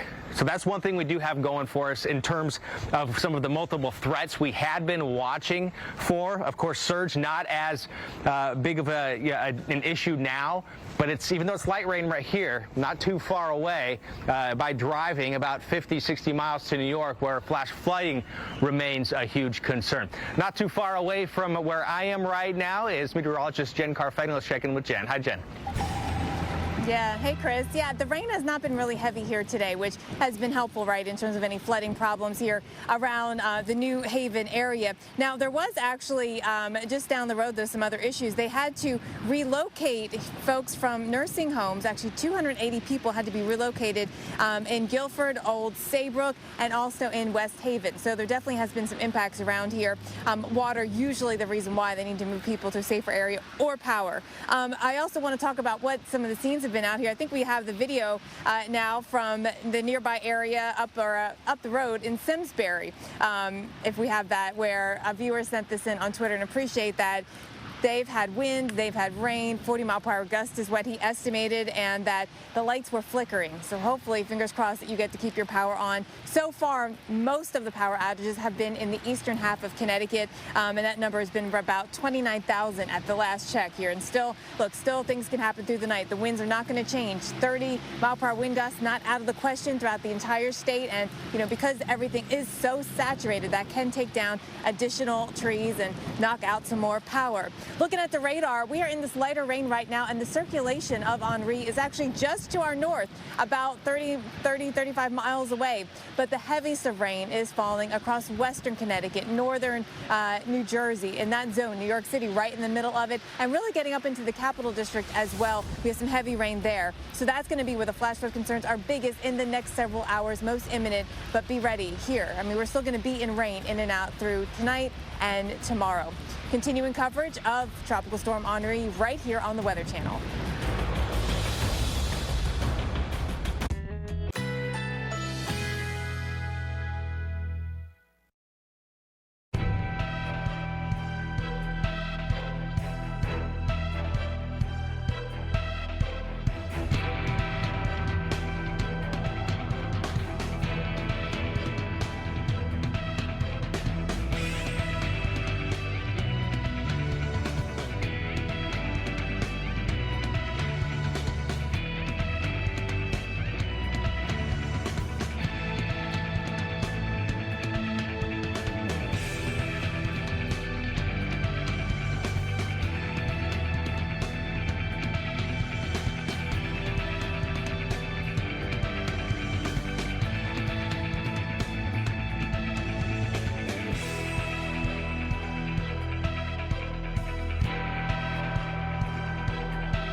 And Henri has been the name on everyone's lips here in New England. Now, of course, the center making landfall earlier today, just after lunchtime in Rhode Island. Welcome back into our continuing coverage. I'm meteorologist Felicia Combs coming to you from Groton, Connecticut, where we have experienced the wind and the rain, some power outages, and also quite a bit of wave action at this point. Now, we started out the day with winds coming from a northerly direction. They have since switched around to more of a southerly direction, and it's been sustained. I was checking some of the most recent obs. We've had a wind still sustained around 20 miles an hour, gusting upwards around 30 miles per hour. And I can tell you, this jacket is wet from the rain, and it's 72 degrees out here, so it's actually feeling a little cool. Now, where we are exactly, Groton is on the east side of the Thames River, coming off the Long Island Sound, and I want to show you the area behind me here. A really beautiful view, truly gorgeous portion of New England. Now, some of the land masses that you're seeing out there still part of Groton, and initially started out having voluntary evacuations, and then they became mandatory evacuations last night. And then also the town manager had issued a state of emergency for Groton. So we've been talking to some people around trying to see, what did they experience, and they said they have definitely seen some tree branches down. Some of the residents here have been without power since earlier this morning, and that, of course, is no fun. But by and large, this area has fared really well for what could have happened with a storm like Henri. Now, we're still waiting to see how it pans out when we get to high tide around 10 o'clock tonight. We're still getting those onshore winds. But overall, Dr. Nab, I will say most of the people in this area are happy to see how they've come out on the other side of Henri, at least where we are around New London and Groton here in Connecticut. Yeah, well, the inland effects will continue for a couple of days, really. And there's wind concerns, and there are water concerns. And let me show you the big picture of what the system is doing now. In terms of the overall wind issue, the gusts are in many inland areas around 30 miles an hour, and they'll be increasing as the system goes slowly to the west. And then when you back out, we got two batches of areas that are under flash flood warnings. And then northeastern Pennsylvania is starting to get some heavy rain. There's a flood advisory there. But this is kind of an outer band of Henri, and so this is where we can get quick spin-ups. And there is a tornado warning for just a little while longer here in Wayne County in northeastern Pennsylvania.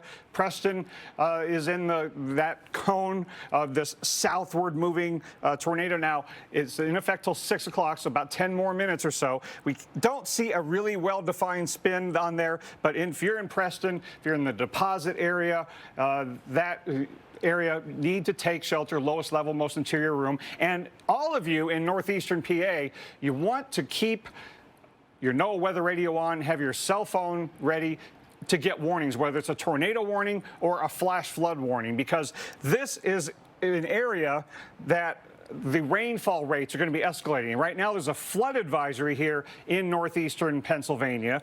It includes Pike, Sullivan, and Wayne counties. And again, that tornadic cell is up here near Preston.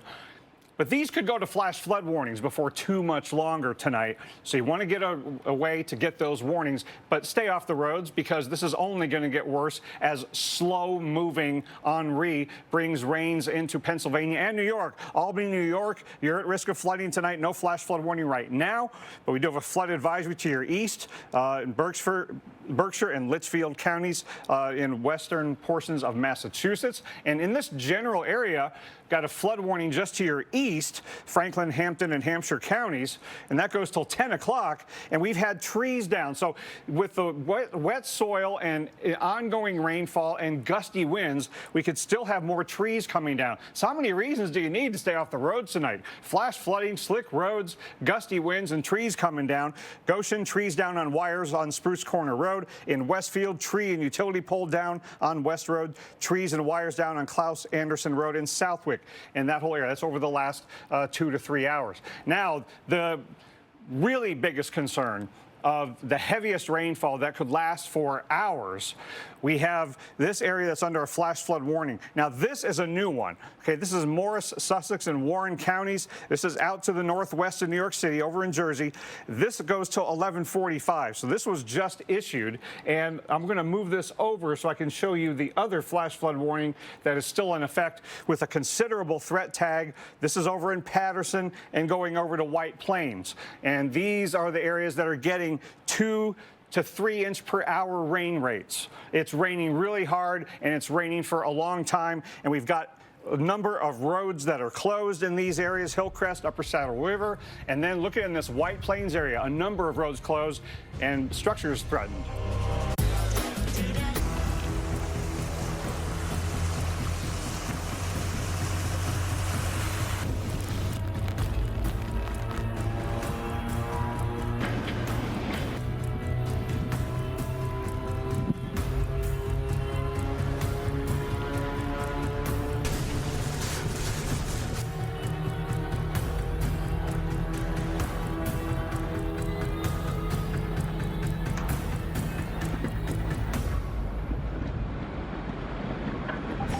Welcome into our special continuing live coverage of Tropical Storm Henri. I'm meteorologist Mike Bettish, joined in studio this evening by our hurricane expert, Dr. Rick Knabb. At this moment, more than 30,000 families in Connecticut without power.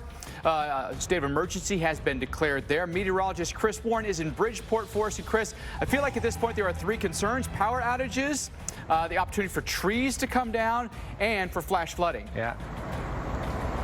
Yes, and all of which you can underestimate, right? You don't know necessarily how good of a shape your trees might be in. They could be diseased. They could be ready to go, and you don't know it.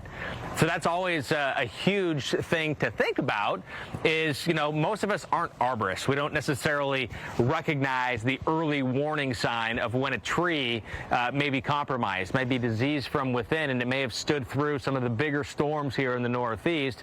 But now finally some wind comes along that might not seem as strong. It's, maybe it's seen stronger winds in the past, but then it comes down. So that's one.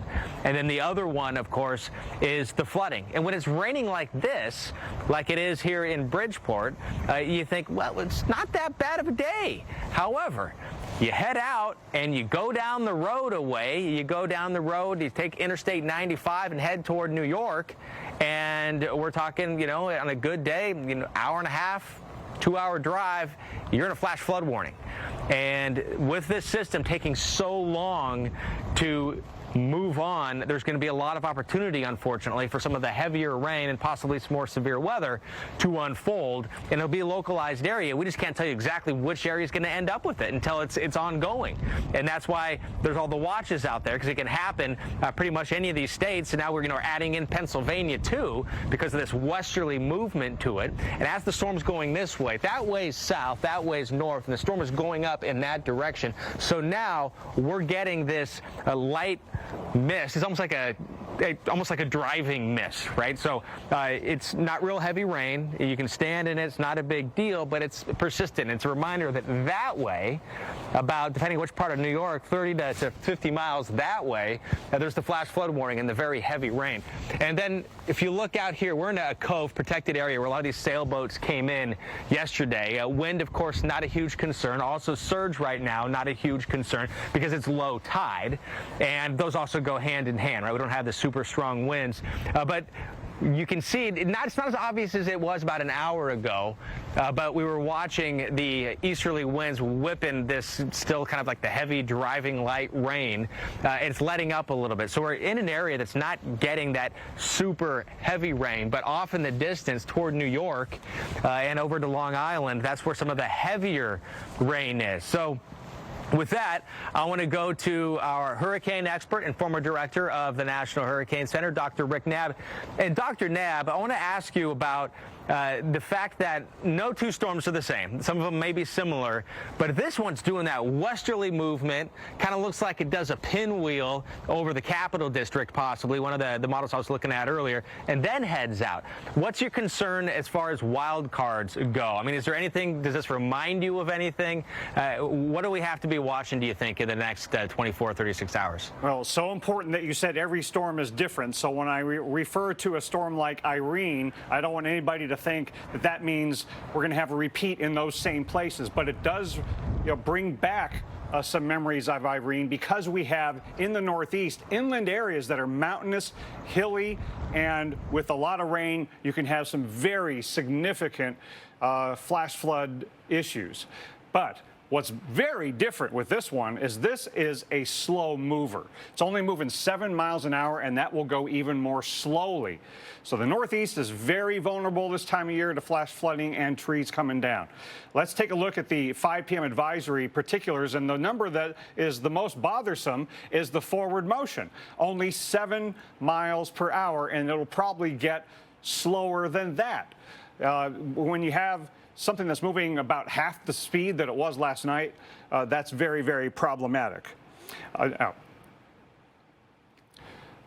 And while we have the flooding going on in the Northeast, we also have the aftermath of the horrific flooding in Tennessee. We have Tennessee Governor Bill Lee, who went to Humphreys County today to get a firsthand look at the devastating flooding.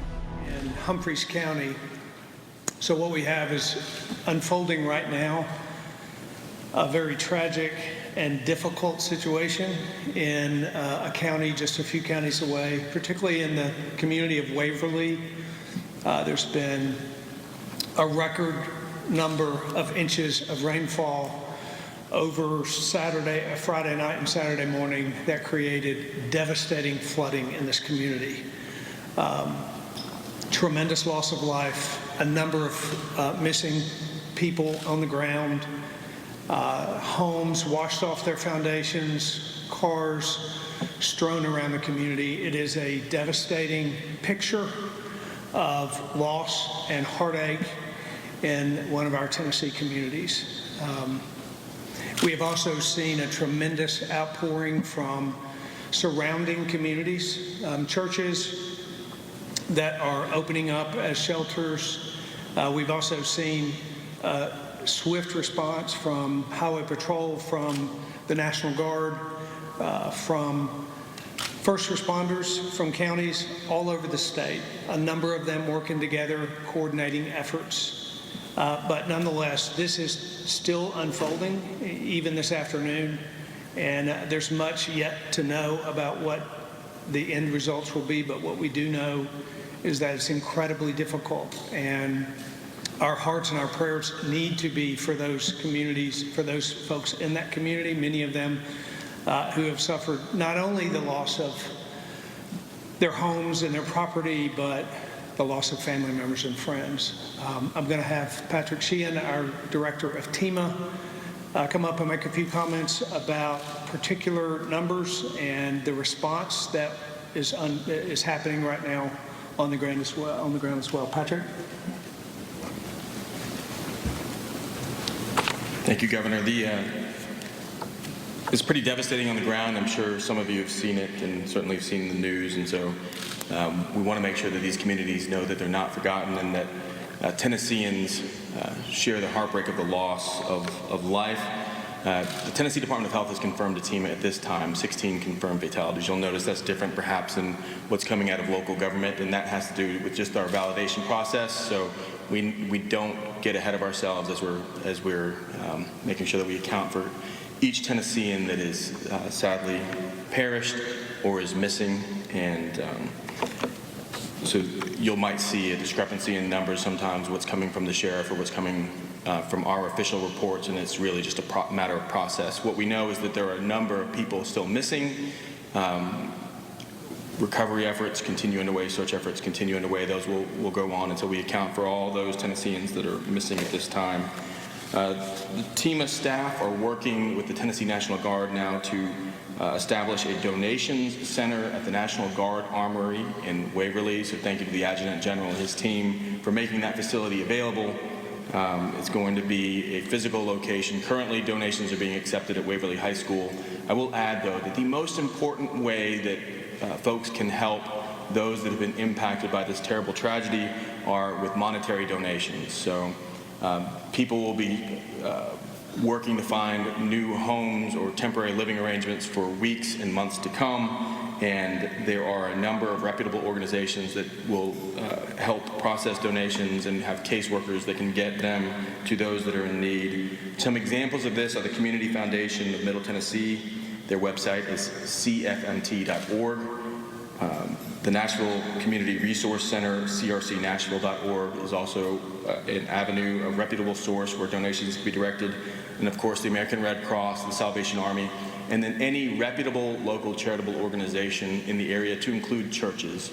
Churches will be already working with those communities to host shelters and those that are requiring shelters right now.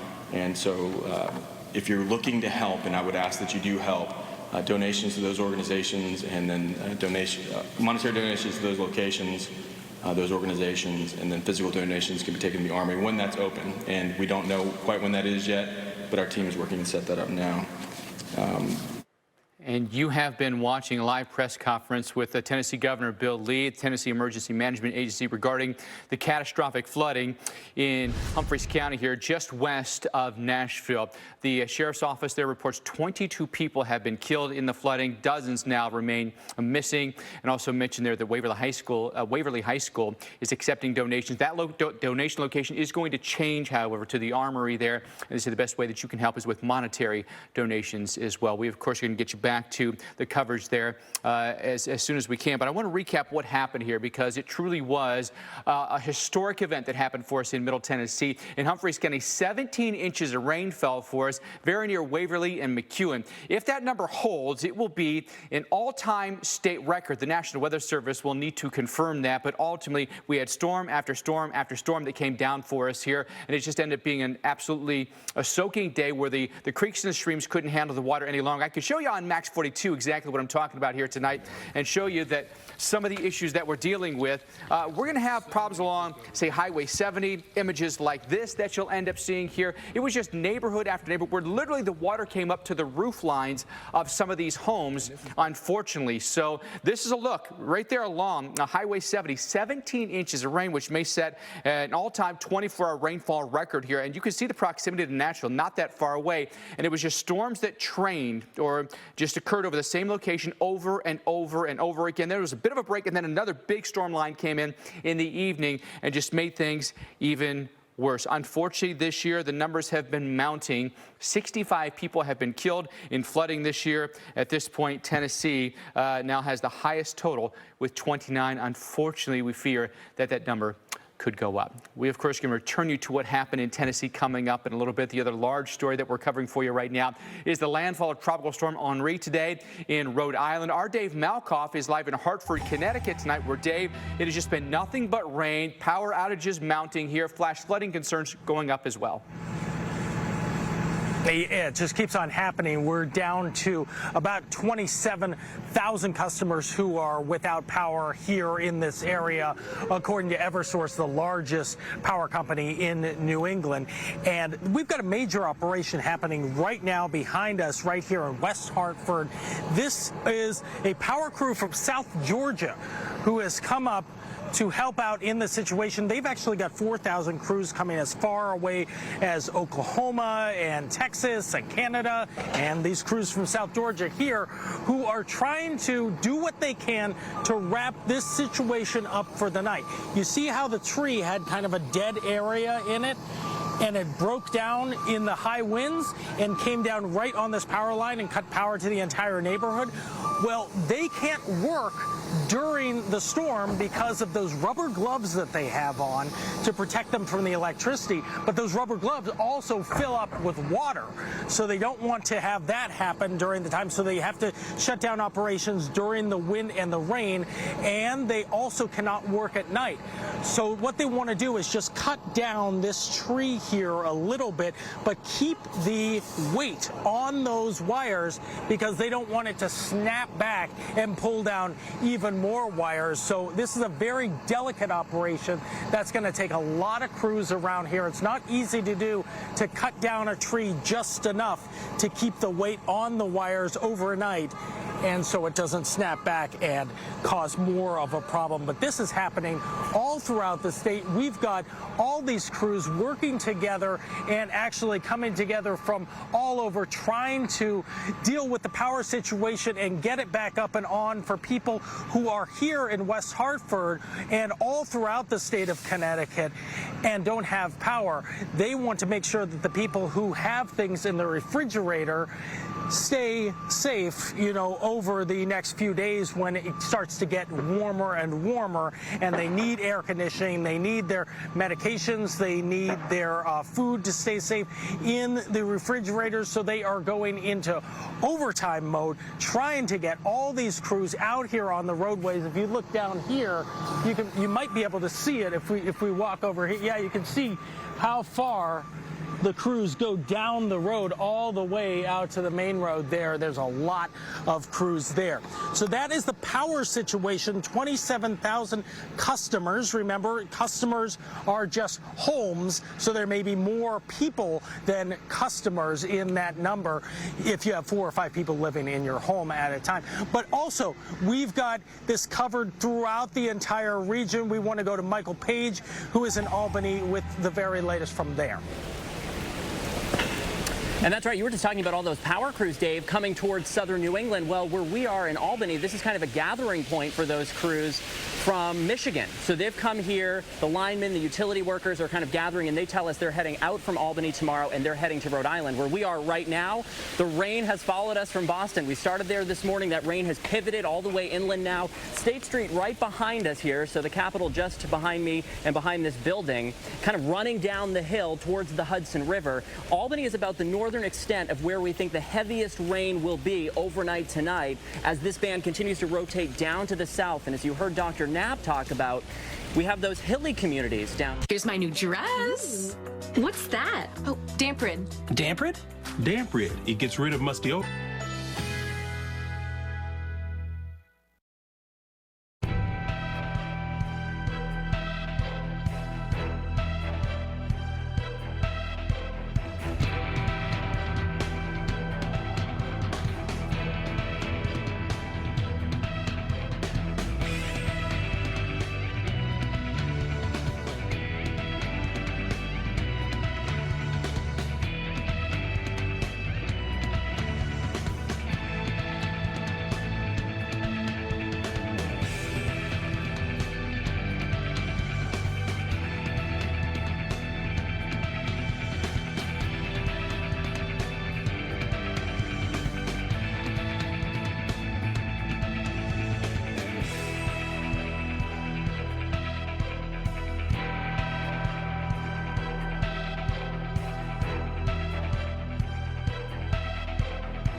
When it comes to covering the most important issue facing us and our Earth, one day does make all the difference.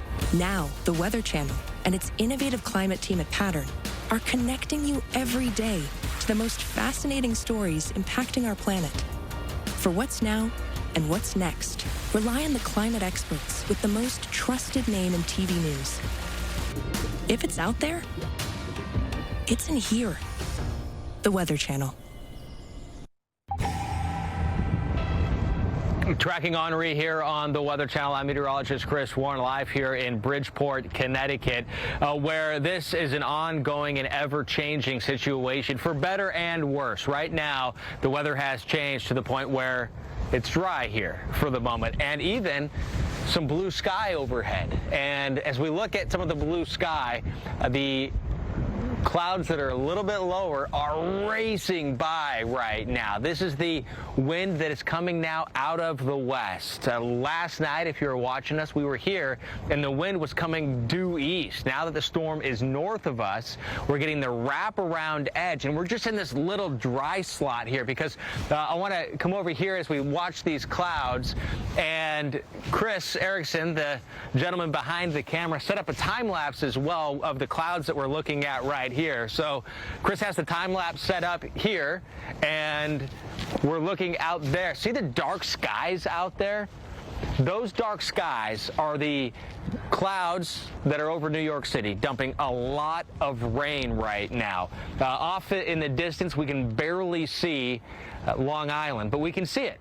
And we might get on the tripod later and see if we can zoom all the way in. But for the moment now, it's just an amazing scene watching these clouds that are ripping by. I talked about this last night, about when these tropical systems come in and they move through, the lower level clouds are just racing by. But when we go back up overhead, the overall system itself is still moving to the west. You kind of think, wait a minute, what's going on here? So there's the overall circulation of the wind around the storm, but then the whole storm itself is moving in the other direction, right? So you've got that wheel that's, I like to think of it as that ride at the amusement park that goes around, that you're sitting in it, you're spinning as it's going around. That's a tropical system.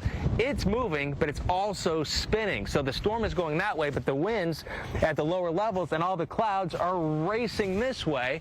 And we don't have any more. We won't look over here, but there was a rainbow as well. So an ever-changing situation. Unfortunately, Dr. Nab, it's changing for the good here. That's not the case everywhere else, as the heavy rain and flood threat is very real, possibly for a couple more days. Yeah, you don't know how lucky you are, how dry you are right now, Chris, without the heavy rain that is farther to the west on the other side of the circulation of Henri that, as he mentioned, is moving westward generally at only 7 miles an hour, and it's going to get even more slow in its forward motion, might even stall and loop around after it gets centered over New York. Take a look at the 5 p.m. advisory. It is a 40-mile-an-hour tropical storm, but it's moving west-northwestward at only 7 miles an hour. And look at how west-loaded it is now. And because of the slow motion over the next day or so, it might end up tomorrow at this time only a little bit farther north compared to where it is now after it loops around very, very slowly. So especially west and north of track, that's where the heaviest rain is likely to be. So we got likely flash flooding here. And you don't have flash flood warnings in Scranton and Albany yet, but that could be changing. And northern New Jersey is a very big concern tonight. And then look at tomorrow night into Tuesday morning, back into Connecticut and Massachusetts as the system moves back to the east. It's not just the circulation of Henri, it's the upper level low that is contributing to this structure of it. And right now we've got new flood advisories in northeast PA and south of Albany, and still flash flood warnings in northern New Jersey. Mike, that is the place where I'm most concerned about it escalating over the next few hours. Stay off the roads. Yeah, we're going to keep a really close eye on that one, Dr. Nab, for sure. We know there can be a multitude of issues, unfortunately, for us here across the Northeast. And how about the big waves in the Big Apple? This is in the streets, not at the shore. Yeah, cars making wake.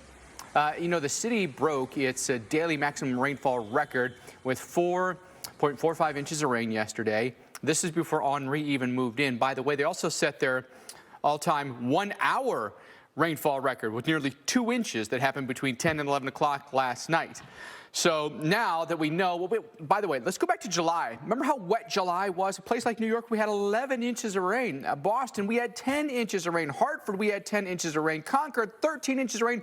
All-time wettest month on record. Then you look at the past 7 days. Now in August, all this heavy rain, a lot of that was caused by the remnants of Tropical Storm Fred that came on through. So the ground is really soaked right now. And so what's coming with Henri is not helping matters at all. Likely flooding in yellow here. That will include New York, Newark, up through the Hudson Valley, up toward Albany, Springfield, New Haven, Hartford, all of Long Island included in that. Tomorrow through Tuesday morning, then, let's shift it a little bit farther north and east as the system kind of does an abrupt about face here. So then Springfield up through southern Vermont and southern New Hampshire as well. Best thing you can do is stay put, stay home, and stay off the roads.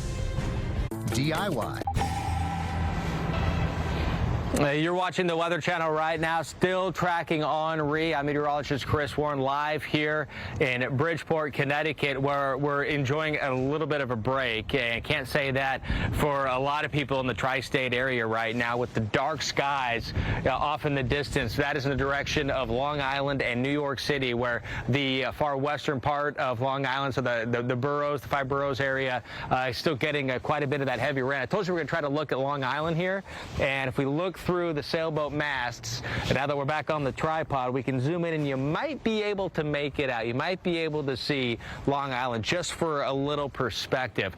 Now, when you look at the coastline of Connecticut, you can kind of think of it, I was looking at the map, and I was thinking of it as kind of like the teeth of a saw, very ragged and jagged. And so there's a lot of inlets like where we are right now in this cove, a lot of places to hide. Whereas you have like a butter knife for the south side of Long Island, where the coast is really smooth with a lot of beaches. There's beaches here, of course, in Connecticut as well, but you have a lot of rocks as well. So there's a lot more coves and a lot more complicated, if you will, coastlines. So you're a little bit more protected from the surge. But one thing that nobody can escape with a tropical system is the rain. And that remains the biggest issue now with the storm. Now, we could still see some gusty winds, power outages as well still can happen.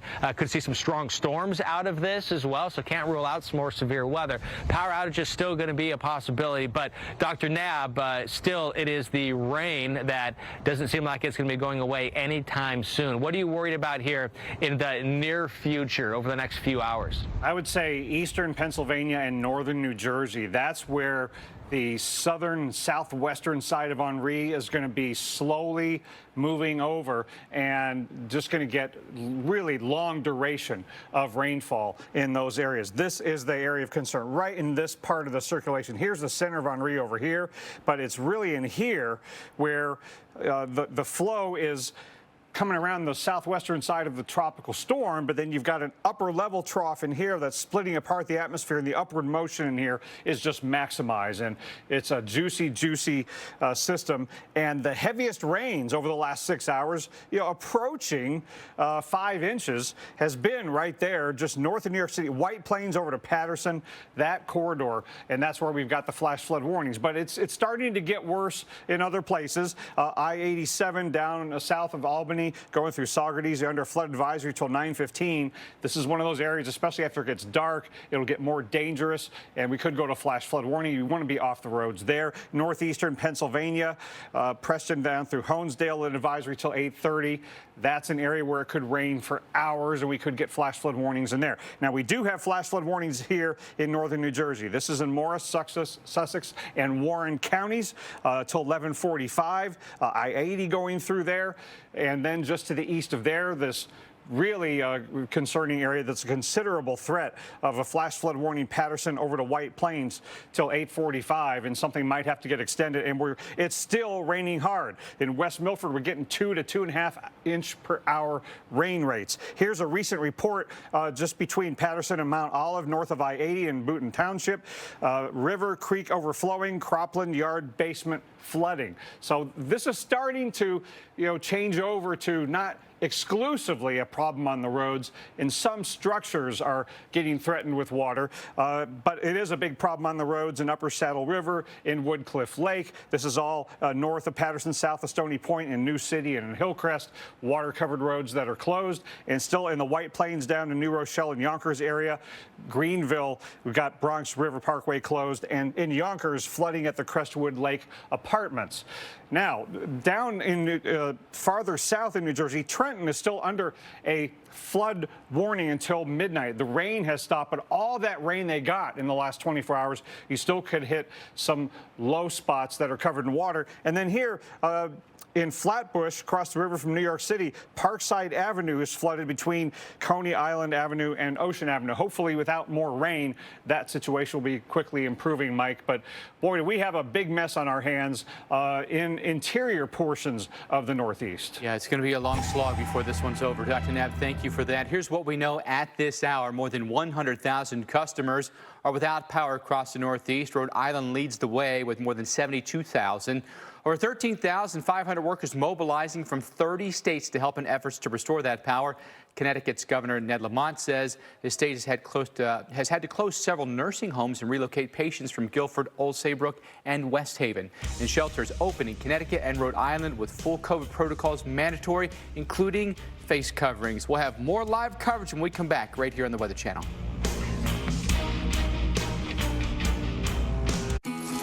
Welcome back, everyone, to the Weather Channel. We'll get back to our coverage of Henri in just a moment. Want to update you on the unfolding situation, the developing situation in Middle Tennessee.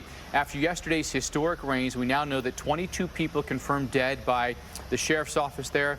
40 people missing. These are some of the images, truly catastrophic. Look at just the stuff floating down a stream at this point. Buildings, cars that are submerged here. This happening just west of Nashville through the day yesterday when record-setting rain came down for us here. Shelters, we know that they're open. People that have been forced from their homes can go to Waverly and in Dixon. They have shelters available there. And again, the images are so stunning and how much debris has been washed away. Homes that literally were crushed by the flooding. People that were carried downstream in their vehicles. The piles and piles of debris that now remain. What ended up happening here was training thunderstorms, or in essence, storms that were going over the same locations over and over again. This happening again just a couple of counties west of Nashville. For a place like Waverly or McEwen, 17 inches of rain fell for us yesterday in a 24-hour period.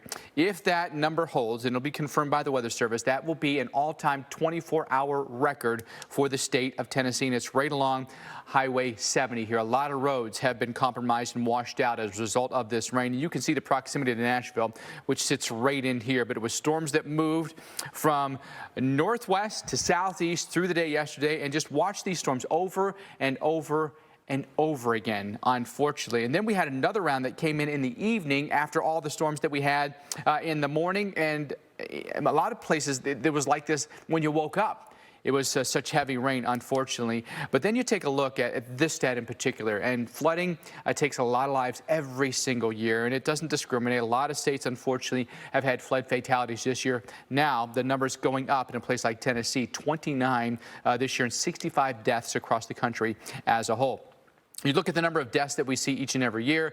We average about 100 people that die in flooding each and every year. Last year, we had 59. We've already eclipsed that, and it's only August. And a lot of times, tropical weather can add to these numbers, and we've got a long way to go before the hurricane season is over. And certainly, we know there are going to be some issues as we go throughout the evening tonight. People are recovering from this, and a lot of people are trying to find places to go. We know that the devastating, deadly flooding here in these natural disasters are causing us a lot of issues.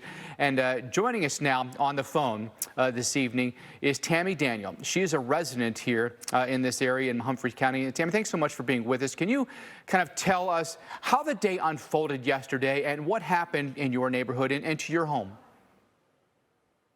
Yesterday morning, I woke up and it was raining. So we called a friend and we just kind of got up and it's never flooded where my home is. And so we just thought it was going to be just a regular rain. And then probably within 30 minutes of that, I saw more rain. It was coming up into my yard, down kind of by the road, but it was coming closer. So my daughter and I decided to pack a bag and go ahead and leave. And probably by the time we packed our bag and went out, her car was floating on the water. I had my son on the phone, and we just didn't feel like that we could leave the house safely. Within another 10 minutes, both of our cars were floating. There was water coming in under my front door, so we just ran upstairs with our bag, and we were FaceTiming our loved ones, and we really didn't know if we would live, honestly, because the water was just moving so fast. It was like a raging river outside of my home. Tammy, how high did the water get in your home? It probably outside my home, it was probably about 7 feet, 8 feet deep. On the inside of my house, it came up probably about 4 feet. It came to the landing on my stairwell.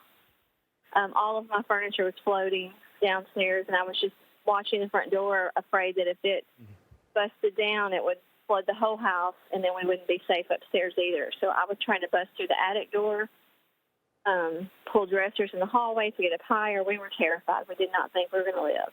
Then we lost all service on our cell phones, and we were upstairs for 3.5 hours. How did you get out, Tammy? Hoping we got out.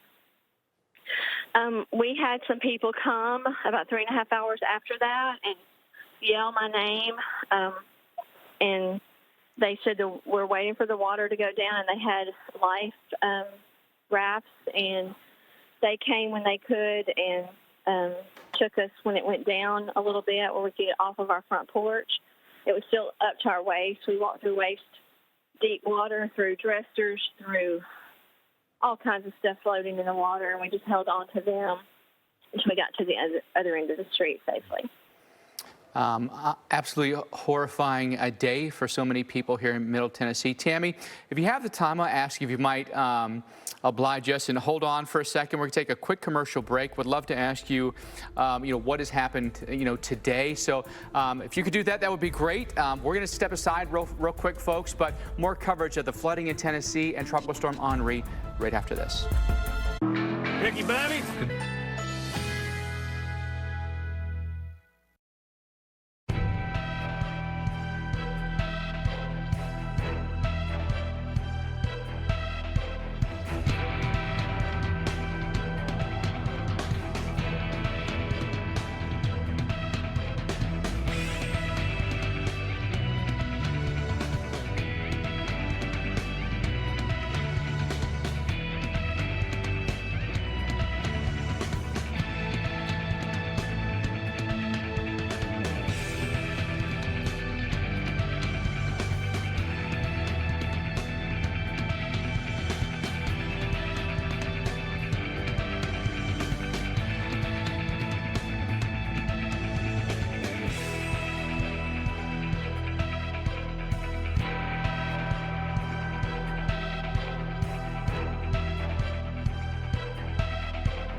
We'll get back to our coverage of Tropical Storm Henri in just a moment. Before we stepped away before the break, we were speaking with Tammy Daniel, a resident of Waverly, Tennessee, where historic floods hit yesterday.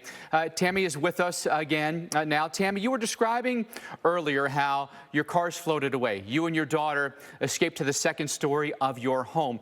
How fast did all of this unfold? And was there any opportunity for you to be rescued, or were you truly on your own? No, we were truly on our own. All of this happened within 30 minutes once the water started raging. Once our cars, we could see they were kind of going to float, the water just came so quickly. And before a half an hour, both of our cars were submerged underwater, and we couldn't see them anymore. So we were panicked upstairs that we were not going to live. And so it happened really, really quickly. I mean, it was the scariest thing I've ever been through in my life, honestly. Tammy, after you got out of your home, were you able to reconnect with anyone? I imagine what you ended up seeing afterwards was unlike anything you'd ever been through before. We had no idea because we were up there yelling for help for 3.5 hours, and we did have one boat come by and say there's to be somebody back to get you. But we were, we didn't see anybody. We didn't know if people were alive on our street, if they were dead on our street.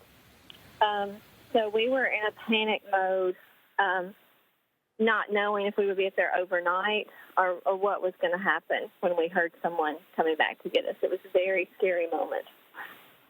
And across our town, people were, babies were in the raging water. Children have lost their life that were floating in these currents. Husbands and wives were separated. We had no idea. We had cars that were passing through our front yard. We just, we've seen these things on TV before, but we never, ever thought we would experience them here. It was devastating destruction that we saw. Houses on top of gas stations. My neighbor 2 doors down has a National Guard semi-truck in their house. My neighbor right across the street, their house is off the foundation and turned sideways. It is, it's unreal. And at the other end of our street, there's no destruction. And then, half a block away, there's total destruction. Yeah, Tammy, I was wondering if you could expand upon some of the stories you've heard from some of your neighbors. What other similar sorts of harrowing experiences did some of your friends and neighbors go through, and how did they get out of the flooding? Well, I now have a dear older friend. She's 85, and her daughter and son-in-law came to her front porch. They lived down the road, not expecting anything to happen, and then it suddenly started coming so hard, and they had to drag her. She couldn't walk through the water. They had to drag her to a car and, get away quickly. I know another house, it caught on fire and burned down. My son's house, that's not very far from mine, it's off of the foundation. And on his street, people were at the ceilings. I've heard of another person who called 911 from the ceiling of the Dollar General. That's, a few blocks from my home. I have a car beside my house that came from miles away. It's devastating. People are devastated. They are in shock that this could happen to our town. Tammy, where do you go from here? You've lost a lot of your possessions. You're okay. Do you have any idea where you start? Well, today, all day, there have been strangers. It's amazing. Strangers have shown up at my house to help. I had a huge white building in my front yard that was humongous, and they have ripped it all apart, torn it down. They have helped take all of my appliances out to the front yard. We've lost 2 vehicles. So, in the morning we start with trying to get rentals, calling insurance, figuring it out. But we are thankful that we have our lives. Not everyone here can say that, so I'm thankful that God spared us. And tomorrow we just figured out day by day. That's all I can tell you. It's been overwhelming and humbling today to have strangers come and help us all day, and I've seen this happen in every yard. Groups of strangers coming to help from all across, and they're just coming far to help us. Well, Tammy, that is the best of humanity right there for sure. We really appreciate your time. We know you've gone through a lot, but really appreciate you talking to us. Best of luck to you, your family, your friends, your neighborhood, your community. In our thoughts, that's Tammy Daniels joining us, one of the victims of the Waverly floods. We're back after this.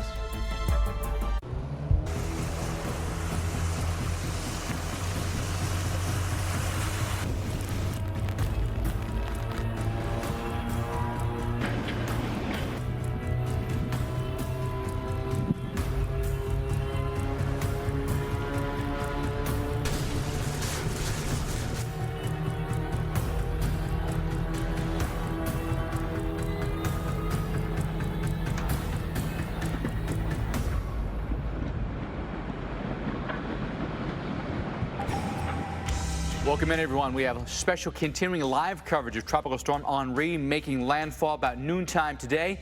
I'm Mike Bettis. I'll be joined in studio by our hurricane expert, Dr. Rick Knabb. Right now, more than 30,000 families in Connecticut without power. Disasters have been declared in Connecticut, in Rhode Island. I want to take you to Connecticut right now, Bridgeport specifically. Meteorologist Chris Warren is there. Chris, we knew that likely once Henri made landfall, it would weaken, it would slow down. It's done both of those things. What are the ramifications of that? Well, now what it's going to be is there's just a lot of moisture, and the fact that it's slow. We were looking last night, and it sped up to 21 miles an hour. Now we're back down to the single digits in its movement. So where we are right now, we're in a little cove, kind of tucked away here. So a safe spot for a lot of sailboats, people that may have been out on the hook somewhere else or looking for a safer harbor coming in. Very well protected from what we're in this direction. We're looking to the south and kind of a slight southeasterly look off to the left. But the bottom line is, when the storm was approaching, it would have come in this direction, it would have been a really good spot if it would have made a much closer hit here. But now the winds have changed, and the winds are now coming out of the west, going to the east. And there's a smokestack back there. I don't know how well you can see it, but there's some lights flashing. That essentially, if you were to go to that and then turn left, that's where downtown Bridgeport is. But the storm itself now is that way. You can see a little bit of blue sky over here, a little bit of brightness to it, with the sun going down in the other direction or just off to the left a little bit. But that's where the storm's going. And something I think that is important to remember, because today, compared to last night, okay? So last night felt like it was the kind of the calm before the storm. Now it feels like it's the calm after the storm, but it's not. And the reason for that is this is just a break. The storm is going that way, and I think of it as kind of like a boomerang that doesn't go back to the person that threw it. So it's going that way, spinning up towards the Capital District in New York, and then it's going to keep spinning and then turn and head out towards eastern Mass and out through parts of northern New England. At least that's what some of the models are showing. So it's going that way, and then it's coming back again. And as it comes back, tomorrow's not looking like a pretty day here either. So New England, New York, into even we have to worry about Pennsylvania is now in this with the heavy rain and possibly some of the stronger storms. And so we got another day to get through this. So let's go back to our hurricane expert, former director of the National Hurricane Center, Dr. Rick Knabb. And Dr. Knabb, what do you say to people that are either in the heavy rain right now or in a situation like I'm in right now where the weather's kind of pleasant, frankly? Well, if you're in the heavy rain, and especially if you've got a flood advisory or flash flood warning tonight, stay off the roads on the western side of this. And Chris, for the folks where live where you are, like I say, enjoy the break, but don't tune out tomorrow, because, as Chris says, this is coming back to the east after it moves west-northwestward for a little while longer and then maybe stalls and meanders around. So we got a 5 p.m. advisory from the Hurricane Center as a tropical storm. I would guess that when we get the next advisory at 11 p.m., it'll be a tropical depression, unless they find some winds out here over the water. But we have all land-based tropical storm warnings and storm surge warnings down. But this number, 7, is going to get smaller, and that's of great concern, because a slow-moving storm and eventual depression is going to pose some life-threatening flood problems, because this motion means that tomorrow at this time it might only be a few miles north of where it is now and headed back the other direction and bringing bad weather back to places that have cleared out for the time being. Here's another way to look at it with the future radar based on the modeling, and you can see how by tomorrow morning it could be raining in New York City again still, and then Connecticut gets it again maybe around this time tomorrow as it moves eastward.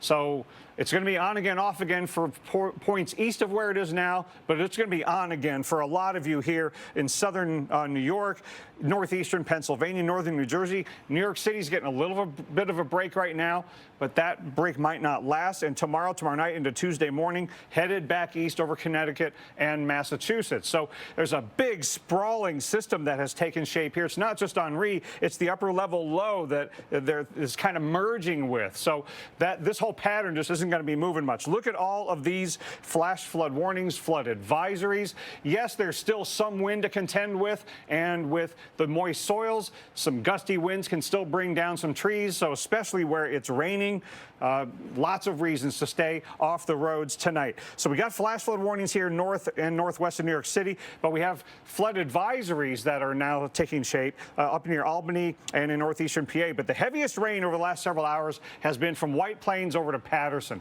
But if you're driving south from Albany down I-87 through Saugerties, you've got a flood advisory. Get off to the side roads, there could be problems. Northeastern PA, Preston down to Honesdale, flood advisory there. That could later become flash flood warning. But here's where the flash flood warnings are right now. Newton and Mount Olive in New Jersey till 11:45, and just next door to the east, Patterson over to White Plains, still a considerable threat in that flash flood warning until 8:45. And you're getting 1 to 2 inch per hour rain rates on top of what you've already had. And we've got numerous communities here between Stony Point and Patterson where we've had reports of closed roads. Just don't get out on the roads tonight. Here in Yonkers, flooding at the Crestwood Lake Apartments. So some structures and parking lots could be threatened. And Mike, this radar just isn't going to change a whole lot over the next several hours. So the ongoing rain in some of the same places means after dark, the flood risk gets all the more dangerous. Definitely does. Darkness falls, and it is just it's very rough. Dr. Knabb, thank you. The heavy rain today has caused flooding in numerous places. The wind causing numerous power outages. Today, our Dave Malkoff is in Hartford, a place that has been hard hit. Dave, earlier you showed us how the power crews are working hard to restore power. A lot of trees that have been down there. And then, I know you're in a little bit of a break right now. We're anticipating to recurve and maybe hit you a second time sometime overnight tonight, tomorrow. Yeah, and they're ready for that, Mike. You are looking at the biggest power source, the biggest crew deployment in Eversource history. That's the biggest power company in all of New England, and they have 4,000 crews out here. Imagine this. They have power crews coming from as far away as Texas and Oklahoma and Canada. In fact, they have rented 5,000 hotel rooms throughout Connecticut to have all of these power crews have a place to stay for the night. So 5,000 hotel rooms, that is a big order. So they have a lot of people who are going to overnight here in Connecticut and deal with these things that are happening right here. This tree, as you can see down here, came down. There's a bad branch on there, an old dead branch, and it got caught up in the wind and then came down on this power line. What they had to do was brace this other power line right here while they took the weight off of this first one so it didn't snap back and come down even worse than it is right now. That's why they have so many people from not just Connecticut, but from all over around this area. Let me show you what it actually looked like when we were in the brunt of this storm. This is downtown Hartford, where you can see it is very, very difficult to cross the street. And that umbrella is not going to help you at all. It's just blowing around in the winds. These were very, very heavy winds and lots of rain coming down, and that's what causes all of these trees to weaken.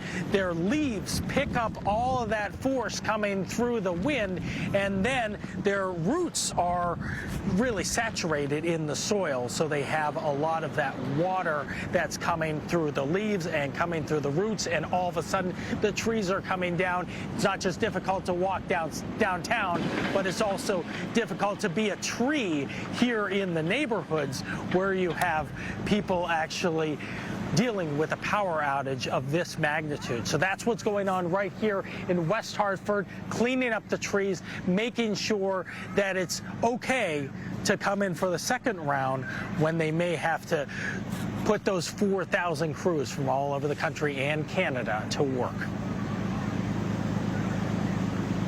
All right, Dave Malkoff, thank you so much. Hartford getting a little break weather-wise right now. They're on the drier side of Henri, but the wet side is really, really causing some tropical downpours in the Northeast. And since I last talked to you just a few moments ago, we do have a new flood advisory that I want to tell you about in the Capital District. So here's, we've got flash flood warnings, Patterson to White Plains, north of New York City, northeastern PA, and south of Albany. But now Schenectady and Albany have just gone under a flood advisory. That's till 10 p.m. local time. Some very heavy rain, especially going into Schenectady now. So these areas could very quickly start to have problems on the roads. Now let's take a look at the future radar just over the next few hours. So here's Albany and Scranton and New York City, and again, northern New Jersey and northeastern Pennsylvania and southern New York. Those are the areas over the next few hours where there's going to be a lot of training going on, and it's just not going to be moving very far, very fast. A system that's only moving 5, 6, 7 miles an hour is really going to pile up the rain. Now, maybe there, that edge there stays that far west of New York City for a little while, but that's because the system is moving west for now. But it'll just take up residence near the New York-Connecticut border overnight and then start coming back to the east. So that's why it isn't over in New York City and in Hartford. Look at how much rain could happen from this point forward. New York City's on the edge of the heaviest rain for the Euro model, but look at Hartford and Springfield. Could get several more inches of rain between now and Tuesday. That's the Euro. The GFS has a big bullseye over southern New York. So that is why the flash flood problem is not just for tonight through tomorrow morning. It is inclusive of Monday night into Tuesday morning, back into Hartford, Springfield, Albany, maybe getting back over into Boston and Rhode Island as this thing finally departs. And so one thing I want to highlight too, while we're speaking of the water, is even though the system has come ashore, this long duration event that we've had with Henri over the ocean is that we've had these really, really big waves kicked up, and the ocean doesn't just go calm right away. So there's still a high risk of rip currents that will last into tomorrow because we're still going to have some onshore flow. And as this system comes back to the east, there will still be some onshore flow. So at high tide, you still could have some issues at the coastline. Now we're going to go to meteorologist Michael Page and Mike Bettis. I think it's important to talk about the areas that aren't near the coast, because a place like Albany now under a flood advisory. It's interesting to think about what you just showed there, Dr. Knabb, and where this may go as this thing makes another turn. So let's bring in Michael Page tonight. He is in Albany. And Michael, as this thing pivots overnight tonight, makes this turn then back to the east again, that could squarely put Albany right back in some of the heavy rain.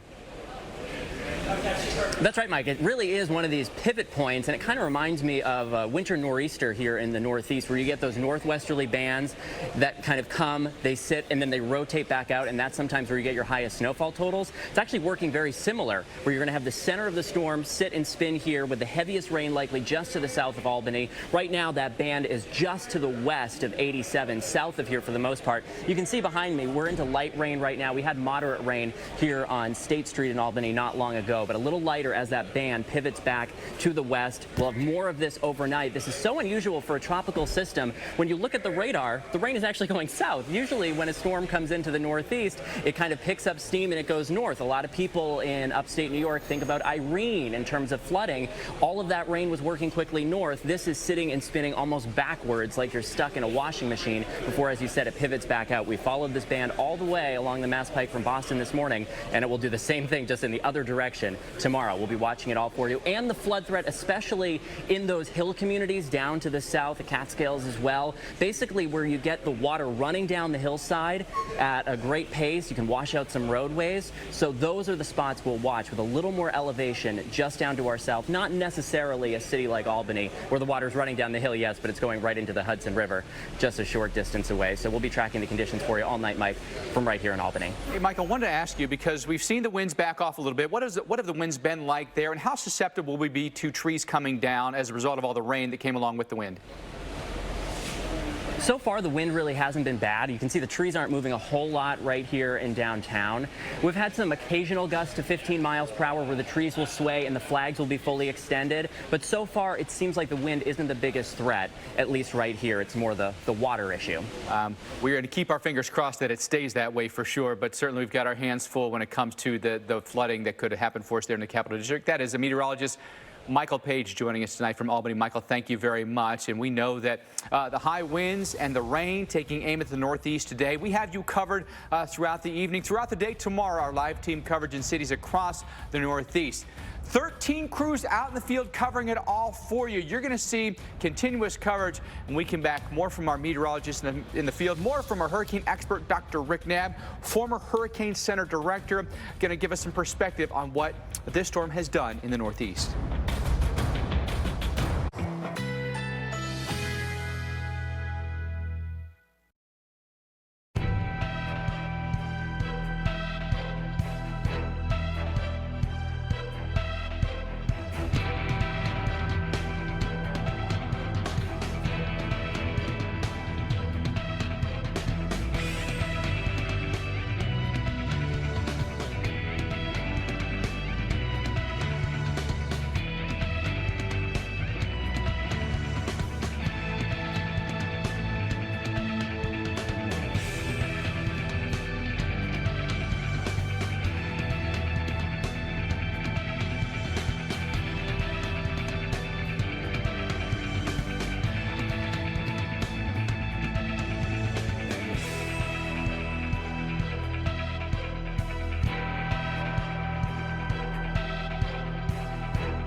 When it comes to covering the most important issue facing us and our Earth, one day does make all the difference. Now, the Weather Channel and its innovative climate team at Pattern are connecting you every day to the most fascinating stories impacting our planet. For what's now and what's next, rely on the climate experts with the most trusted name in TV news. If it's out there, it's in here. The Weather Channel. Continue our coverage of Henri for you this evening, making landfall just after noontime today near Westerly, Rhode Island. I'm going to take you now to Newburgh, New York. This is about 50 miles as the crow flies north of New York City. Meteorologist Mike Seidel is there. Mike, at this point, everyone is focused on the rain, the flooding that can happen over the next 24 to 48 hours. Yeah, certainly through tomorrow night, we have the flood watches up for Hartford, Albany, down through the Hudson Valley, New York, North Jersey, until 8 p.m. Monday. So we got to get through tonight and tomorrow as what's left of Henri moves and stops and then gets kicked back out off the East Coast late tomorrow night and Tuesday. So far, we've been very lucky here in New York State because as the storm moved inland, it weakened and the wind field backed off. So the highest winds we've seen here in Newburgh, Poughkeepsie, Michael Page mentioned up in Albany, 10 to 15 miles an hour. You can see not a lot of movement in the trees. That's a good thing from the power perspective, and it shows up on the power outage map. So far, or currently, I should say, 4,600 customers are without power in New York State, but thousands more in Connecticut, Rhode Island, and Massachusetts. So we've dodged the wind angle. Now we got to deal with all this rainfall. With the flood watch up, we've got flash flood warnings for New York City. Get this, New York City now has had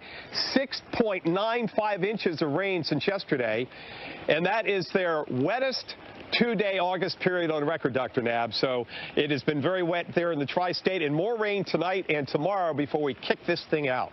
Yeah, and Micah, you don't know how lucky you are. Maybe you do, because it's raining more heavily up to your north. It's raining heavily to your south and west. So you're getting a break from the rain and the wind. But at some point, Newburgh might get the heavy rain coming their way, because this is going to be hanging around for a while. Goes west and it's going to come back east, so it's going to be hard to avoid getting wet over the next couple of days over much of the Northeast. But the wettest area is here in northern New Jersey, northeastern Pennsylvania, and then up in the Capital District. So Mike is kind of in between all of those flash flood warnings and flood advisories. And like he mentioned, the wind is not real bad on the western side where it's raining heavily.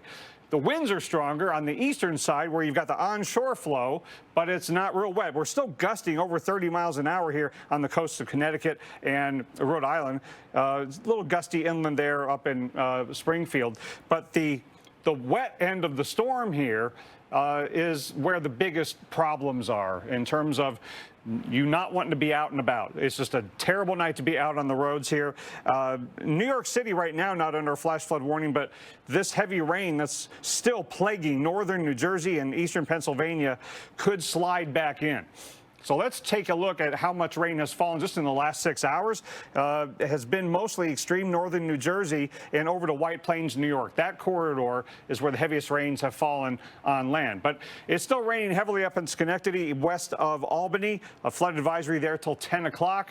Hopefully things will move along and you won't have to go to a flash flood warning, at least not in the near term. South of there, again, west of I-87 primarily is where the heaviest rains are falling in Durham, New York. Flood advisory till 9:15 local time. And then northeastern Pennsylvania, Preston down to Honesdale, Pike, Sullivan, and Wayne counties under a flood advisory. And in that area, I'm a little more concerned about that maybe eventually going to a flash flood warning. So after dark could get more dangerous of Scranton and eastward, even up into Binghamton, New York. Heavier rain is on your way as the system slides to the west. Now, the current flash flood warnings are in effect here in northern New Jersey, Morris, Sussex, and Warren counties till 11:45. And then just east of there, this is the Patterson, White Plains, West Milford area. Flash flood warning, considerable threat till 8:45, and it is still coming down at 1.5 inches an hour. So really dangerous to be out on the roads in this area. And here are some of the reports that we've gotten. Woodcliff Lake, Upper Saddle River, New City, Hillcrest, West Milford, all reporting water covered and in some cases closed roads. And we have that flooding in the apartment complex there in Yonkers.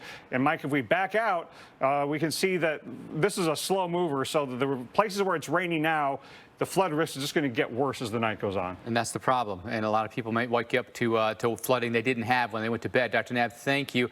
Obviously, record-breaking rain for us here across the Northeast. The rain we're getting today coming on the heels of our record rain that we had yesterday, 4.45 inches of rain.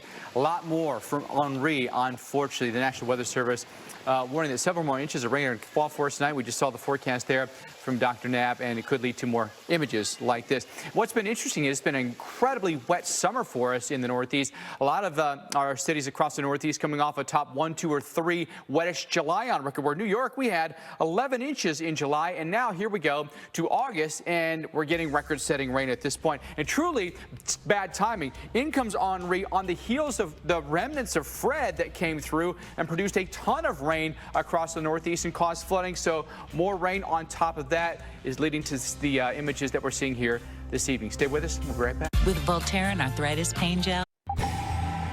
Really stunning images out of Tennessee as floodwater swept away debris, cars, sheds, homes.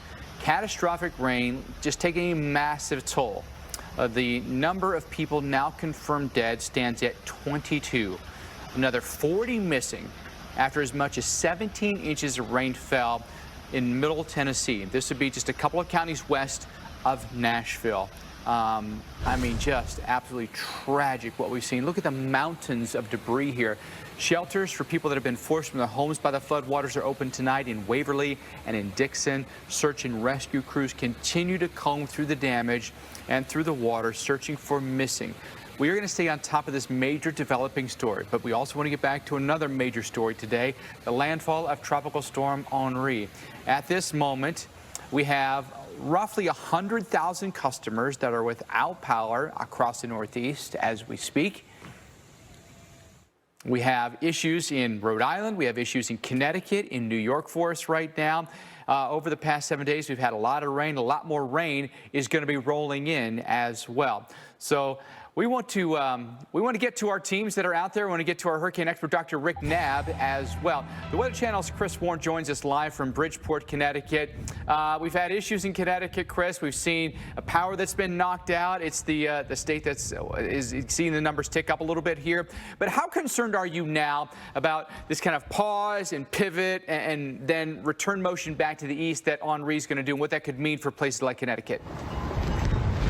You know, I think it's kind of like going into like severe weather mode especially for tomorrow when that starts to come back over. Because you think about it, it's spinning, right? It's going to have spokes like on a wheel, so we're going to have waves of it. It's not going to behave necessarily like a linear day of severe weather coming through. But from your individual point, it might.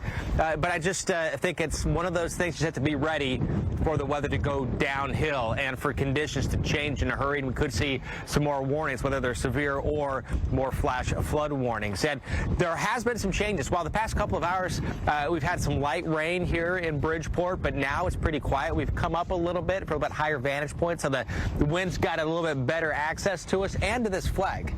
You see this flag right here? I'm showing you this flag right here at this cove. This like restaurant complex, marina. There's a bar inside that had live music last night. It's a neat spot. But this right here, this flag, it's now blowing out of the southwest. So a further indication of what the storm is doing. It is moving in that direction. And as it's moving in that direction, we've watched the winds change. So it was over there. That's south that way. So the storm was over there last night, and the winds were coming like this. Right, because we were on the north side of it, so we're getting the winds like this. It was coming, it started going like this way, and so we started getting the north winds last night. And then northwest, then west as the storm's spinning, and now southwest. So the tells, it's been the clouds racing by in one direction from west to east, tells us where the storm is, and then now this flag is doing a good job. I checked some observations that confirm that as well. Some of the airports showing that wind shift as well recently within the past hour or so, and the storm's going that way, but again, like spokes on a wheel, when it comes back, we're going to see another round of showers and storms. So tomorrow is going to be a stormy day. It might be a little bit more sporadic. I mean, as this goes inside, it might not have as much of a widespread rain issue, but the rain that does fall is going to be heavy. So that's the concern, I think, right here where we are in Connecticut. Let's go back to the Weather Channel right now with a hurricane expert and former director of the National Hurricane Center, Dr. Nab. And Dr. Nab, what are you most interested to see when you wake up tomorrow morning and you look at all the data? Well, how much water might be sitting on roads and in communities in northern New Jersey, eastern Pennsylvania, portions of New York, because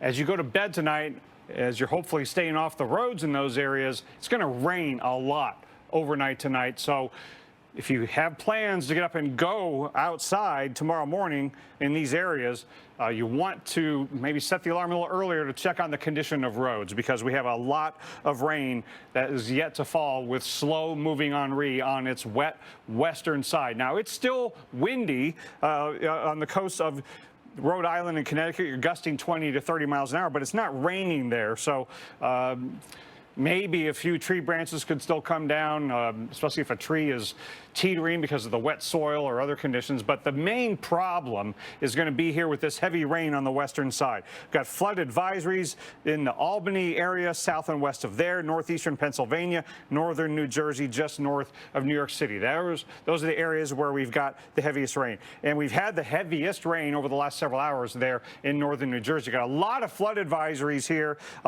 west of Schenectady and Albany. Still, Schenectady is raining very heavily. You want to stay off the roads there right now with the flood advisory. Going south from there into the Durham area, raining very heavily. And in northeastern Pennsylvania, Preston down to Honesdale. But the flash flood warning, the area that we're most concerned about here, is out in Morris, Sussex, and Warren counties in New Jersey, and getting over into Patterson, West Milford, and Stony Point, getting more and more new reports as we have 1.5 inch per hour rain rates, more closed roads. I have moderate. Good evening once again. I'm meteorologist Michael Page with continuous coverage here on the Weather Channel of what's left of Henri as it continues to move through both New England and the entire Northeast. Of course, we're seeing the heavy rain down in North Jersey, which we've been talking about. Here in Albany, where we are right now, not a whole lot of anything going on, but we did just have a band of moderate to heavy rain come through at the airport, a quick 1/4 inch of rain in about an hour. Now, if you look at the flash flood guidance for what we would need to get flash flooding here around Albany, you would need about 1 to 2 inches in 1 hour. So, of course, we weren't even close to that, so we're still okay for right now, but the concern is that was just one band. The same band that went to our west will now sit and come back to our east. So it's not like you just watch it go by once, off it goes, all good.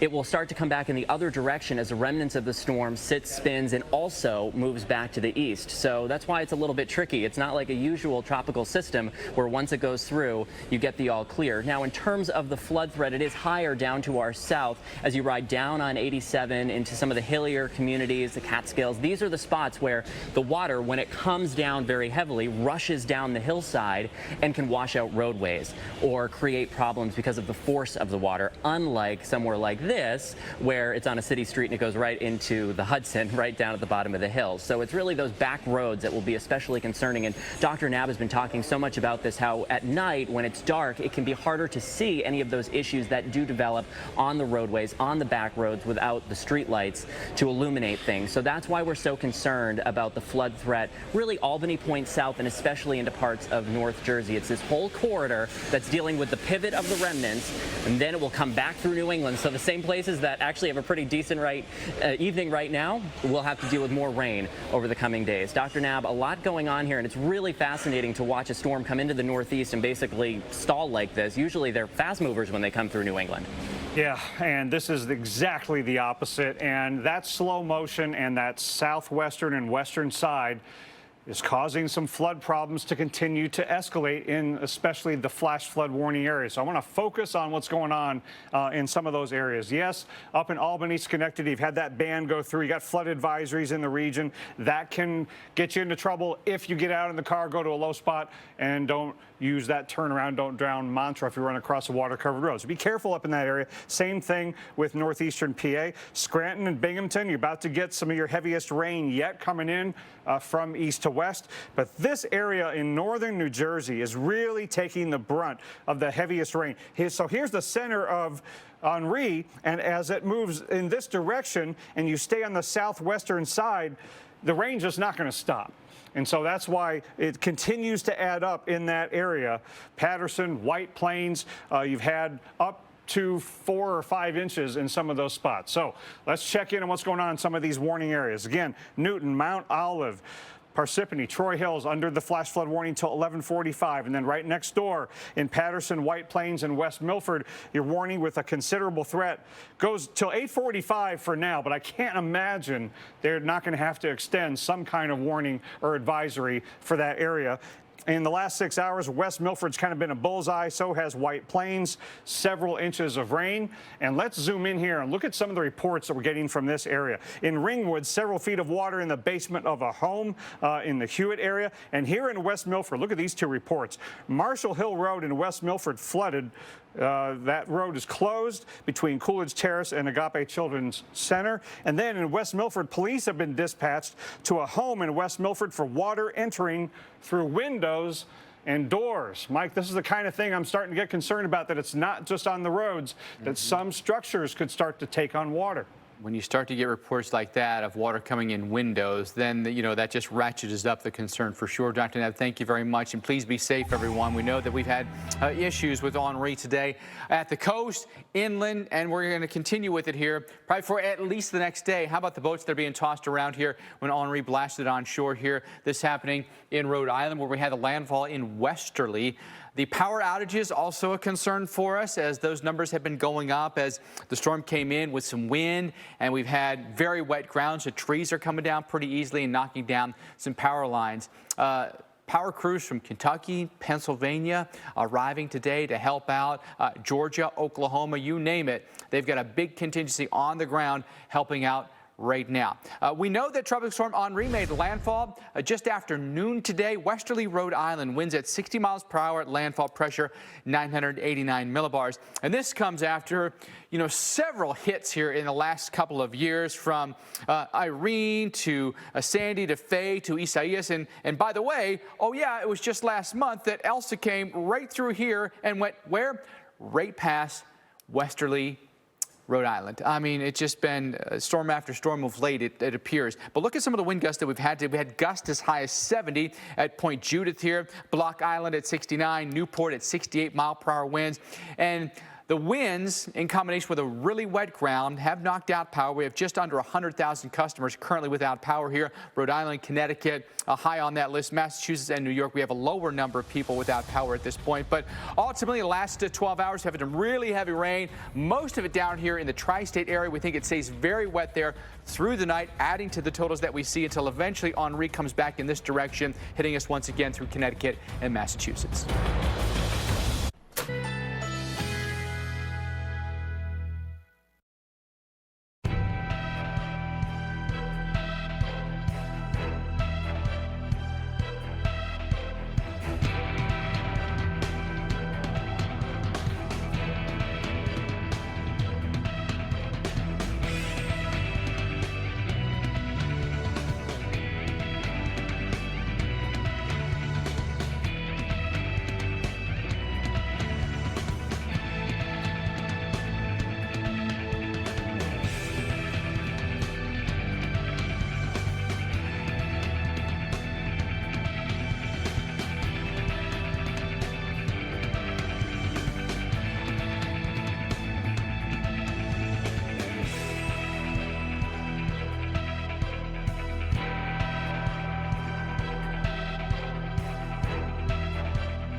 Brand new intermediate public advisory in from the National Hurricane Center on Tropical Depression Henri.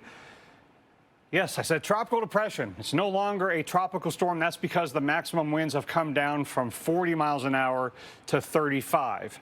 But that's not the number I'm most worried about. The number I don't like is the motion. It's only moving at 7 miles an hour, and that will probably get even slower as we go through tonight and tomorrow morning. That's going to really rack up the rainfall totals. So, we don't have recon in there anymore. We don't have an intensity forecast they're all that worried about anymore. We're worried about the water. That's the main problem. This is just the likely area for flash flooding through tomorrow morning. And then we have a day number 2 to worry about that we'll get to in a little bit. So in the big picture, you can see how lopsided Henri has become. It's the west side that is wet.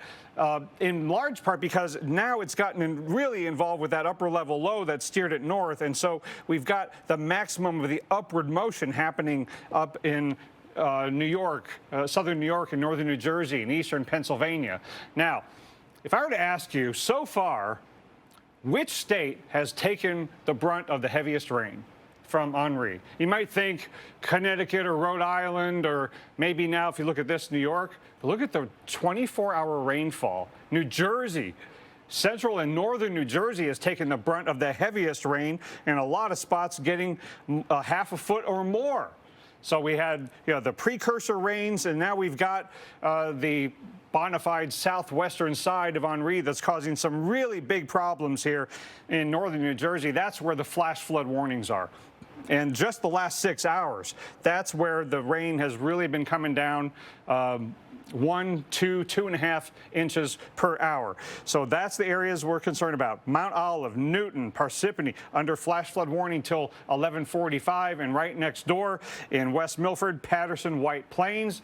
Your considerable threat flash flood warning for now goes to 8:45, but I would not be shocked if that gets extended. And locally, look at the bullseye over West Milford and a bullseye in the White Plains area. That's why we've had so many closed roads, freeways there near White Plains, and why West Milford is really escalating in terms of the impacts. Look at this impact right here. Police dispatched to a home in West Milford for water entering through windows and doors. You get a structure in a low spot, you can have really big time problems, not just on roads, but in structures. Also, with the West Milford area, Marshall Hill Road flooded. The road is closed between Coolidge Terrace and Agape Child Care Center.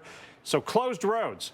Now, that might be there's a barricade or there's a law enforcement official stopping you from going past that point. You might at first think, well, that's annoying. I need to go that way. But they're trying to keep you from getting into water-covered roads and getting yourself into danger. Also, several feet of water in the basement of a home in Hewitt. So this is all in northern New Jersey. And that's where we're getting the heaviest rainfall bullseyes. But we still have, across the New York, New Jersey border here between Patterson and Stony Point, recent reports of water-covered roads in New City and in Woodcliff Lake.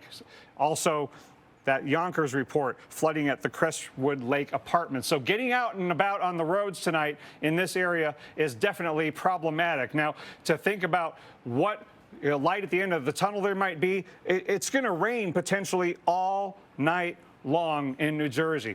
So Hartford, Connecticut, you might think, well, gosh, I'm glad it's staying over there. Well, it's not staying there. So, Mike, we've got more rain coming back as this heads to the east, back to Connecticut, Massachusetts, and Rhode Island. It kind of does a 180 on us, doesn't it, Dr. Knapp? Thank you for that. Dave Malkoff is in West Hartford, Connecticut for us tonight. Dave, I've been watching some of these power outage numbers, and they're improving, so I assume the weather's improved enough for them to make a dent in some of these outages. At this point, we're at 23,000 customers without power, Mike, inside the state of Connecticut. And here in West Hartford, we're seeing that right here on the ground. Remember, it's not 23,000 people, it's 23,000 customers, many people in one home. Look at this line that's got a tree on it. We've seen this over and over again throughout West Hartford, taking down power for neighborhoods and also making a lot of work for a lot of crews. This is actually the biggest deployment of power crews in the history of the power company, Eversource.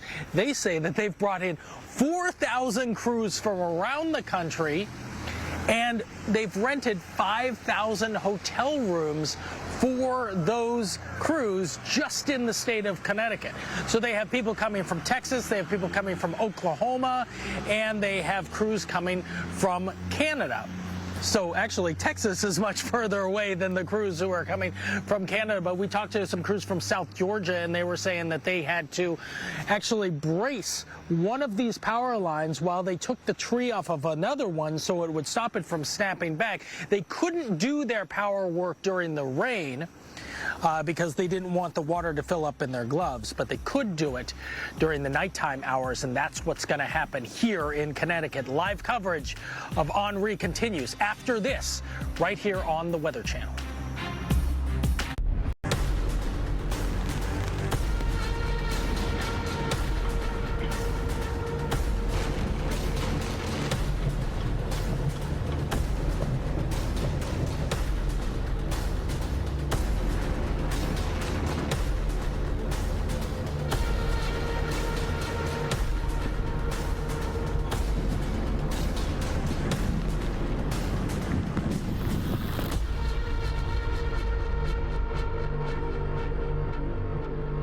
Thank you for being with us for our special live continuing coverage of Henri. I'm meteorologist Mike Bettish, joined in studio by a hurricane expert and former director of the National Hurricane Center, Dr. Rick Knapp. Ongoing problems for us tonight, even though the system has weakened to a tropical depression. A lot of heavy rain for us tonight, causing some flooding. We're going to get right to meteorologist Chris Warren. He's in Bridgeport, Connecticut, where there's been a little window of opportunity here, Chris, but that may be short-lived. Yeah, we did have a little shower go through within the past 15 or 20 minutes, and the breeze is picking up a little bit, but it's still a breeze. It's not breezy. It's not anything significant at this time, but the clouds are sure racing. You look up just a little bit, and they are still coming out of the west to southwest, and when you look up, you can really see, now that the sun has gone down, that the clouds are racing. A few bright spots there. We did see some blue sky for just a little while, and then that went away. What is happening right now, after the sun has gone down, we're still watching the tides come up. So we're going to hit high tide a little bit after midnight, but really it's just going to be another high tide. Even with the full moon and the high tide, the wind's really not a factor. In fact, we're in a cove, so it's going to be calm anyways. And when you look out, actually, when we were looking earlier and we looked out through the boats and the gap between the trees, you can even see Long Island off in the distance from this angle about 20 miles away. But when you go out, the water's glassy, and then you can see where the waves in Long Island Sound are. We were looking earlier. It's pretty difficult right now.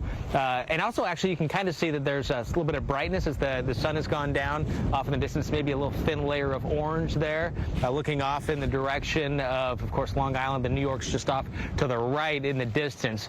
So we are seeing, the breezy conditions, a little bit, of light rain every once in a while, but it really kind of, lulls you into thinking it's over. We saw some people that were just kind of, just get a little stir crazy. So they were out for a walk, and it was a nice evening for a little walk just before sunset. And the rain, when it did come, it wasn't that much, but when the next rain comes, it might be a lot. It might be excessive.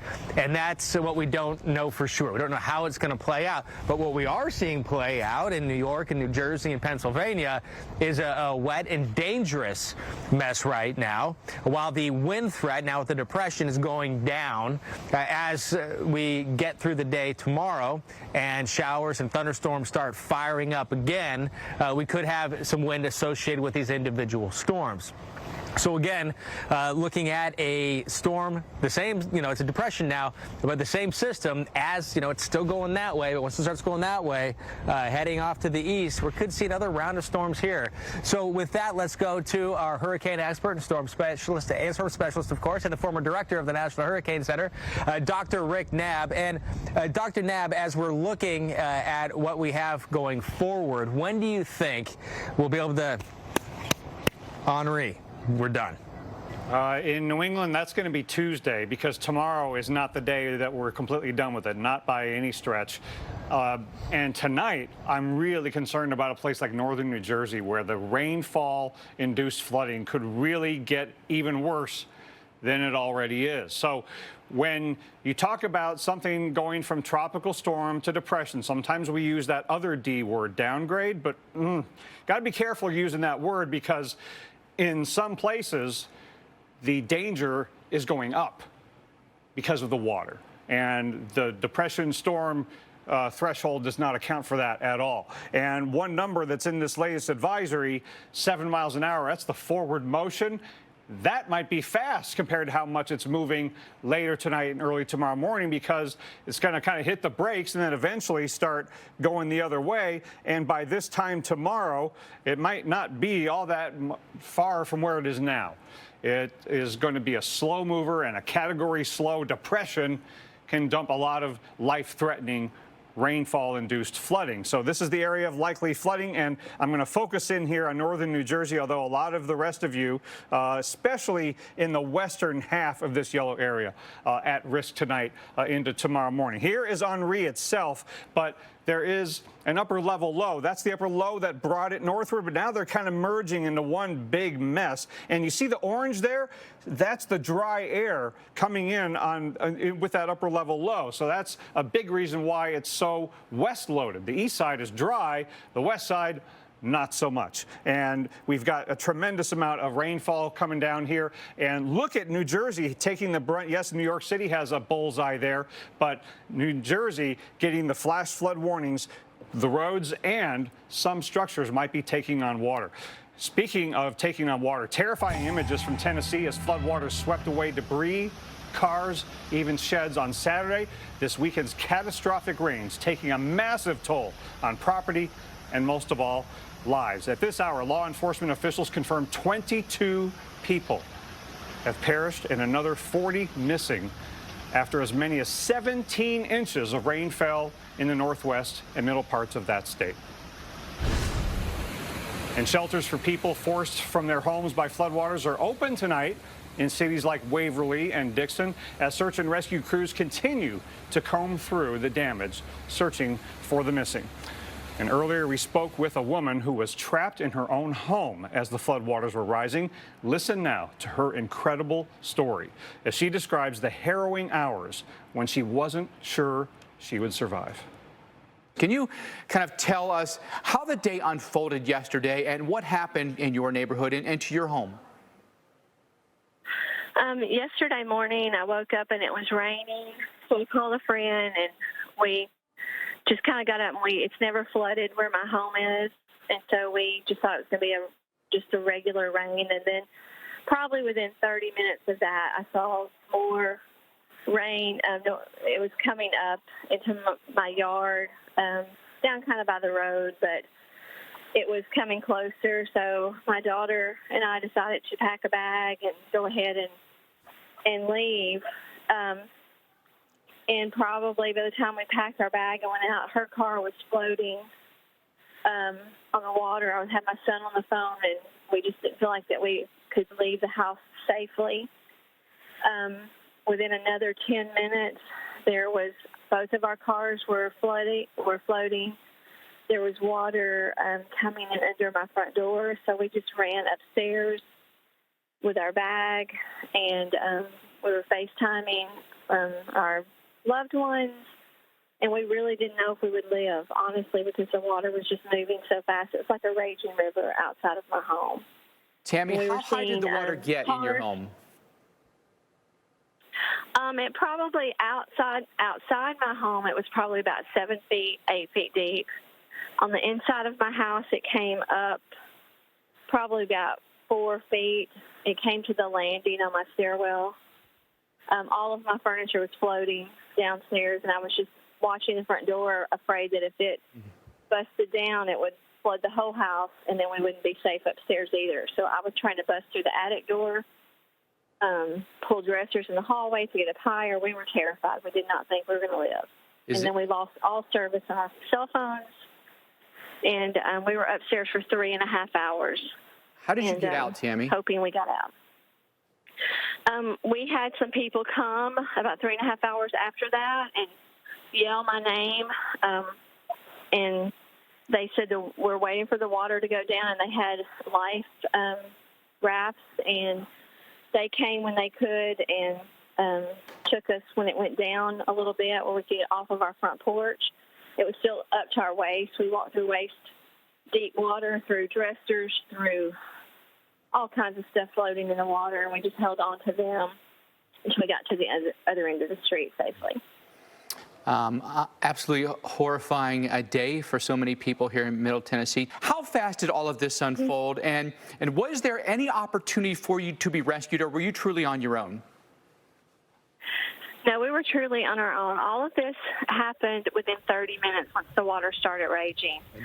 Once our cars, we could see they were kind of going to float, the water just came so quickly. And before a half an hour, both of our cars were submerged underwater, and we couldn't see them anymore. So we were panicked upstairs that we were not going to live. And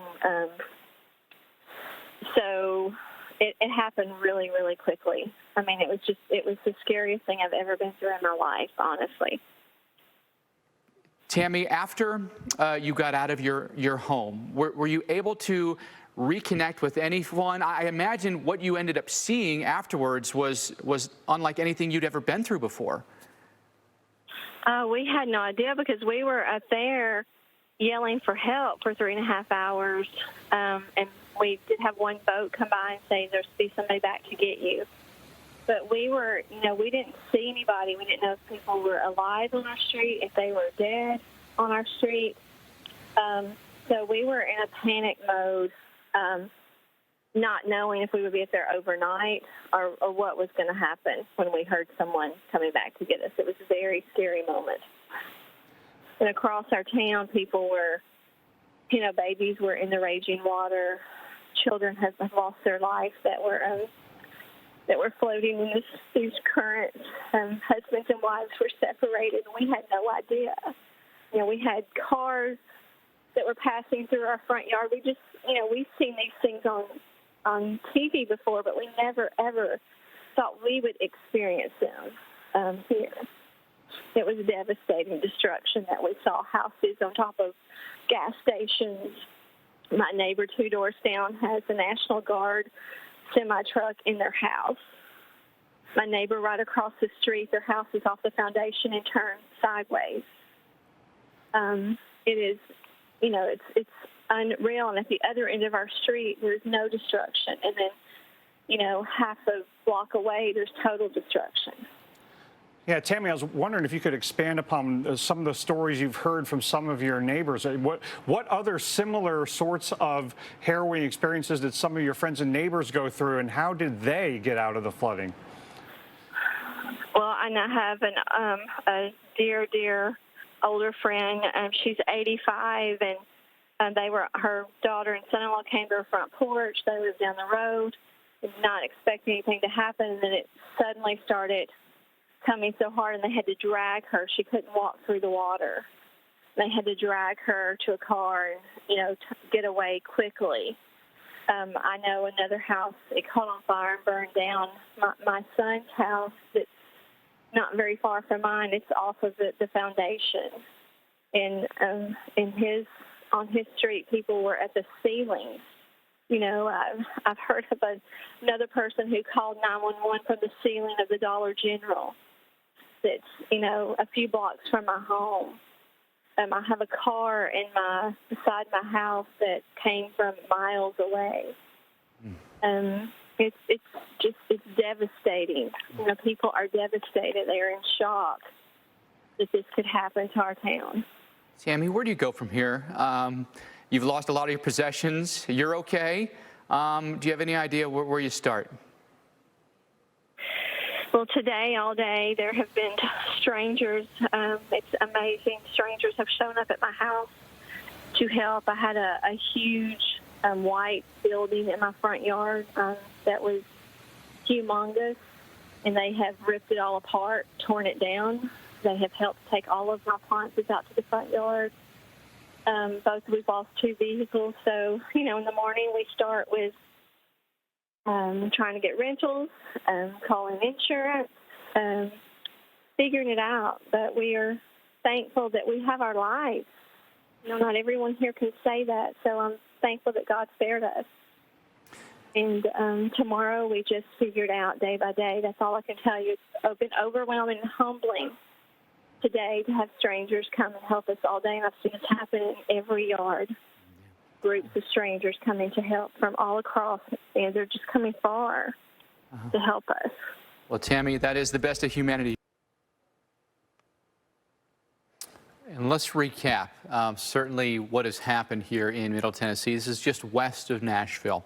Here in Humphrey County, 17 inches of rain in the past. Roughly, a lot has happened in less than 24 hours. That will set a 24-hour rainfall record for the state of Tennessee if it is indeed confirmed. But right along Highway 70 between Waverly and Dixon is where we really took the brunt of this storm. We widened it out. You can see the proximity to Nashville. Imagine if something like this had happened right over Davidson County. As bad as it is, could you imagine if it's over a huge population center like Nashville? So awful conditions that have happened here, and we still have dozens of people that are missing, and that search and rescue is still ongoing. But watch these storms train over and over and over again, and then maybe a little small break, and then they came right back in again. So it was truly a devastating event. And when you take a look at a place like Waverly and where it sits, and the topography did not help at all. You see that Waverly sits in a little bit of a depression here. And so where the town is itself would be more susceptible to flooding than maybe other locations nearby that sat a little bit higher. So storm runoff going downhill plays a significant factor in all of this. And you take a look at the United States this year. Unfortunately, now with this event, the numbers are skyrocketing when it comes to flood fatalities. Tennessee, unfortunately, does lead the way. 65 deaths so far this year. Flooding, oftentimes one of the #1 weather killers in the United States each and every year.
When it comes to covering the most important issue facing us and our Earth, one day does make all the difference. Now, the Weather Channel and its innovative climate team at Pattern are connecting you every day to the most fascinating stories impacting our planet. For what's now and what's next, rely on the climate experts with the most trusted name in TV news. If it's out there, it's in here. The Weather Channel. Welcome back as we track Henri for you this evening. I want to get to Mike Seidel. He is in Newburgh, New York for us tonight. Mike made landfall earlier today in Rhode Island. It's now been downgraded to a tropical depression. Winds are coming down quite a bit. Storm surge no longer a factor. But we're a long way from done with Henri. No, now it's all about the rain. The wind is not so much an issue anymore, especially inland. And here in New York State, we were fortunate that the winds died down before we really got soaked with this rainfall. Totals generally have been running 2 to 4 inches here in the lower Hudson Valley. Flood watches continue for the Hudson Valley, North Jersey, into the Catskills of New York, just outside of here, and then down into New York City through at least 8 p.m. tomorrow. So we've got to get through tonight and tomorrow. But look at the radar right now. Now, the center is just southwest of Hartford, but it's not really moving that much, about 7 miles an hour. And then starting tomorrow, it's going to get kicked back to the east, but it's going to kind of pivot around. And notice how the heavy rain is rotating back into North Jersey. That's where we have some of the flash flood warnings, even into New York City for about another 15 minutes, unless it gets extended by the Weather Service in the tri-state area. So we've got all that rain on saturated ground, and some totals there in North Jersey have been over 6, 7, 8 inches. I want to show you what we dealt with. I was driving from Cape Cod today here to Newburgh. It's about 4.5 hours without stops, and pulled off here in Vernon, Connecticut. And look at the heavy rain and gusty winds. Winds gusting about 30, 35 miles an hour. Power knocked out in Connecticut. Several thousand customers there in that Vernon area. And then here in New York, our customers about 6,000. But then I came across this accident. In fact, I was driving down 84 when this gentleman hydroplane driving too fast with all the ponding on the highway and then flipped and slid off the roadway. Fortunately, nobody else was involved in the accident, and a very happy ending. The young gentleman was able to get out of the car after they broke the window and without a scratch. But it could have been a lot worse. But a good idea is to slow down when it's raining this hard. And in fact, at times, Dr. Nab, when I was driving on 84 through Connecticut, you couldn't really do more than 35 or 40 miles an hour because it was like driving through a car wash. And we're going to see more of that heavy rain tonight into tomorrow in these areas from North Jersey and the Poconos, and then it will pivot back towards Hartford. We'll see how much more rain they get, but again, that flood watch there until 8 tomorrow night. Yeah, and Mike, I'm most concerned about northern Jersey, where we've got the flash flood warnings. We're getting reports of water-covered roads, some structures taking on water, and it's probably going to rain there all night long. That's what a tropical depression can do when one of the numbers in the advisory is really small. The forward motion, the forward speed, it's barely moving, and it's going to slow down even more as it inches westward and maybe just hangs out near the border between New York and Massachusetts and Connecticut. Just not going to move much overnight tonight, and by this time tomorrow, maybe just a little farther north compared to where it is now. So it's not about the wind, it's about the water. And this is where likely flash flooding is going to occur. And I would say the western half of this, especially eastern PA and northern New Jersey, of greatest concern. So here's where Henri is. And the reason the western side is the moisture-loaded side is because the upper level low that brought it north, that it's kind of merging with now, it's bringing some dry air in, and the eastern side getting kind of dried out. But then you got upward motion that's lifting the air and causing the heavy rain on the western side. Over the last 24 hours in New York City, northern parts of New Jersey have gotten the most rainfall overall, and that's where the flash flood warnings are in effect. But we do have a new flood advisory on the western side of all this. I want to tell you where things are starting to get a little worse. Stroudsburg out to Penn Forest, up to Barrett, flood advisory till 2 a.m. And if this continues, it could be upgraded to a flash flood warning. After dark, really, really dangerous to be out on the roads when the low spots could be covered in water. And then Newton, Mount Olive, under the flash flood warning until 11:45, and then West Milford over to White Plains down to Patterson. Northern parts of New York City under that warning, but that's not really the business end of this flash flood warning. Look at the bullseyes we've had up near West Milford and White Plains, and we continue to get very concerning reports in West Milford especially, with water-covered roads, and in this one particular case, a home taking on water coming through the windows and the doors. And then farther to the east, look at what's happening between Patterson and New York City. Washington Township, a tree down on the Garden State Parkway, blocking one lane, and in Butler, trees down across Hamburg Turnpike. So, Mike, it isn't taking really strong winds to knock down trees with the soil so moist. And the thing about it is, Dr. Nabbit, has been wet all summer long for us. This truly is not the kind of weather you want to see. Take a look at this in Hoboken, New Jersey. The water's filling the streets here. Now, this was Saturday night in Hoboken after record-breaking rain happened there. And then now we're getting more rain as Henri has come in, and it's just dousing us. Now, the summer has been a soaker for us. If we go back to July even, a lot of places in the Northeast had a top 1, 2, or 3 wettest July on record, double-digit rain in New York. And then in just the past 7 days, don't forget, we had Fred that came on through. And it dropped a ton of rain on us, and then it just left flooding. And then Henri comes right after that. So through tomorrow, areas in yellow most likely to see the flooding.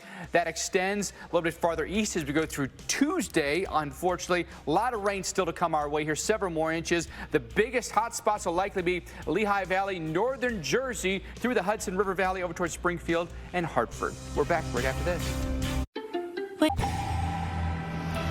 Welcome back, everyone. As you track Henri for you tonight, another major story that we're following out of Middle Tennessee is the catastrophic flooding that's left 22 people dead, 40 people missing. This west of Nashville in Humphrey County here. This is in the town of Waverly. The video that you're seeing here is taking a massive toll on the people that live there. And 17 inches of rain falling in parts of this county over less than 24 hours, which may set an all-time state record, and that has been the consequence. And look at this. I mean, just devastating. Look at the mud flows here. They're just filled up cars. We have county buildings, schools that are underwater, homes that have been washed off their foundation, cars that were floating down streets. We even spoke with one woman who literally spent 3.5 hours in the upper level of her home, trying to bust out the door to the attic because she didn't know if the water was going to come up and catch her and her daughter. I mean, really heartbreaking stuff to see here. And again, the ongoing search and rescue of 40 people still unaccounted for. We're going to update you on that story still to come. But also today, Tropical Storm Henri making landfall in westerly Rhode Island. Winds were 60 miles per hour at the time of landfall, and it's on the move now. It's actually been downgraded to a tropical depression. That doesn't mean, however, Chris Warren, who's in Bridgeport, Connecticut for us tonight, that we're out of the woods here. We've got a long way to go here. The overwhelming theme that we're seeing now is how much rain is coming down and how many neighborhoods could potentially go underwater. Yeah, I think that's a really important point to make. It's about the water. And we talk about hurricanes, tropical storms, depressions. That's all wind. And we see what can happen when the atmosphere sets up in a way outside of a tropical system, like what we saw in Waverly, Tennessee, the devastation and the heartbreaking losses that happened there. Not suggesting that's going to happen here, but with flooding, with heavy rain, we don't know exactly what is going to happen, right? We know that this system has the potential for dropping a lot of rain. We have seen that, and we are seeing that right now in parts of New Jersey, New York, and across parts of eastern Pennsylvania as well. Some of the very heavy rain and some of the strong storms.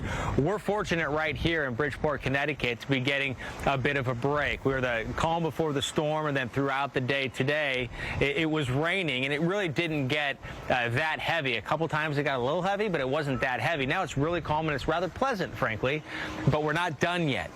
So this system, as we're watching it with all of its rain moving west, generally moving west into the north a bit, it's going to come back. It's going to come back a little bit farther to the north, but you see what's happening with this. A lot of the rain is on the south and on the west side of this. So if that trend continues, after it makes that turn back, we could be seeing more rain coming through this way right here.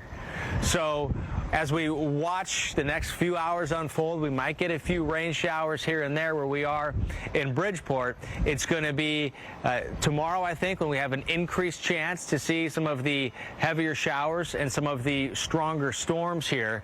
So going through tomorrow, if we can get through tomorrow like we did today, we're going to be in awesome shape here in Bridgeport and a lot of southern Connecticut. But if we, look at what's happening in New York and look what's happening and has happened there and what's happening in New Jersey and Pennsylvania and what's going to be happening tomorrow, if we think about that, know that that's a possibility here, well, hopefully we're all going to be safe. So that's also another one of the key points here. Again, we were here last night and we were watching the winds blowing from the east to the west because the storm was over there. It was out in the Atlantic Ocean. That's south behind me. Turn my back to it and I can feel the winds. And so the winds are coming from the east with a slight south, coming from the west, slight southwest. So I know the storm is over here and it's going that way. But again, it's going to be coming back around as it heads out to sea.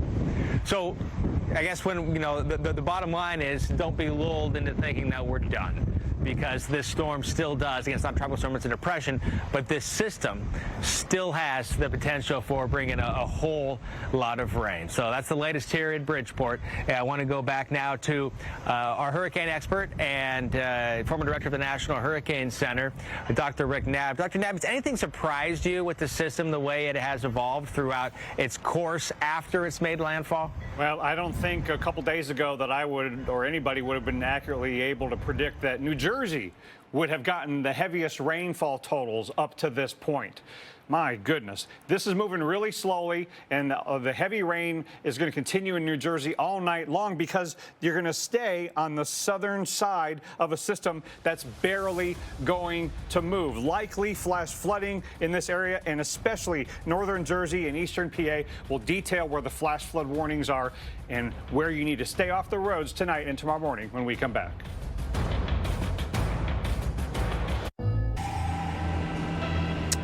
Welcome back to the Weather Channel. Continuous coverage on what's left of Henri at this point. I'm meteorologist Michael Page. We're coming to you from Albany. The rain has actually stopped here right now. We're on State Street, so just down the street from the Capitol itself. We had some heavy bands of rain come through earlier, quick quarter-inch of rain in just about an hour's time. But you go just south of here, and we're over an inch. That's the idea, that the heaviest bands of rain continue to rotate through for areas just south of Albany, particularly down 87 into the Catskills, where you can get some of the hillier communities, and the risk of flooding certainly goes up. It's overnight. It's hard to see that flooding. So that's our real concern. The wind, as you can see from the trees around me, hardly blowing. Every once in a while, we'll get a little breeze here. It's 15 miles an hour, but a handful of customers without power, at least in the capital region of New York where we are. So that's not a huge problem. What I will say, speaking of power crews, is where we are, there's a hotel full of linemen and utility workers. They are getting ready to ship out tomorrow, first thing at 4:30 in the morning. They're going to load up and head to Rhode Island. So, of course, that's where we've seen the most outages thus far, even persisting into tonight. So they're going to hit the road, hopefully go get those lights back on, and the AC's cranking for folks in New England because it's going to be so hot and muggy this week. In fact, it actually feels nice to kind of get that breeze because it's warm in the jacket. It's got the muggy feel, but you need it when the rain comes down. So a lot of things happening here in this part of New York between the flood threat overnight and just the simple fact that crews are staging here to help move back into New England. And Henri, what's left of Henri, will move back through New England too, pivoting here around Albany and slowly working back to the east through New England Monday into Tuesday. Dr. Knabb, it's really an interesting storm. And as you said just a couple minutes ago, perhaps the most interesting part is this New Jersey and New York development really kind of stealing the headlines now from New England. Yes, that's definitely the case. But the folks in Albany need to realize that when this comes back, the models are showing us that tomorrow afternoon, you'll get another round of rains. Like you said earlier, the band goes by and then the band comes back in terms of the rain bands. The slow motion westward of this system is going to stop, then it's going to eventually turn eastward. Let me show you why Albany is catching a break right now. Here's the center of the depression and all the rain on the west side. Why? Because it's getting merging with the upper level trough and low that brought it north. And so that dry air on the east side of that trough is being brought northward. And in the orange, that's the dry air. So you can see the moist part of this system is making its way westward, and Albany's getting into the drier air. For now, watch the future modeling as this moves westward and then sits over eastern New York, maybe even close to Albany. And then as it moves eastward tomorrow, it'll start to draw moisture back into it, and then you get rain in Albany during the afternoon, and that progresses through other parts of New England that are dry right now. So if you're dry now, it's not going to stay that way. But if you're wet now and it's raining, like in a place like New Jersey, and it's been raining, get used to it. Unfortunately, a lot more rain is to come in northern Jersey. And look at this band on the west side. My goodness, that's a very potent line of thunderstorms about to go through Binghamton. And you're under a flood advisory just east of there in this long north to south region until 2:30 in the morning. Off the roads on I-81. Doesn't matter what direction you're leaving Binghamton, you're going to run into heavy rain, and we could have some water-covered roads. Inch and a half per hour rain rates, not good. And going to the south, Stroudsburg over to Penn Forest up to Barrett under a flood advisory till 2 in the morning. That heavy rain could lead to a flash flood warning. I would stay off the roads before you get to that point. And then the flash flood warning here, Morris, Sussex, Warren counties in New Jersey till 11:45, and then east of there we have the flash flood warning till 11:45. Again, a considerable risk there. And again, it's worth showing you where the bullseyes have been. And that's where the biggest problems on the roads near White Plains have been. And even not just on the roads, but in some communities, some homes taking on water in West Milford. So the more it rains in New Jersey tonight, the more I get concerned about communities taking on more water. And with just a little bit of wind and those moist soils, we're getting some trees coming down on the turnpikes here in northeastern New Jersey. And again, when we look at the future radar, that's what's going on now. And look at what's going to happen over the next several hours. New Jersey, I don't think, is going to get a break from the rain overnight tonight, Mike. This could really escalate in a bad way. Stay off the roads and call for help if your structure starts taking on water. Yeah, with that high-resolution model, it just does not paint a pretty picture, does it, Dr. Knapp? Thank you so much for that. You know, we've had a rough day today in the Northeast. Boats here just kind of tossed around in Rhode Island as Henri blasted through. The tropical storm force winds at the time of landfall have also caused some power outages. That's a concern tonight. Topping the list of outages is Rhode Island. We've got about 62,000 in the dark. The governor says that crews in Kentucky and Pennsylvania are arriving today to help people restore power. The numbers are coming down. I think that's some good news out of all this, right? You take a look at landfall happening around lunchtime today in Westerly. 60-mile-per-hour winds, 989. The pressure that happened for us here, and it's weakened significantly since. That's given us a bit of a break, but it just seems like we can't catch a break. We're getting these storms pretty frequently. Last couple of years, we've had storms, including last year, Faye and Isaias. Heck, it was just about 40 days ago we had the remnants of Elsa make their way through as a tropical storm, right? The highest wind gusts we've seen today, 70 at Point Judith in Rhode Island, close to 70 here, Block Island Jetty, Newport, Halfway Rock, New Shoreham. Take a look at this. Now, the numbers are coming down, and that's good to say. Rhode Island, 61,000. Connecticut, about 20,000. Significantly less in Massachusetts and in New York. But look at this, the past 12 hours, nothing but heavy rain's been coming down for us. Dr. Knapp's really been talking about what's going on here in northern New Jersey in particular. But if you look at the forecast through Tuesday, more heavy rain. Now, listen, we've backed off on the wind significantly. It stays breezy, but I don't think dangerous. Let's just put it that way. But this is very dangerous. I think Lehigh Valley, lower Hudson Valley, northern New Jersey, then over towards Springfield and Hartford, the most likely locations for flooding over at least the next 24 hours.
getting more and more concerned about what could be life-threatening flash flooding in portions of northern New Jersey, not all that far from New York City, eastern Pennsylvania, as slow-moving tropical depression Henri is going to bring some very heavy rainfall all night long into New Jersey, especially the northern part. Look at the future radar.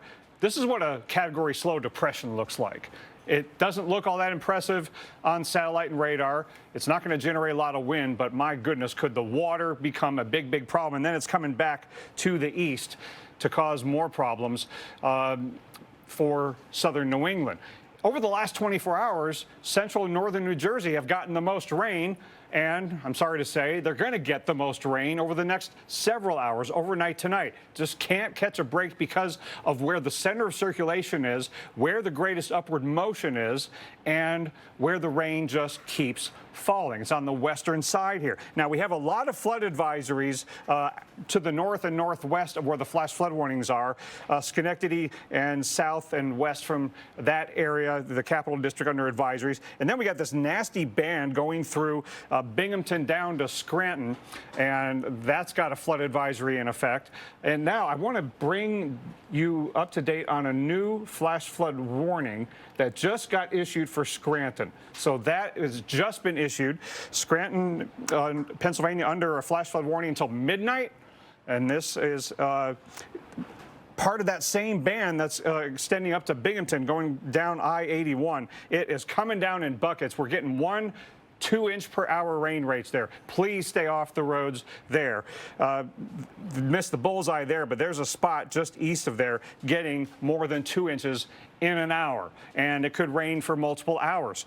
You've got the flash flood warning south and east of there down to Stroudsburg until 2:45 in the morning. Look how long-lived these flash flood warnings are. So if you're hoping, hey, if it's raining hard now, maybe in a little while I'll be able to get out on the roads, I wouldn't count on it. I would stay off the roads tonight if at all possible. Now, if you go farther south than there, Newton, Mount Olive, in Morris, Sussex, and Warren counties, that warning goes till 11:45. And remember, we had that flash flood warning from Patterson over to White Plains down to portions of New York City. That originally went till 8:45, and we said, be surprised that didn't get extended. Well, it did. That's been extended till 11:45. Some places are approaching a half a foot of rain. You could get more than that when it's all said and done. A considerable threat from this flash flood warning. And you've got a couple bullseyes up in the White Plains area and over in West Milford, northwest of Patterson. New York City's down here. You've gotten a few inches, but not as much as in the northern part of this warning. And look at just over into New Jersey, in Washington Township, a tree down on Garden State Parkway, south of exit 168, blocking one lane. In Butler, trees down across Hamburg Turnpike. So it's not even a tropical storm anymore, but there's enough wind and the soils are wet enough and moist enough. A lot of leaves on the trees. The trees are coming down a little bit more easily. So yet another hazard on the roads tonight. And look at over in West Milford where that other bullseye of rainfall is, that we've had home taking on water, multiple roads taking on water. There's another basement home in Hewitt taking on water. That's where we've had that bullseye of very heavy rainfall. And the bad news is all of this rain is not going to be moving out. Mike, we are very close. If this were just a little farther south, New York City proper would be significantly taking on water. Manhattan, part of Manhattan's under this warning, but most of it has been a little bit to the north and northwest of the heart of the city. Yeah, a lot of places have it really tough tonight. Dr. Nab, thank you very much for keeping us updated on that. Let's get an update on conditions in Connecticut. I want to get to Dave Malkoff. He is in West Hartford for us tonight. One of the bigger issues we've been following there, Dave, has been the power outages. Yeah, good evening, Mike. Good evening, everybody. We were hearing from Governor Ned Lamont earlier today, who was saying that he was moving 280 people out of nursing homes and assisted living facilities because they wanted them to be in an area that would not lose power. Right here, we have several people who have lost power in this neighborhood and surrounding neighborhoods. Look at this tree that has come down on the power line, and they have blocked off this roadway way here, we were in 2 other neighborhoods close to here that had generators whirring and people coming out of their homes trying to figure out what was going on. They have power crews to the amount of 4,000 of them. This is the largest deployment of power crews in Eversource history. That is the power company that services this part of New England. And they are putting people up in hotel rooms like crazy. They bought 5,000 hotel rooms. They're setting up trailers to put these power workers in to make sure that they have the facilities to sleep in while they're out there working day and night to get the power back on. Right now, we are at just under 20,000 customers without power here in Connecticut, but that extends to all sorts of states around here. So, Mike, we are watching the power outages, and we still have a ways to go in this to get everybody back up and running. We really do. And then in comes the rain for us once again tomorrow. Dave Malkoff in West Hartford for us this evening. Dave, thank you. And we hope you can stay with us for continuing coverage of Henri. It picks up at the top of the hour. We have storm specialist Mark Elliott, meteorologist Molly McCullum, going to get you through this evening tonight. And our crews out there in the field. Have a good evening. Be safe, everyone.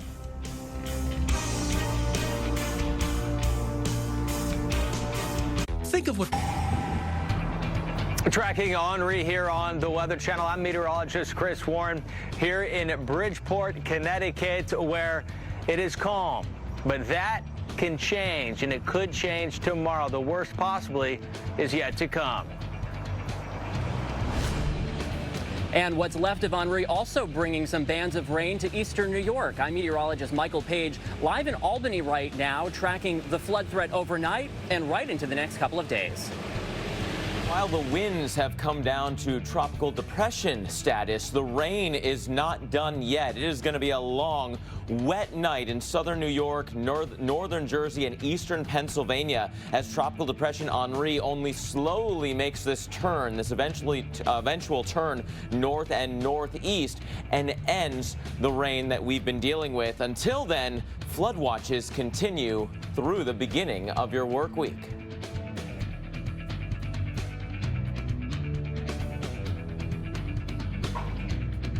I'm meteorologist.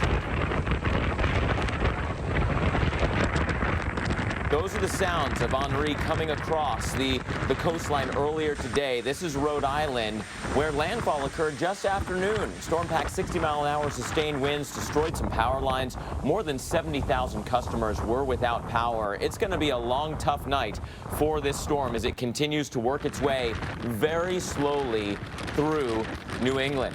It's going to be a long go, especially in North Jersey and eastern Pennsylvania, where the rain is transitioning into the big story. Henri is slowly, and the key is slowly, working its way inland. The strong winds are starting to ease up, but that heavy rain is continuing. I'm meteorologist Mark Elliott taking you through. Molly McCullum here with me, but let's start out by going out to Newburgh, New York, where the Weather Channel's Mike Seidel has been reporting for us. And Mike, we've been watching this rain spiraling around the low from Henri.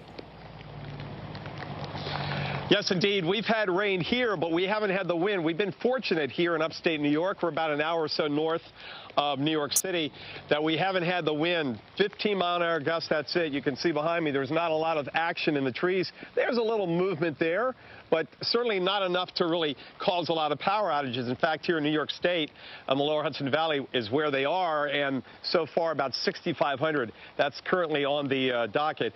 Meanwhile, next door in Connecticut, they're down just under 20,000, so those numbers are coming down. I want to show you what my drive was like. This is Vernon, Connecticut.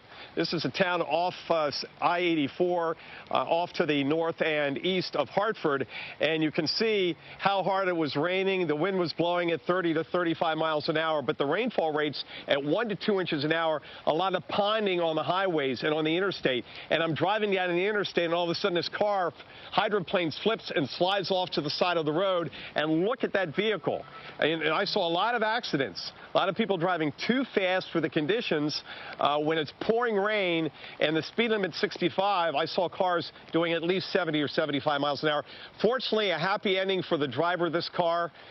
he got out without a scratch. He was wearing his seatbelt. So the key there, wear your seatbelt and, slow down when you've got all that standing water on the highways. It doesn't matter if you have all-wheel drive.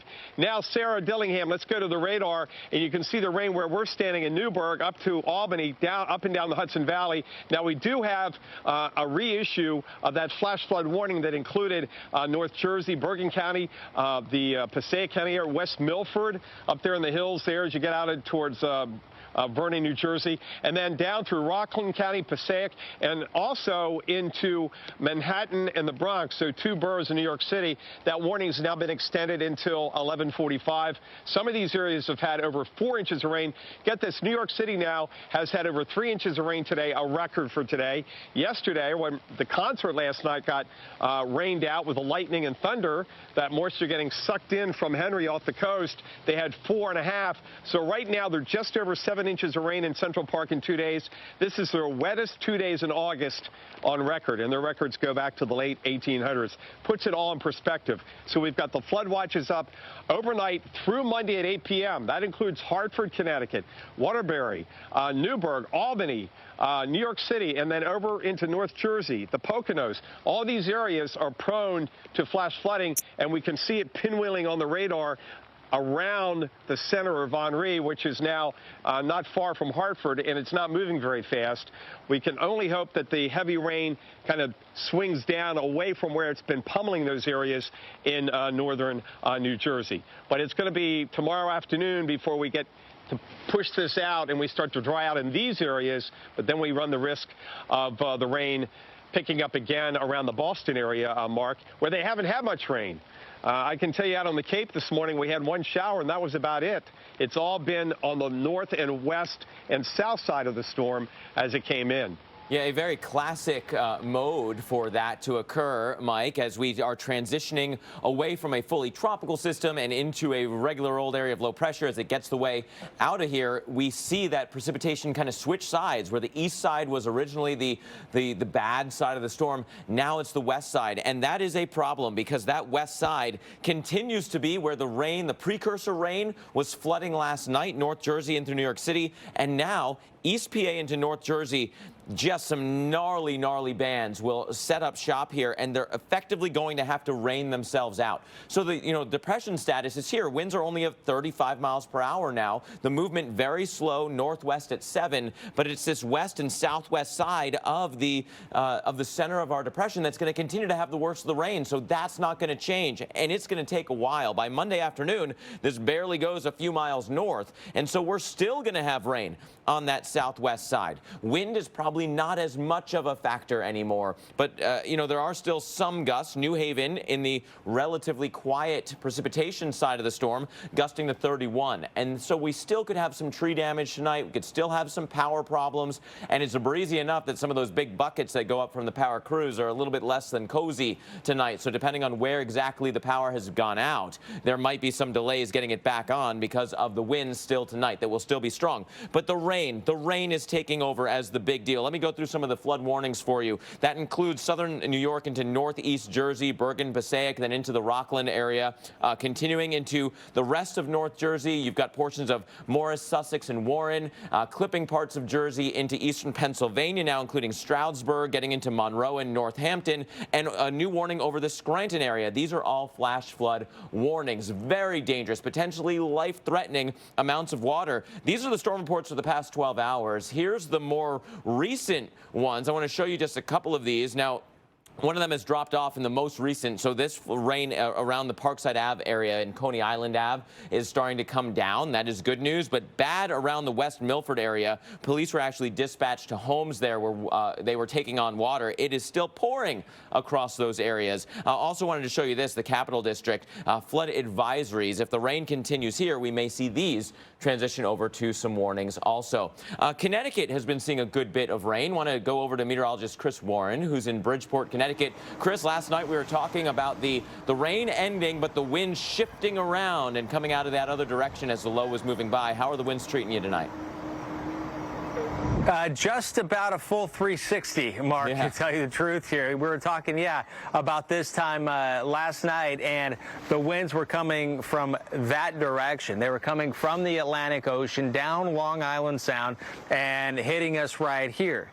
And that would be from the east. So easterly winds were coming in, and then they shifted. As the storm went up, the winds that were coming from the east started doing this. As the storm was going up, they were starting to come around. It was northerly for a while, then northwest, and then full on. When we got out here a few hours ago, some of the low clouds were zipping by from the west. So a complete turnaround, and now that progression is still ongoing. Current winds are out of the southwest now. So it was west, now out of the southwest, and we'll complete it if we get back to be completely out of the south and then eventually the southeast. So we've done the majority now, at least more than half of a compass in terms of direction. So the winds, it's been breezy throughout the day. We're in a pretty protected spot, and we can look out of the cove and look out to Long Island Sound. And if you have something like a camera to zoom or binoculars, you can see where the calm water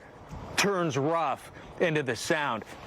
But Mark, I got a question for you. How would you characterize what we could see tomorrow in terms of the rainfall? Because it's not over yet, right? I mean, we have tomorrow with heavy rain and storms, and I like that you said it's kind of transitioning to a regular low, but how do you think it could play out for just any individual person, say, here in southern Connecticut? You know, from eastern Pennsylvania to North Jersey, I think there's no way to escape what could be a catastrophic flood. It's already begun, Chris, and that rain is continuing. Some of that is going to spin its way into where Chris is in southern Connecticut, and it won't take much. The flash flood guidance there in the 1 to 3 hour range is only about an inch of rain, and so we certainly could see more flooding and thus more power outages, more tree damage before this is totally done. Want to bring in meteorologist Molly McCullum now, because the winds maybe not as bad, but with the grounds as saturated as they are, power is such a huge problem tonight. It is, and a lot of the power outages have been from trees falling. As we see more rain move back in. We already had those weak roots. We could see even more trees start to fall. So Henri's winds brought a widespread power outages across the Northeast. Here's a look at the conditions in coastal Rhode Island earlier today. The storm knocked down trees, power lines across the region, leaving Rhode Island with the highest number of outages, followed by Connecticut and Massachusetts. At the last check, more than 80,000 customers remain without power in Rhode Island as well as Connecticut. And one of the counties with the highest outages at the moment still remaining is actually in southern Rhode Island and Washington County, right where we saw Henri made landfall earlier this afternoon, just about right after the lunchtime hours. So still working on repairing some of those power lines. It will take them a while. Of course, when you see trees that come down in these kind of situations, it takes them a while to cut the trees and repair the power lines. Rhode Island, it looks like it's leveled off for you, so that's certainly some good news, and even dropping as far as the number of power outages, as I know a lot of crews are working very hard around the clock to try to repair some of these power lines. As we go over to Connecticut, it's a slightly different story where the power outages have slowly been trending up across the state of Connecticut as, again, trees are likely falling in a lot of these areas. So the top wind gusts, we want to go over this because it's not just the rain, it's also the wind in some of these areas, especially closer to where Henri made landfall. Point Judith, that's our strongest winds so far, 70 miles per hour. Block Island, Rhode Island, close to 70 miles per hour as well. And a lot of wind speeds in the upper 60s. So you combine that with the saturated soil, certainly ahead of Henri. We did have a lot of rain from the remnants of Fred that passed through just about Wednesday into Thursday earlier of this previous week. So it doesn't take much to get trees to fall. And of course, we just mentioned any additional rain could be insult to injury. We could see more power outages tonight as Henri starts to move farther inland. We have meteorologist Michael Page in Albany, New York, where flooding, Michael, is a huge concern across the Hudson Valley. That's right. We still have these bands of rain, Molly, pivoting into eastern New York. Right now, it's dry here in Albany. You can see the flags behind me moving around, a 15-mile-an-hour breeze. It's nothing substantial that raises the risk of power outages with that wet ground you were talking about, just a handful around this part of the state. This is State Street in Albany. Dry now, still a little bit wet from earlier, but when those bands were coming through, water was rushing down the sides. This is actually a big hill. It might be hard to see on TV, but it all funnels right down to the Hudson River. The other thing that we've seen a lot on this street. Speaking of the power outages, look at all these electric crews here. Line workers, utility workers, they are staging here in Albany, and then they are getting out of here early tomorrow morning at 4:30. They're headed for Rhode Island to hopefully repair the outages that still need to be addressed. Now, back to what's happening right now in Albany as we look at some of the maps. 70 degrees, it's comfortable, a light wind for the most part. Radar shows us that the heaviest rain here has moved to the west. We got about a half inch to an inch right around Albany earlier in those bands. Now it's to the west of 87 and down towards Mike Seidel. We're getting into more regular bands. But as we've been talking about all night, the flood risk is highest in those communities that are hilly, where the water can run down and create some washouts or start to create the ponding that you can drive through as well. And this isn't the only risk of flooding tonight, because everything pivots back out Monday into Tuesday. So we have a couple of different opportunities, Mark, to see more rain and potential flooding in eastern New York. Yeah, that's absolutely right. This tropical air mass is still going to stay in place, Michael. So any rain that comes by will be much heavier than normal. And you saw that last night before Henri came in the New York City area. It was swamping streets. The combination of that tropical moisture and an upper level low led to this. Wow. I mean, there are people there walking on the left side of that street. There's water that's slamming into the building. There's wakes from the cars. The Brooklyn area and many surrounding communities, stretching into North Jersey as well, saw 4 to 5 inches of rain. This is the New Jersey side of things. In Hoboken, a taste of that heavy street flooding from late last night. Rain from Hurricane Henri came into Hoboken with a record high rainfall of 4.07 inches over nearly 4.5-hour period. So it was really coming down there. That's the most rain recorded in the area for a single storm since 2016. Want to show you where the threat for more rain is likely and the threat for more flooding is likely. You can actually add a little bit of a bullseye in here. This area is already under flash flood warnings. Also near the Finger Lakes area. Those are going to be very vulnerable areas for more flash flooding through the rest of the night. Tomorrow, stretching this out a little bit off to the east as our low slowly pivots that way. What's left of Henri will still drag some of that tropical moisture through. And the guidance as this loads is very, very low for what it will take to get flooding. The areas that I showed you before, the yellows and oranges, half inch or so, half inch to an inch of rain to cause flooding. We're seeing that right now. Same story in the Finger Lakes area, half inch of rain. We're easily going to get there as this low slowly continues to spiral its way through the northeast corridor. The key here is slow. In many areas, it will continue to rain all night. Seen blood.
When it comes to covering the most important issue facing us and our Earth, one day does make all the difference.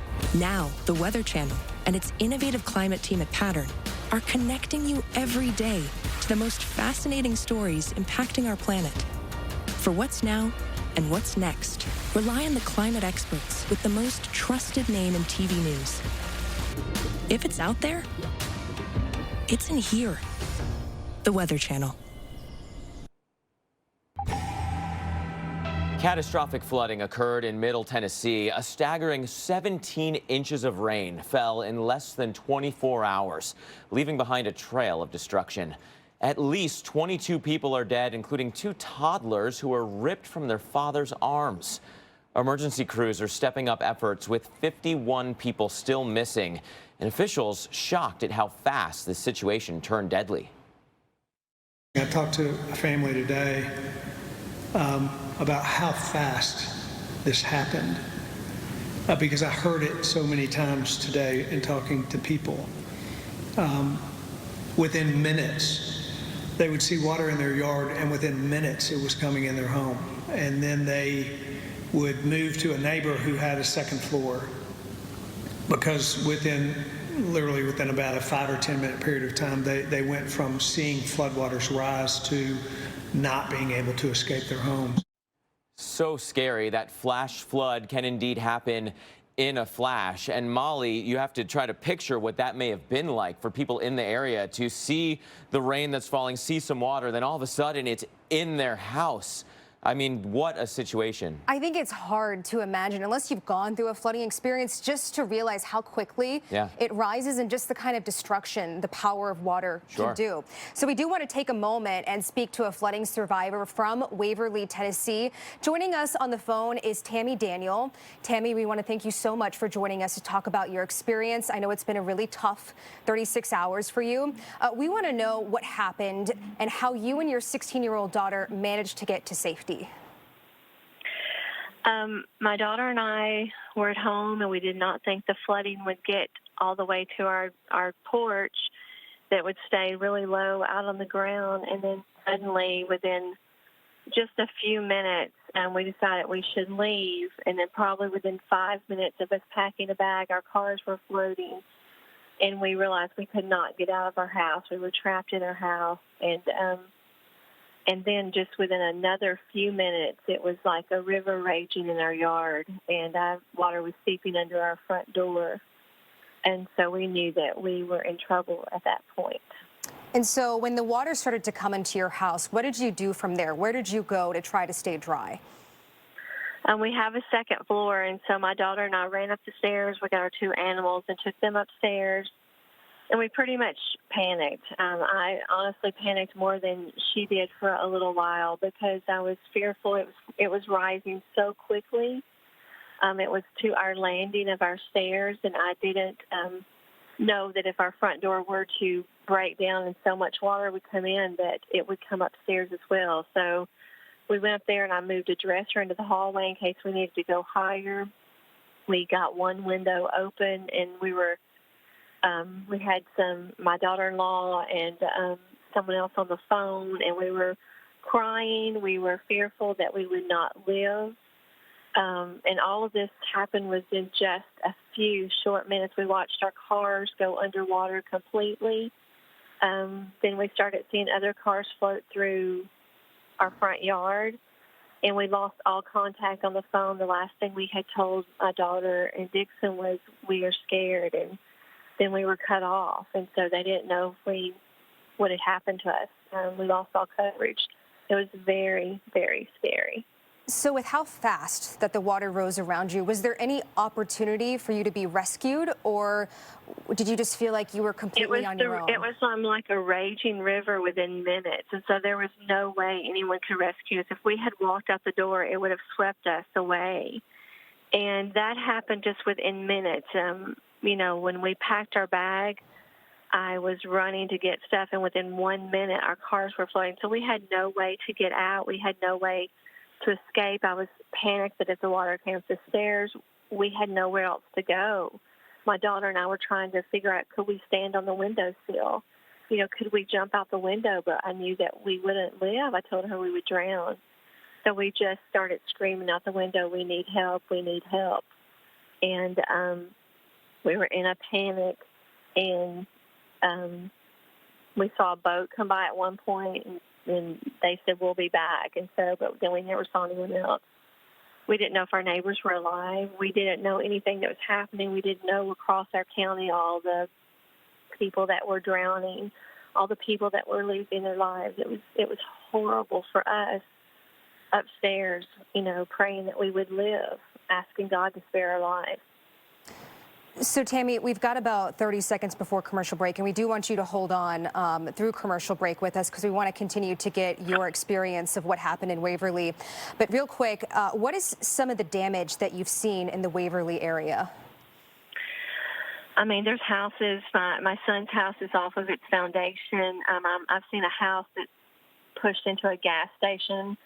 I had a small house in my front yard My garage is completely taken off of its foundation.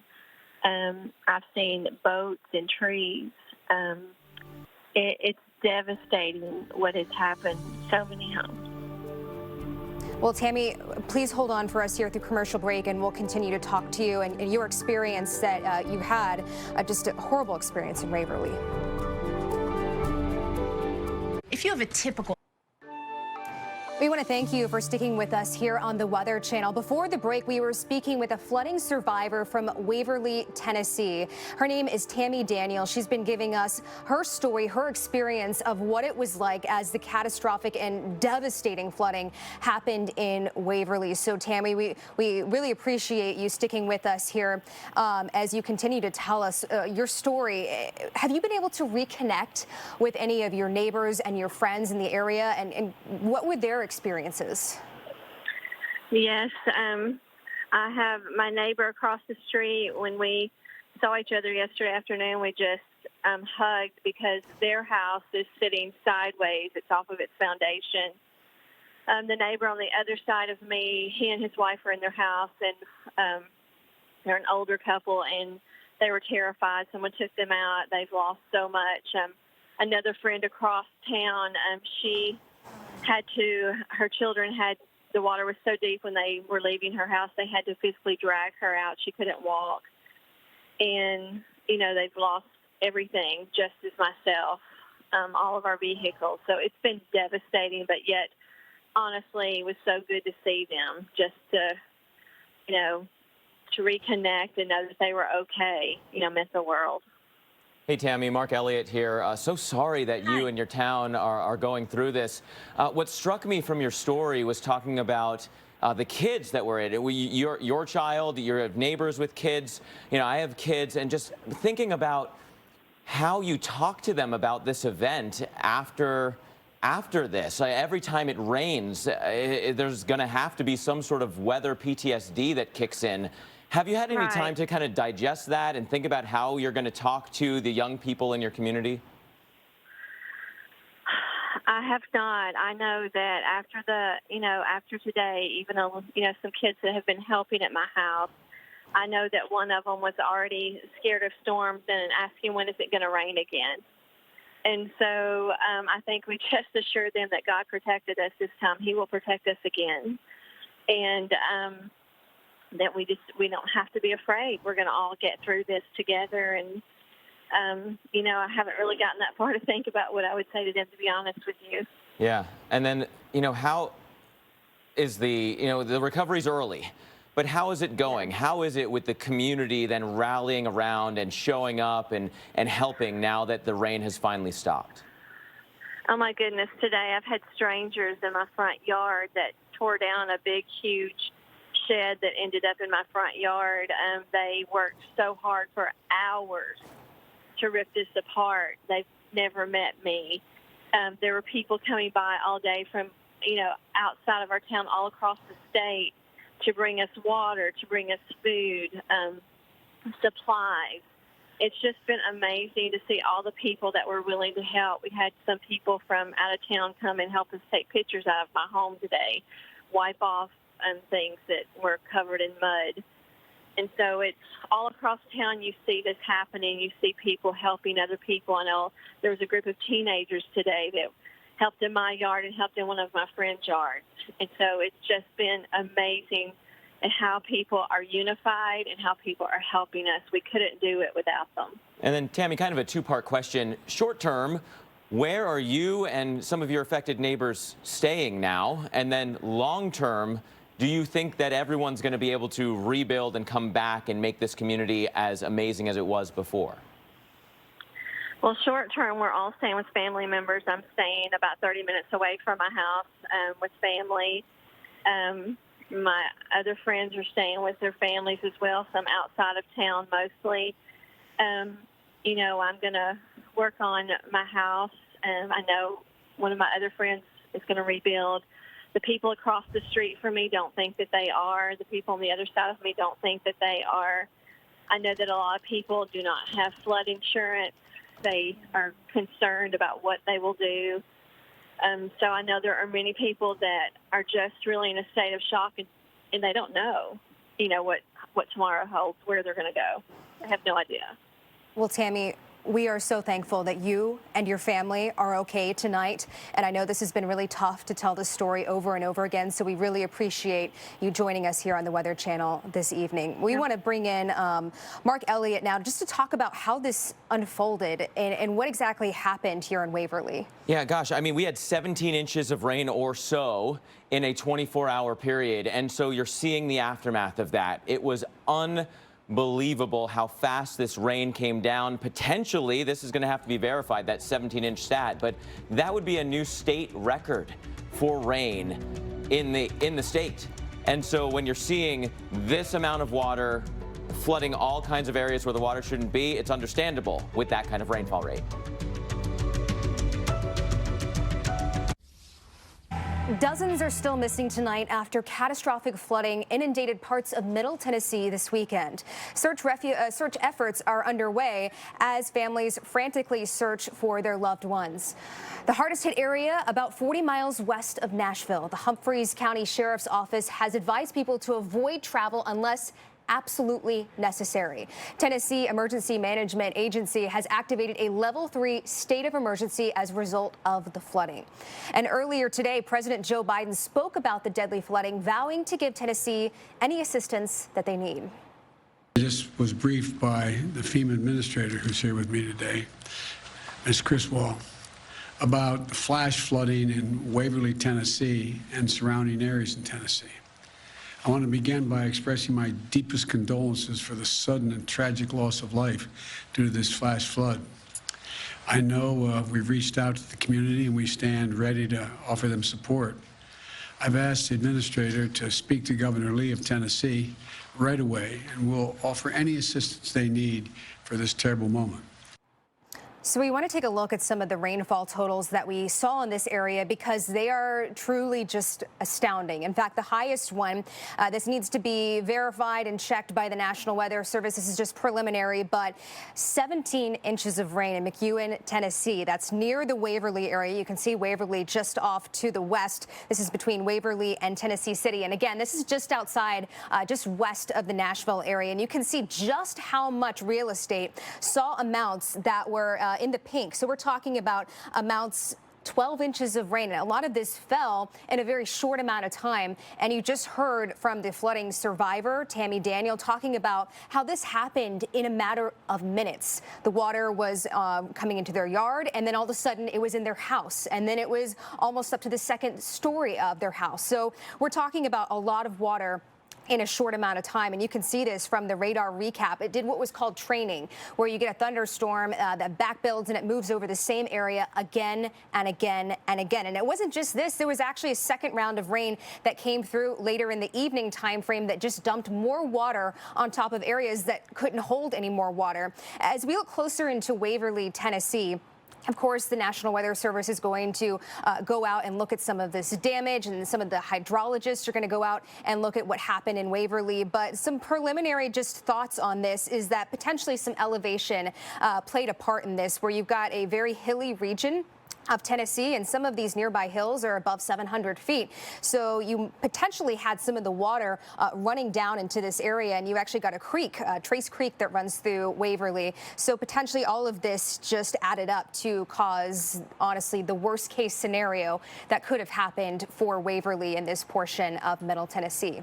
So we want to bring in Mark Elliott now as we switch gears a little bit and go back to what's been happening in the Northeast and New England, and that is Henri. Absolutely. You know, we worry that we're going to see scenes reminiscent of what was occurring in Tennessee. A longer duration rain event over the past several days now. We've had heavy rain because of Henri, not all in 1 or 2 hours the way Tennessee had it, but nonetheless, we are seeing flooding across portions of the Northeast. The Montauk area had very gusty winds, near 70-mile-per-hour winds, as this storm came very close to Montauk, and we've been following the rainfall footprint from this. We can show you kind of the 3-day rainfall totals across this area because of the long duration rains that we've been dealing with. Remember, the storm came in like this and is now stuck over here. I'll show you that in a second, but we have all this rain in central Connecticut. That was kind of near the core of the storm. And then all of this northern central, even in southern Jersey, New York City,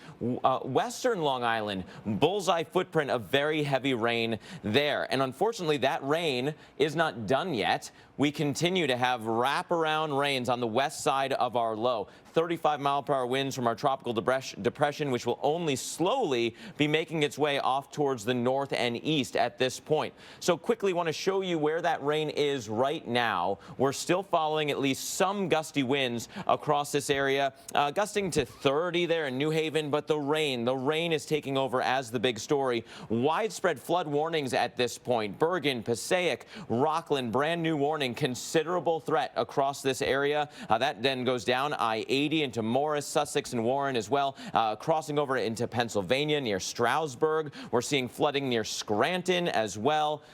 There are active water rescues in many of these areas where streets are flooding and cars are getting stuck. So if you don't have to be anywhere tonight, just stay somewhere safe and dry. The Capital District in New York, the Albany area, is also been seeing rounds of heavy rain. Meteorologist Michael Page there for us tonight. Michael, how's it going with the rain near you? We are like the northern extent of the rain mark. It's actually dry where we are right now. This is State Street behind us here. We haven't had rain in quite some time, occasionally a little mist or drizzle, but if you look at the radar, it is so close. It's just off to the south and west, and very quickly you run into the heavy downpours. So only about an inch around Albany so far, up to another inch or so, because this rain will then pivot back, remember. That's what you were talking about. We're kind of at the pivot point of the storm. Drifts inland, the rain sits around the center, and then it will march back out to the east over the coming days. So it's not like it goes by you once, it kind of windshield wipers right back in the other direction in the next couple of days. And this is sort of unique for how tropical systems typically act in New York. Of course, if you think back to something like Irene in 2011, storm came up and it kept moving up, okay? So it went right up through eastern New York, up into the North Country, did a lot of damage. Well, this one kind of arced in, and now it's just pinwheeling back out. So a very different look.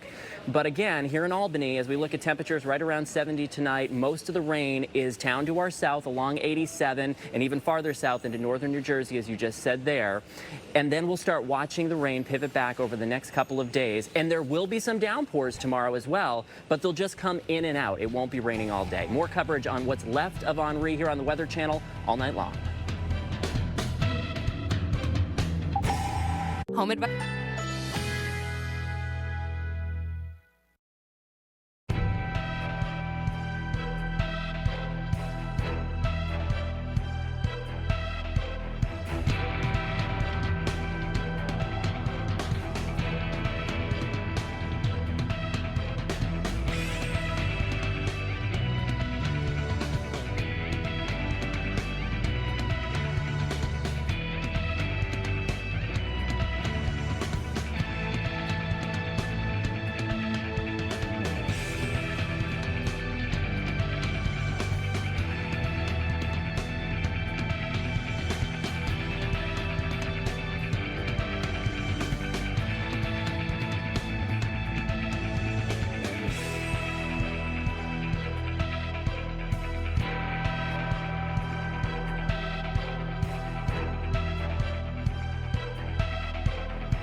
Tracking Henri here on the Weather Channel. I'm meteorologist Chris Warren here in Bridgeport, Connecticut, where it has been raining most of the day. Other parts of the state getting much more rain, including Hartford with the record of 2.8 inches of rainfall today. So now it is dry and things are rather nice. There's a little bit of a breeze. I want to get to the forecast in just a moment, but first I want to show you just kind of the night we're dealing with right now, the evening that we have.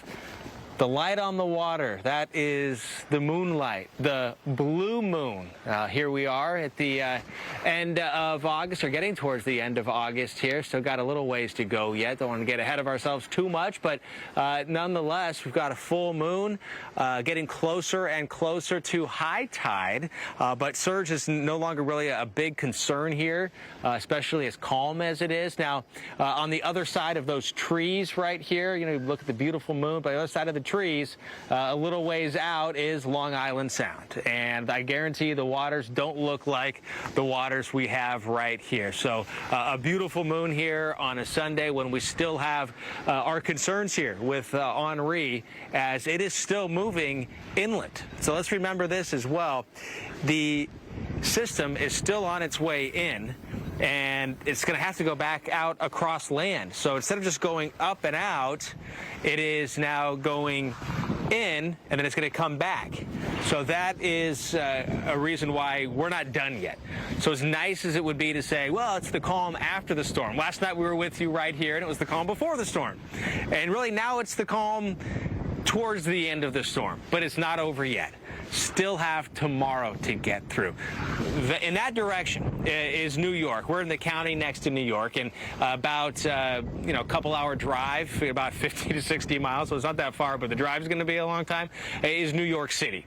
And we've seen the rain. On the other side of New York City, we've seen all of the rain that's come down and still coming down in New Jersey and in Pennsylvania. So you think of that moisture that's happening there, some of that moisture associated with that part of the system is going to come through here somewhere, through Connecticut once again.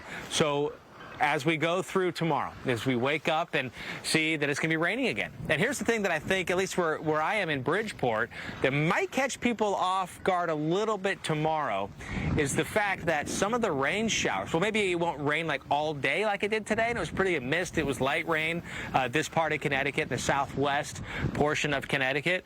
Tomorrow, it could be, again, not raining all day, but the rain that we get could end up being some pretty intense, heavy rainfall. So, not done with it yet. While we're going to be seeing, it's now a depression, it's going to be, an area of low pressure by tomorrow that's going to have still some breezy winds associated with it, and it's going to have some very heavy rain at times. But unfortunately, Molly, like we have seen today, like we saw yesterday in New York City, we never know where the worst of the rainfall, the heaviest of the rain bands are going to set up, unfortunately, Molly, until they set up. That's right. Well, hopefully people in Bridgeport are prepared for potentially a second hit from Henri. Thank you so much, Chris Warren, out there in Bridgeport, Connecticut. Let's give you a closer look inside the Northeast now. Onlookers in Massachusetts and Long Island took in scenes as Henri moved in, bringing strong waves and giant waves and strong winds. The conditions were even worse the higher up you were, like in a lighthouse. Hurricane force winds this morning, especially on top of the hill. Where the lighthouse is located on the top of Turtle Hill, so if it's blowing 70 miles an hour at the bottom, it's blowing almost 100 miles an hour on the top of the tower. We had waves over 20 feet. It was pretty gnarly there. Pretty gnarly it was. We do want to bring in storm specialist Mark Elliott. As you've been watching Henri for the past, 24 hours, as it's made landfall today, what has been your biggest surprise? Yeah, it really followed the script pretty well. We were seeing that transition from the east side loaded storm where we had the storm surge threat to a quick switch around to a west side loaded storm. You could make the argument that people were caught off guard in central New Jersey, where you were getting the heavy rain from the area of low pressure before Henri, the upper level low that was stealing some of that moisture. And unfortunately, that rain continues right now. That's the area that's going to really get hit the worst. As we go through the rest of the night. Several more hours of heavy rain, eastern Pennsylvania, northern into central Jersey. If it rained last night and you had flooding, chances are pretty good that you're going to see more flooding tonight, unfortunately, because of this slow movement north and all the action is still on the west side of this storm. And so we can show you where that rain is at its worst. The wind not really as bad, but a quick look at some of the flood warnings that continue from White Plains to Patterson. Considerable rain and flood threat there until 11:45.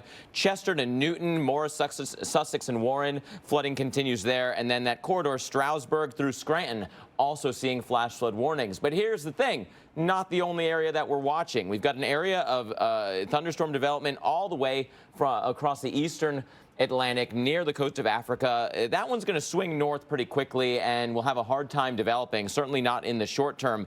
Even that's not the only area to watch. A pesky area of spin left behind from our front off the southeast coast may try to develop. And then I'm also worried about this weak wave that comes into the Gulf, meets up with the spin, the natural spin near Central America. So maybe by the weekend leading into September, another storm to watch.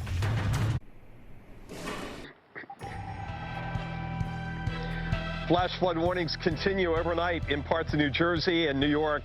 Along with power outages as Henri continues to dump heavy rainfall, and the threat will continue well into Monday. I'm meteorologist Mike Seidel in Newburgh. We'll come back and update the impacts here first. So we go up the coast and over to the coast to Bridgeport, Connecticut, and touch base with Chris Warren. And Mike, here in Connecticut, in Bridgeport, most of the day just wet. Parts of the state did see winds stronger than 50 miles an hour. But for the areas that got off pretty good today, that might not be the case tomorrow. Got to keep our guards up for at least one more day. And here in Albany, New York, a break in the rain right now before that next round of downpours, and utility crews staging to head to New England to help with power restoration. Details on all of that coming up.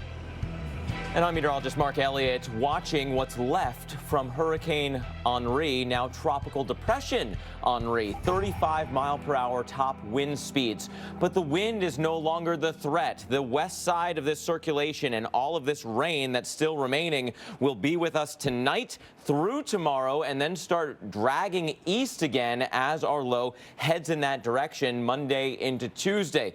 Now, the worst of the rain may spin out, but not before we have a continued flood threat. Many of the areas that have seen flooding over the past week are at risk of more flooding from tonight through tomorrow.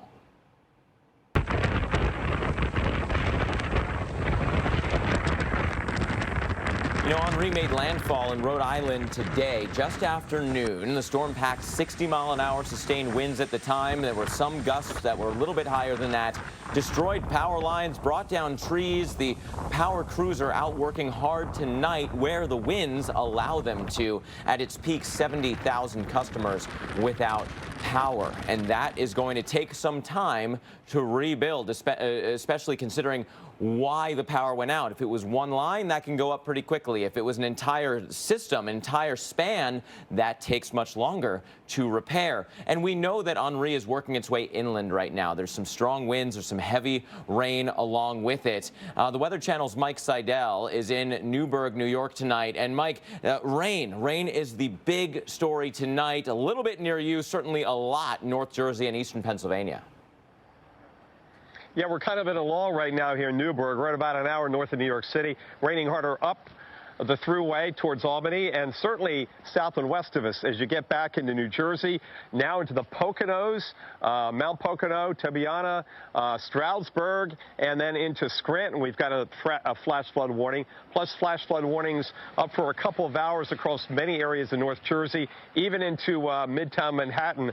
That warning goes until 11:45. Some of these areas have had 6 inches of rain. Now, the one thing we didn't get here in New York State was a wind as the system came in on and we'll see if they take it to a remnant low at 11 o'clock from the depression. As it came in, the winds weakened because of the friction. So wind on this side of the Hudson River here in Newburgh, we just had our peak gust about an hour ago, 23 miles an hour. Fortunately, that's not going to knock down many trees, knock down much power. But over in Hartford, those areas, we had wind gusts upwards of 40 to 45, even 50 miles an hour. And that's why we had over 30,000 customers without power there earlier. Now it's down to 17,000. So the power crews, I saw the trucks driving over here. They're out and about.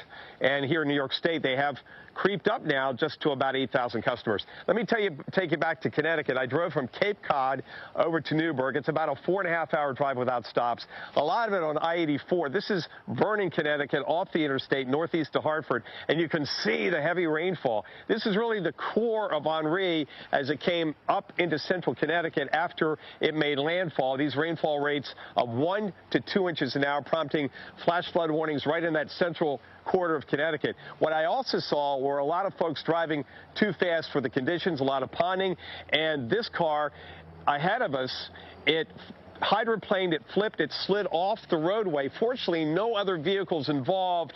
We get to the car and we find the gentleman in great shape. He was fine. He had his seatbelt on. That was the key there, and he was actually on his phone. They had to get in and break the window out and get him out, but no scratches, so a very happy ending to what could have been tragedy. But again, slow down when you have all that heavy rainfall, and of course, wear your seatbelt. Flood watches continue through 8 p.m. tomorrow. Hartford, Albany, where we are, Newburgh, Poughkeepsie, North Jersey, New York City. So, Mark, we still have plenty of rain to get through in some of these areas. Then it's going to pivot back out in areas which didn't get much rain today, like the Cape and Boston. We'll get on some rain, maybe some thunderstorms later tomorrow afternoon and tomorrow evening as the center moves out over the Atlantic by Tuesday. Yeah, and Mike, while we've got you, in my opinion, this was a little bit of a weird one. We had so many hurricane warnings leading into the storm because there was so much uncertainty even up to the day before, and so you had to have those warnings out. But that really hurts the communication part of this, as you know, because not everyone was going to have hurricane force winds within that zone. Yeah, as it turned out, it weakened to a tropical storm before landfall, and that was kind of expected. Well, we weren't sure, but the models had it, and the Hurricane Center actually did. But, you know, up on the Cape, we went from a hurricane watch to nothing. We had the storm surge warning, but we had a storm surge warning hurricane watch yesterday. Woke up last night, I think they dropped the tropical storm, the hurricane watch, and then they added back in the tropical storm warning. So, you know, you get these different messages, but fortunately, things up on the Cape turned out pretty good, although there will be some rain coming back at them as we get into later tomorrow and tomorrow night. But yes, it was one of those storms that was tough to track all week. Remember the models? The European was weaker, taking it out to sea. The GFS had it going up off the Cape, and then the GFS, the American model, started bringing it back to the west. The European caught up with it and also with the intensity, but the GFS was always the stronger of the two models. As it turned out, the GFS did pretty good. It was forecasting, I remember watching this for a couple of days, Mark, it was forecasting maximum sustained winds at landfall of about 60 knots. So that's a top-end tropical storm. And it came in as I believe, a 70-mile-an-hour tropical storm. So it was pretty much in the ballpark. Fortunately, the highest gusts we've seen were about 70 miles an hour. And that really cut down on power outages, especially as the storm came inland, weakened very quickly, and it was nothing like we saw with Sandy, where Connecticut was just, you know, just suffered whiplash with trees down everywhere. So 30,000 customers earlier, now down to 17 without power, 17,000 without power in Connecticut. And tomorrow night's issues, as it moves back to the northeast, will be rain and not wind. Yeah, and always better to be prepared for the worst possible case, not the one you're really hoping for, but to over-prepare and under-deliver, I think, is the best way to go through it. That's Mike Seidel for us tonight. You know, we are still following the rain part of this story. I think that's going to transition into the big player. Yes, we still have 35-mile-per-hour winds with this depression. We'll see what happens as the new advisory comes out within the hour. And the slow movement is continuing, a slow kind of move northwest, then north, eventually east. But the west side is going to continue to rain. And as we move east, that west side moves with it. And we're going to see some of the steadier rains from that west side come back through areas that just don't have a lot of bandwidth. Because it's been raining so much, this is just the past 3 days, and the 7-day totals are even more robust. Remember all that rain we had in this corridor just past that 3-day window. You look at how much fell, though, in New Jersey, around New York City. That's still that is still where the water is at its worst. Yes, we have wind gusts that are at times a little bit rambunctious on the near that low, although no reporting stations right now have any gusts that are substantial, so that is great news. But look at the rain. Look at how this rain continues to fill in eastern Pennsylvania up through the Finger Lakes area of New York, seeing some of the worst of the rain right now. Let's hope the trend continues, the drying trend that we've seen from, say, Patterson to White Plains. You're getting a bit of a break there. Bergen and Passaic, then switching over into Rockland County. No guarantee that that's going to stay that way. Some of this heavy rain may pinwheel back in, but it's still coming down at a pretty good clip at this point for Morris and Sussex and Warren. Stroudsburg is flooding right now as well, with a radar-indicated flood in Monroe and Northampton, then clipping portions of Warren County, New Jersey also. And how about the communities around Scranton, Lackawanna? You have a flash flood warning with a considerable threat until midnight, and just east of there down I-84, new warning for Wayne County also. Within this area, consistent rains. This is a 12-hour look at the heavy rain reports and the flood reports. In the short term here, we've seen some pretty bad reports in northern New Jersey, where the Ringwood area was taking on water. And this is all brand new of reports from Scranton and northeast from there, with vehicles stuck or vehicles floating from Winton to Peckville. I think the Scranton area is taking over tonight as some of the worst of the flood threat, at least in the short term. Let's go back to Connecticut. A break from the rain there, but tomorrow may swing that rain back in, Chris, in the Bridgeport area. And, you know, the past, maybe not 3 days with too much rain, but the past 7 days, there was flooding there in central Connecticut. The grounds are still saturated. And Mark, you brought up a good point, too, about the rain being on the west side of the system. And the west side of the system is going to be here in Connecticut again, because the system is going to be going back over or near Connecticut. It's going to be going back through New England, so it's going in that direction. This way is east, that way is west, so that's north, and the storm's over there, and it's going to be going that way. The system's going to go across that way, which means the west side's going to be here again. Now, tomorrow it's going to be a different deal. I mean, it might be more fragmented. We don't know exactly what it's going to end up looking like, but let's just look at what's happened so far, the kind of flooding we're seeing. Escaping the worst of it here in the southwest part rather, of Connecticut, but a county over into New York got crushed. Let's remember this too. Yesterday, last evening, Central Park in New York City picked up just under 2 inches of rain in an hour, the wettest hour on record at that station. Not for the wettest hour on that day, not the wettest hour on the week, the year, the decade, but on record. So this system, breaking an all-time record of the wettest hour on record. So when we talk about tropical systems and how they're able to do things that we haven't seen before, is what I always think about, that one wild card that just cannot be predicted. There's just no absolute way. So while I think most of Connecticut's going to be, and we'll get off relatively fine tomorrow, but it's possible not all of it will. And we can't tell you exactly who that's going to be, because this system, we see how it's developing, how it has evolved. But what we can say with certainty, that the biggest threat now is going to be that rain, that the amount of moisture that's in the atmosphere that's now with this system, the amount of moisture, as Mark mentioned, that is in the soil, it's not going to take much. And unfortunately, we could get a lot more than a bit much, we get a lot. So again, maybe not a lot of the state, but parts of the state. So that's one thing that I really want to drive home and remind people. When you look at the future radar and you see orange and you see red on there, that is some of the heavier rainfall. Same stuff that we're tracking when it's the live radar, the orange and the red's the heaviest stuff. And if it sets up and sits, Mark, because it's also a slow mover. Remember how fast it was moving last night? It was stronger than 20 miles an hour, and now down into the single digits.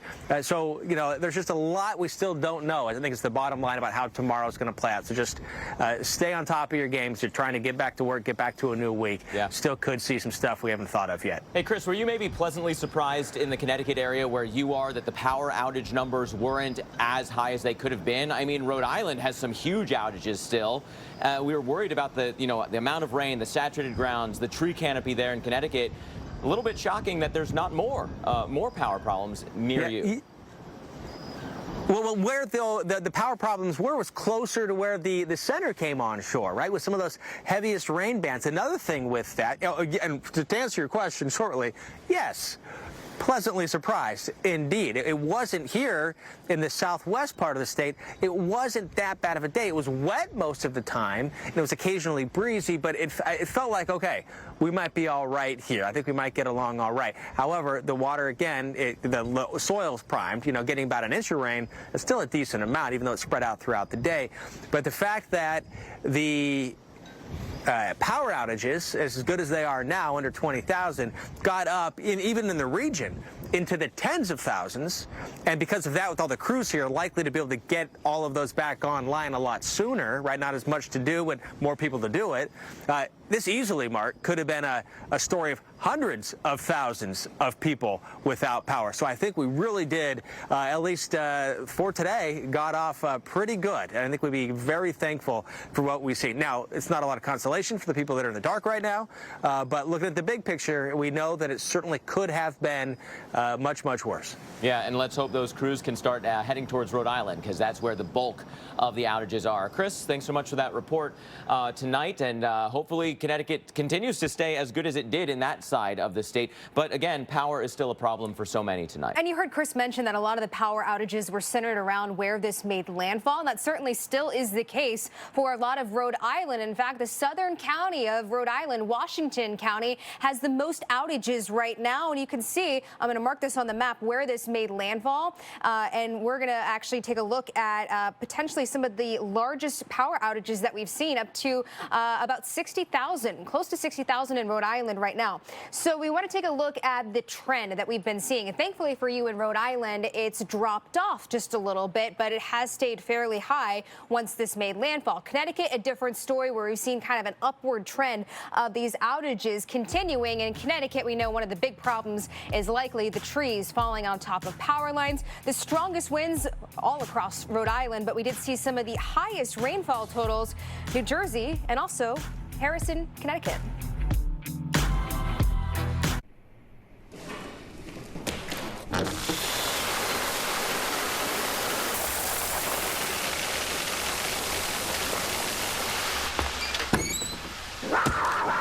Welcome the rainbow. Taste the rainbow. So we got pregnant with our daughter in 2016. Then we kind of realized that we needed a regular babysitter. At care.com, you can find a babysitter or nanny who's just right for you. Join now, care.com.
When it comes to covering the most important issue facing us and our Earth, one day does make all the difference.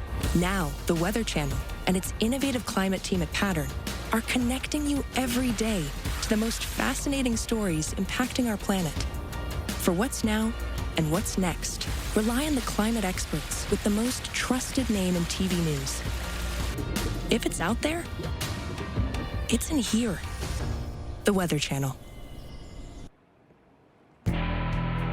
Catastrophic flooding occurred in Middle Tennessee. A staggering 17 inches of rain fell in less than 24 hours. And that, of course, left behind a trail of destruction. At least 22 people are dead, including 2 toddlers who were ripped from their father's arms. Emergency crews are stepping up efforts, with at least 51 people still unaccounted for at this time, and officials still shocked at how fast the situation turned deadly. I talked to a family today about how fast this happened, because I heard it so many times today in talking to people. Within minutes, they would see water in their yard, and within minutes it was coming in their home. And then they would move to a neighbor who had a second floor, because literally within about a 5 or 10 minute period of time, they went from seeing floodwaters rise to not being able to escape their homes. And it's really not surprising that people didn't know how to react to that kind of water rise, because at least unofficially, Molly, it's a new state record for daily rainfall. So no one had ever experienced anything even remotely like this before. And it's the amount of rain that's so astounding, but also just how quickly that water came up. And, you know, flood damage is just awful to try to clean up. So they have a long way to go ahead of them. We do actually want to bring in, we have an update from the phone. Joining us is Gary Rogers, and he is actually with the emergency management from Perry County. It's a nearby county to Humphreys County, where we saw a lot of the devastating flooding. Gary, thank you so much for joining us, and we want to hear about some of the rescue efforts your agency assisted with yesterday and today.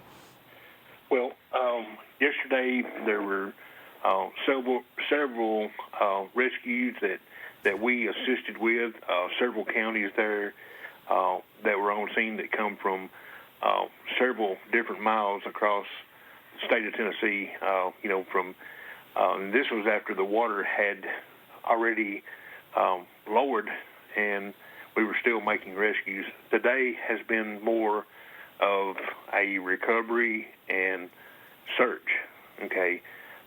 Not, small rescues today, but everything today has been pretty much recovery, and I think that's what we're gonna see throughout. What are some of the stories that you've been hearing from those that were able to be rescued? You know, they were just saying everything came so fast that there was no reaction time. We're talking about 17 inches of rain that fell in less than 24 hours, and there was no way out. And you're talking about an adjoining town that part of that is coming from in the neighboring McEwen, Tennessee, right there, and everything they got and everything that the town of Waverly got, everything is there. It's coming through Waverly. There's just it's just like opening up a dam, and they couldn't react quick enough. Obviously, being with emergency management, you've seen your fair share of disasters. How stunned were you by the sights that you saw there? This was very devastating, and I think from what we've seen over the years, this could, especially in a small rural area, this was probably worse than the 2010 flood that they seen in Waverly, worse than what we've seen in Perry County in 2010. Well, Gary, we have time for one more quick question. What are the recovery efforts like? I know it's very early on, but where do the people of Waverly go from here? Well, they have, the folks in Waverly have set up shelters. The Red Cross is in that area trying to help out. And obviously in a lot of rural areas, they have some close family by that, folks go and stay with or whatever. But, everybody's doing a great job in responding and trying to help these folks. As you may know, the governor and Senator Marshall Blackburn and Mr. Haggerty visited today to try to help their situation down there, to let them know that they are supporting the efforts, the recovery efforts, and what may come next. Well, thank you, Gary, for your time tonight, and thank you for joining us here on the Weather Channel. We want to bring in storm specialist Mark Elliott to talk about just how this happened and kind of how this became the perfect storm for Waverly. Really unbelievable amounts of water. That's the take-home message here. Over 17 inches of rain in about 24 hours, and most of that in a much shorter period of time than that. So there's a bullseye right across this area. You could see just how much rain fell in these suburbs west of the Nashville area. And the long-term radar here shows you these repetitive storms, several rounds of storms starting out in the overnight hours, continuing into the morning, then a second round late in the evening, adding up to those gargantuan 24-hour totals, and a lot of cleanup still to go. Imagine. Oh my God! Evacuate immediately.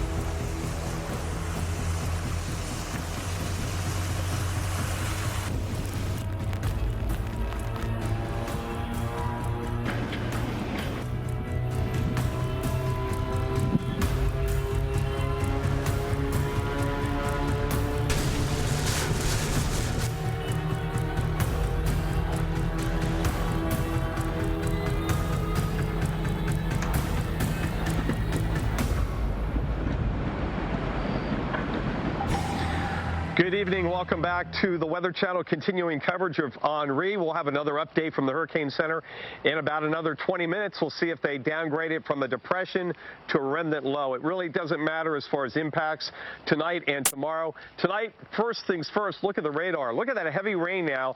Heavy is now rotating past the Poconos.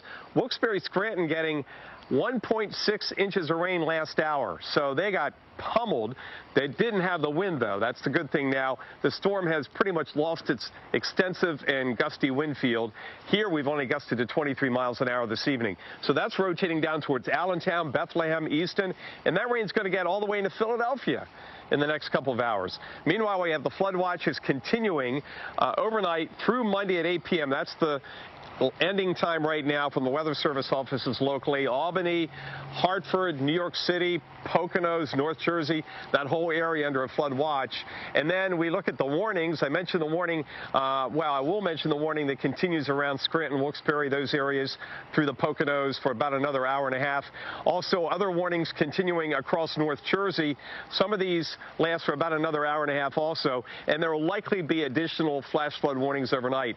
This is all pivoting around the center of Henri, which is near Hartford, but it's not going to go too much farther west and south, and then it's going to start moving back to the north and east as a remnant low tomorrow, and that will bring the threat of rain and maybe some thunderstorms and some localized flash flooding in areas that didn't have a whole lot of rain from Henri. That includes eastern Massachusetts and Cape Cod.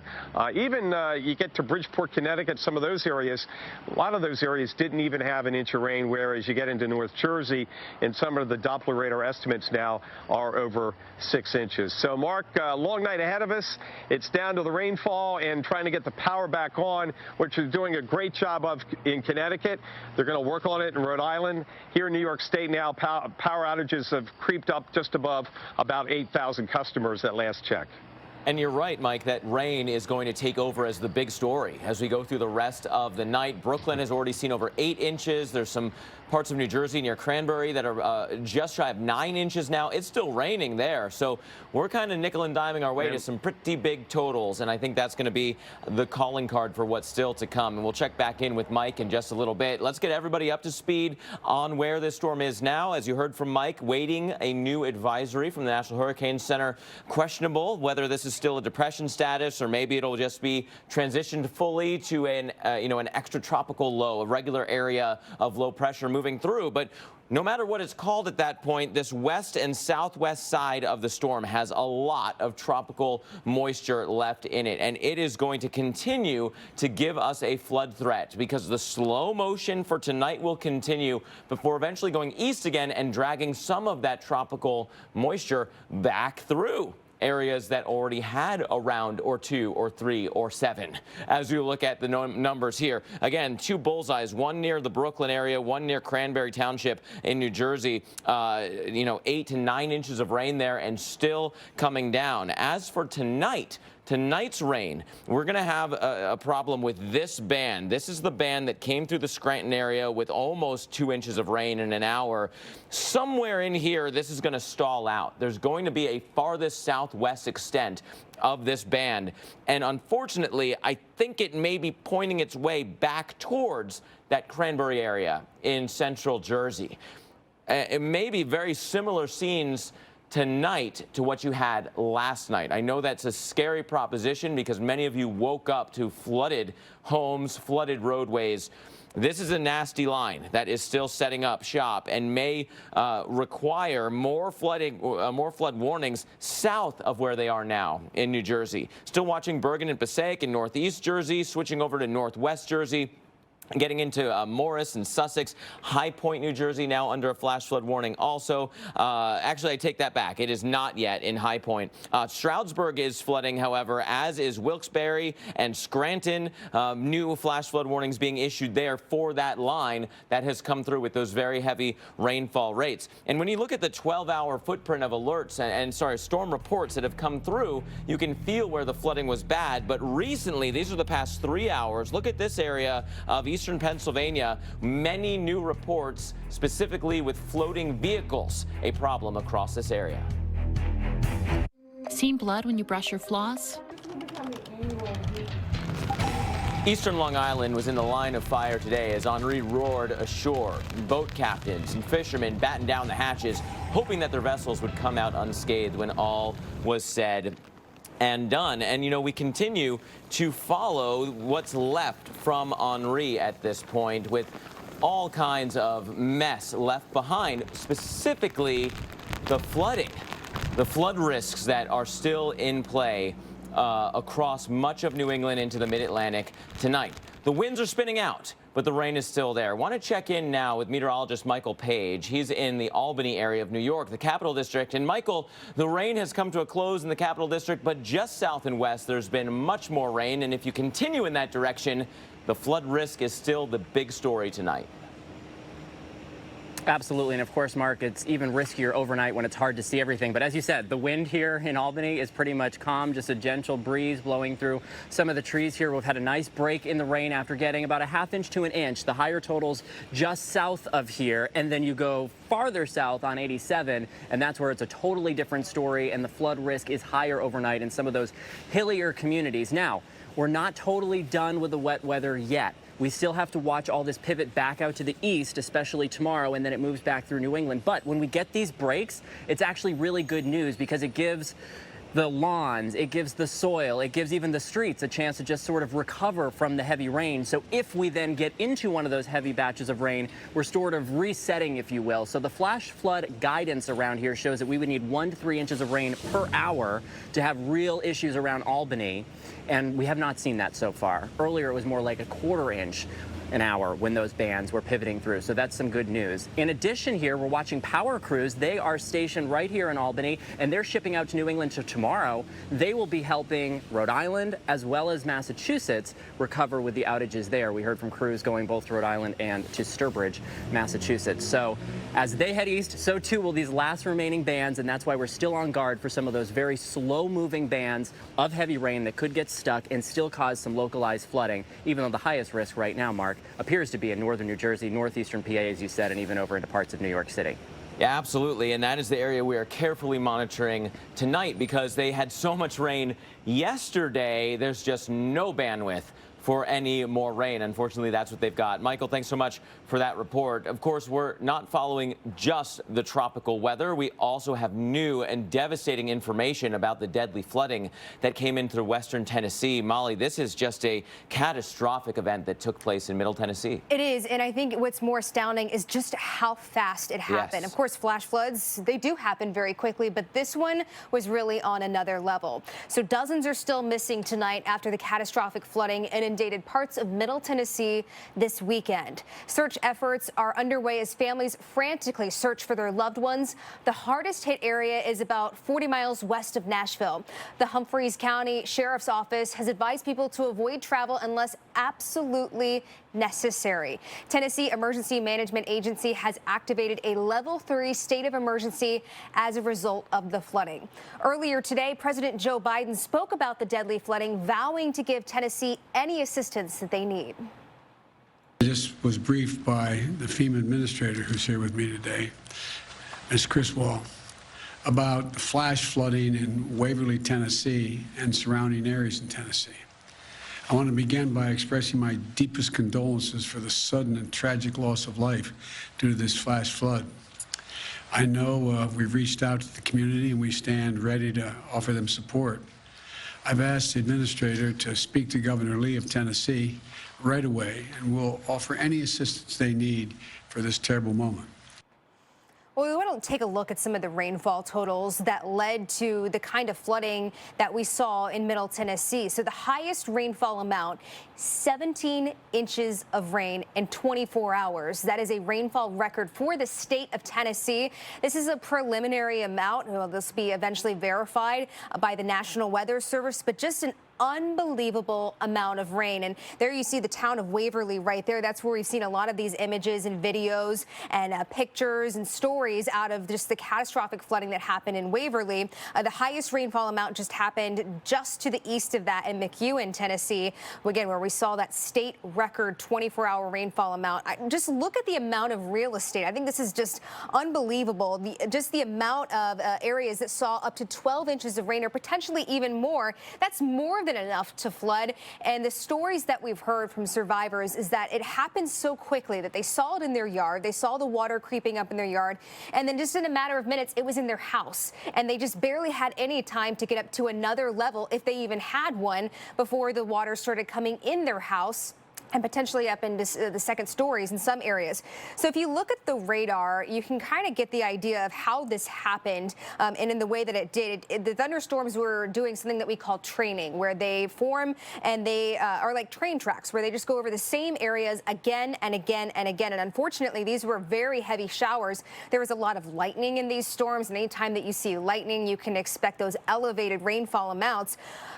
But another thing is that we did see the rain in the morning, a lot of the rain in the morning time frame, but we also saw additional showers move in after this, and that happened in the evening time frame, and even some severe weather on top of that. There was actually a reported tornado in the nearby town of Dixon. So we're talking about several natural disasters happening at once for this area of Middle Tennessee. So we want to zone into Waverly for a moment and talk about potentially how this became the perfect storm for the Waverly area. There's a lot of elevation. It's a hilly terrain in this area of Tennessee. Some of the nearby hills are above 700 feet.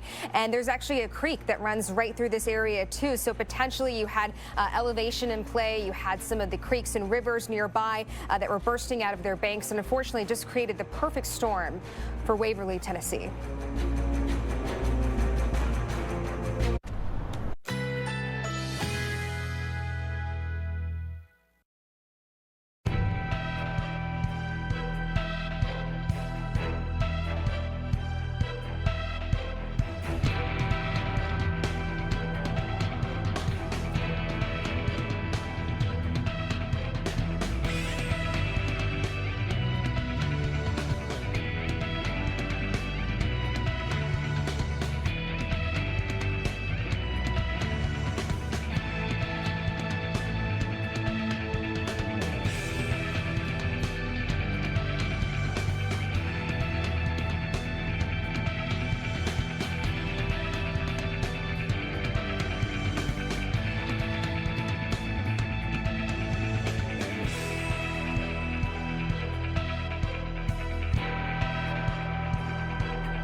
Here we are just before the top of the hour, and the official 11 o'clock advisory is in from the National Hurricane Center. This is going to be the last update on Henri from the National Hurricane Center. There will still be position updates and forecasts coming out of the Weather Prediction Center from this point on. But for now, Tropical Depression Henri continues moving very slowly west-northwest at 8, which you could argue maybe even a little bit slower than that. It is almost stopping at this point.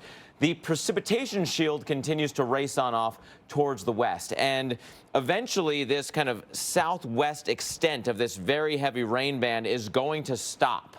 And that is going to be a big problem for the night. Whether it's eastern Pennsylvania, northern or central Jersey, someone's going to get stuck underneath that rotating band and have a lot of rain, because this is going to stop sometime tonight and eventually start going back east and away, whatever's left of the circulation from Henri by that point. And it will still pull at least some of that tropical moisture back east with it. So that is something that we need to continue to follow. Heavy rain, and let me go back for a second here, continues to spiral around. So here's our new position of the low. We're not seeing much wind. The wind is really much calmer. That is good news, because with saturated grounds, power outages were still a big threat. But look at this pinwheel of moisture that is coming back around, pointing into central Jersey once again. Eastern Pennsylvania really filling in, and this whole zone is covered up with flash flood warnings. From, New York City and northeast Jersey, where the rain is not as bad now, but it hasn't fully come back down yet, to where it's still raining in northwest Jersey, say Morris and Sussex, crossing over into Pennsylvania, Stroudsburg, underneath a flash flood warning for Monroe, Northampton, and pockets of Warren County, New Jersey in this warning as well. That goes until 2:45, and the rainfall is still rebuilding into that area. Look at Scranton, Pennsylvania. Just got a note on social media on Twitter with a picture of the ER there with water in the front of the emergency department. And it's still raining. It's still coming down. And that is going to be an example of what could continue to occur for the rest of the night. Look at the coverage of storm reports that are all coming in within the past couple hours now. Stroudsburg in particular, and the communities around Scranton, most of these at this point, with the little house symbol and the flooding, most of these are flooded cars floating in roads closing down. But now we're also starting to kind of get to that next level where it's not just the streets, but buildings and homes are taking on water, basements flooding, maybe even some first floors. So be very careful tonight if you get stuck in one of those bands. Without the rainfall moving on, we're talking some significant rainfall rates. Want to check back in now with meteorologist Chris Warren. He's in Bridgeport, Connecticut tonight. Chris. Unfortunately, the day coming to an end on a quiet note, and a rather beautiful note as well here in Bridgeport, with the moon casting some nice light down on the water. But a different story from Saturday night here. When we were watching the moon on Saturday night, the clouds were racing by from left to right, so from east to west, so the left side of the moon to the right side of the moon, and we were really seeing just how fast the clouds were going. We saw a similar story during daylight hours on Sunday. So the big difference was the fact that the clouds were going in the opposite direction, because the storm had passed by to the north, and the winds going around the storm were pushing those clouds now from the west to the east. And it was a beautiful sight, nice way to end the day. However, the threat for storms here in Connecticut is not over, because the system, now that it has moved to the west of Connecticut, during the day on Monday, it's going to go back to the east, and with it, the moisture. So still a lot of wild cards with this in terms of the heavy rainfall, and the threat for flooding will continue during the day on Monday. Well, thank you, Chris Warren in Bridgeport, Connecticut. A tropical storm, pretty rare in New England, and Henri brought out some curious onlookers as it moved in. People went to the coast to check out the strong winds and giant waves. The conditions were even worse the higher up you were, like in a lighthouse. Hurricane force winds this morning, especially on top of the hill. Where the lighthouse is located on the top of Turtle Hill, so if it's blowing 70 miles an hour at the bottom, it's blowing almost 100 miles an hour on the top of the tower. We had waves over 20 feet. It was pretty gnarly there. And pretty gnarly it was in a lot of areas of New England. So we want to bring in storm specialist Mark Elliott. We have so much of hurricane season left to go. In fact, we're just getting into the busiest part. What else is out there? Because I know we have some areas lurking. Yeah, roughly 80% of the season still to go, and sometimes these seasons are backloaded. And so we could have some significant storms still. We can look all the way across the Atlantic this time of year to see where storms and tropical waves may be developing. We can look there first, a 10% chance of development within the next 5 days from this swirl, not where it is, and it's going to curl north pretty quickly into the north central Atlantic. So this is the zone where development may occur. Usually when you start going north that fast, that early, you start curling away from the land pretty, usually pretty, definitely, I could say, at that point. Now, that's not the only area of concern. This is the European model, and looking at spin, this front off the east coast leaves a little bit behind, so we got to watch what happens off the southeast coast. And in the long term, a kind of sneaky tropical wave that doesn't develop into much has a chance on either side of Florida or when it meets up with something coming off of Central America to develop in the long run. The rain continues to add up. Flash flooding underway across some areas of North Jersey, and warnings overnight. It could be a very dangerous situation. Meanwhile, flood watches through Monday for this entire area. New York City, Hartford, Albany, and through North Jersey. I'm Mike Seidel in Newburgh, New York. The forecast, analysis, and where the rain is headed on Monday next. Here in Bridgeport, Connecticut, getting off relatively easy. So far, it's not over yet, and because of that, it's possible the worst is still yet to come. What's left of Henri still bringing heavy rain to parts of New York. I'm meteorologist Michael Page in Albany, watching the overnight threat. And if you're just tuning in, the 11 o'clock advisory has come through. Still tropical depression Henri at this point, holding steady with 30-mile-per-hour winds. That movement very slow, and that will be the trend through the rest of the night. I'm meteorologist Mark Elliott, following the slow motion and the ramifications that brings, including a prolonged threat of flooding.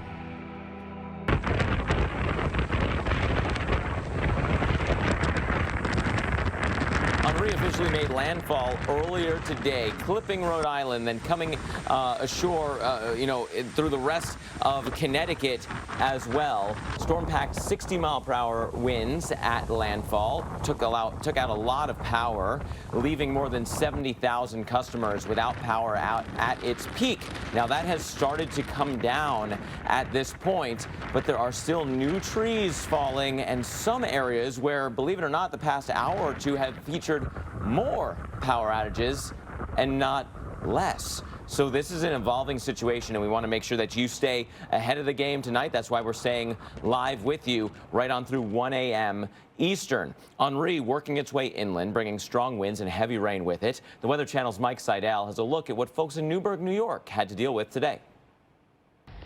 As Tropical Storm Henri moved onshore and then moved southwest, it brought the heavy rain on the west side right in here to the Hudson Valley. We're in Newburgh, about an hour north of New York City, and it's been raining quite a bit across this area, North Jersey, into the Poconos, and into Connecticut. Now, the difference we've had here versus Connecticut in points east is we didn't get the wind as Henri weakened before it got here. So the winds have peaked out at about 15 miles an hour. You can see there's not a whole lot of movement in the vegetation behind me, but we did have the rainfall, and that caused a lot of issues on the highways. Take a look. This is Vernon, Connecticut, north and east of Hartford. Heavy sheets of rain and wind gusts 30 to 35 miles an hour. This is the core of Henri as it came inland during the afternoon on Sunday. And then look at this. This is on 84 in East Hartford. Gentleman ahead of us, hydroplane driving too fast. The car flipped over. It slid off the road. Fortunately, nobody else involved. It was a single car accident. And the best news of all, the young gentleman was able to get out of the car without a scratch. He was wearing his seatbelt. So overnight tonight into Monday, we have the flood watches continuing. Hartford, Albany, Poughkeepsie here in Newburgh, North Jersey, West Milford, those areas, into New York City until 8 p.m. Monday, because Henri, or what's left of Henri, will pivot back out to the north and east. And that will mean more rain spreading back over some of the areas that have been dry on Sunday, like Bridgeport, like Newport, the Cape, and Boston. Expect more rain as we get into tomorrow afternoon and Monday night. I'm Weather Channel meteorologist Mike Seidel in Newburgh, New York. Thank you, Mike. Yeah, we continue to follow what's left of Henri, a robust weakening trend with regards to the wind today, as expected, from hurricane to tropical storm to tropical depression, and now barely hanging on to that tropical depression status. But that's more academic at this point. You don't necessarily care what it's called when it's pouring on you across, say, north and western Jersey into eastern Pennsylvania, with some very significant rainfall rates still continuing and new areas going into flooding as we speak. Now, it's going to be a slow go tonight. The areas that are raining are probably going to continue to rain because the center is just going to pinwheel around and then eventually start going back the other way, go back to the east, and honestly bring rain into areas again. And that's bad news because of how wet it has been. Look at the rainfall estimates here across the tri-state area, specifically Jersey into New York City. The Brooklyn area over 8 inches, Cranberry Township over 8 inches, approaching 9, and still raining there, much more so than into New York itself. And some new large areas from Wilkes-Barre to Scranton really coming down, now starting to see those yellows and oranges showing up on the map. In fact, that is a zone that is kind of repeating this corridor, that far southwest side of our rotation is really getting the worst of the rain at this point. Now, we still have this flood warning over White Plains and Patterson and clipping portions of the city.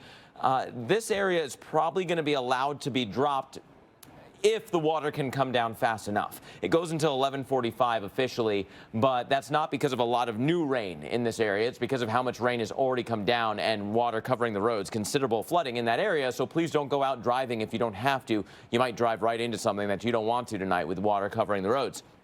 But it is still raining just about everywhere west of there. That includes Morris, Sussex, and Warren, where flash flood warning here continues until 11:45. We'll see if that needs to be extended as we go through the hour, because it's still raining. Maybe not as heavy as when this warning came out, but insult on top of injury rains for sure.